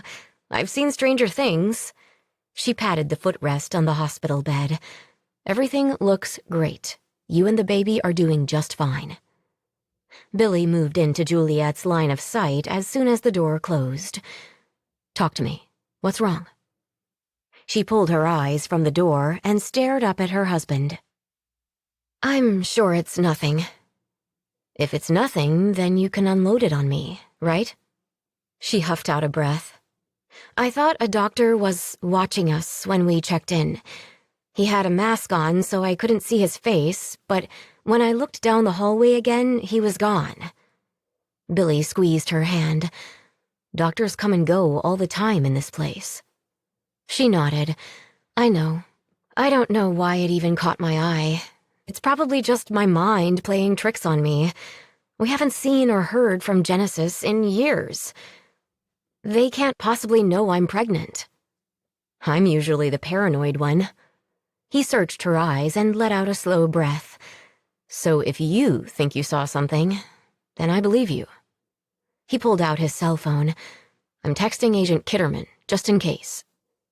"Thanks." In the next half hour, a new nurse came by to take her vitals. She went to the computer and back to the machine monitoring the contractions. "Let me find the doctor," I think you might be ready to push. Just breathe for me, okay? Juliet nodded, smiling up at Billy. Dr. Garner might still be here. Right on cue, she came in, gloved up and ready. I hear there's a little Manning waiting to make a grand entrance. Juliet looked up at Billy. I hope so. After positioning her feet in the stirrups, Dr. Garner finally said the words Juliet had been longing to hear. Okay, on the next contraction, bear down. Billy coached her through it, counting the seconds for each push. Juliet closed her eyes, trying to focus. Was anything happening? The epidural made it impossible to tell. The doctor called to the nurse. Have the forceps ready. Juliet turned her head and frowned. It wasn't Jenny. Had her shift ended? The nurse fumbled with the surgical tools. Dr. Garner looked up at Juliet. Give me one big push. She groaned, closing her eyes again. That's it. Great job. The head is out. Juliet gasped for air, opening her eyes. The nurse was still by the medical instruments, the forceps still on the stainless steel tray. Dr. Garner called for another tool. Shoulders are next. We need your biggest push, okay? I know you're tired, but you can do this. Ready? Billy kissed her forehead. Almost there. Juliet closed her eyes and grunted with effort. A baby's cry echoed back. Her eyes snapped open as Dr. Garner stood up to show her the wriggling infant. She's a beautiful baby girl. She handed the newborn to the nurse, who wrapped her in a towel. As she turned to place the baby on the scale, the fluorescent light reflected off something, catching Juliet's attention. She narrowed her eyes, struggling to make out the shiny spot on the nurse's scrubs. A pin. A round green... No, it couldn't be. Juliet's pulse raced. I need to hold my baby. Dr. Garner cleared her throat. We're just getting her weight and APGAR score. The nurse glanced her way, her lips curved in a barely there smile. She picked up the baby from the scale with a dark glint in her eyes. With each step closer, the pin became clearer, a round green center with the infinity symbol. Juliet's heart raced. Genesis. She tried to move, but her body wouldn't respond, the epidural deadening her nerves from the chest down. Billy leaned in close, his eyes full of happy tears. She's beautiful, just like her mother. No, the nurse handed the blanket-wrapped baby to Billy. She's absolutely perfect. Acknowledgements. Thank you so much for reading the first installment of the Genesis trilogy. If you enjoyed the book, I hope you'll leave a review. Even short ones help readers discover the book. Big thank you to my daughter, Panda, and my husband, Ken, for encouraging me to put this book out. This idea has been with me for years, but it wasn't my usual genre, so I was hesitant to send it out into the world. But diving back into this world was so much fun for me, and I'm excited to finish the trilogy. Thanks to my amazing editor, Danielle Poise-Luby, from Double Vision Editorial, for all your amazing insights to make Perfect even better. I love working with you. Thank you to my amazing patrons on Patreon.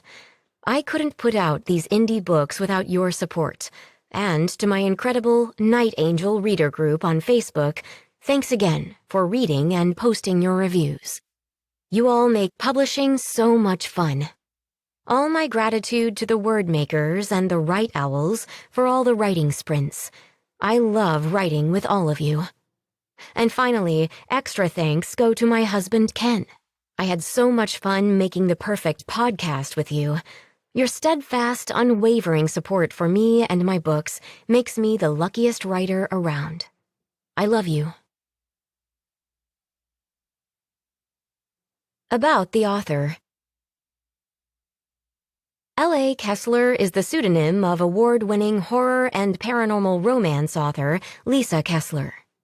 She's a 2-time San Diego Book Award winner for Best Published Fantasy Sci-Fi Horror and Best Published Romance.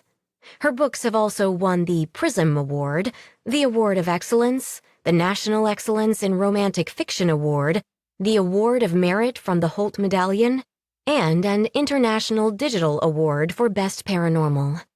Her horror short stories have been published in print anthologies and magazines, and her vampire story, Immortal Beloved, was a finalist for a Bram Stoker Award.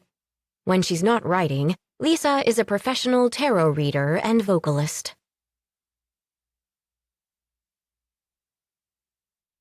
This is Annalise McCoy. We hope you have enjoyed Perfect. Text copyright 2022 by Lisa Kessler. Production copyright 2022 by Bryant Street Publishing. This program was produced by B Audio Limited. All rights reserved.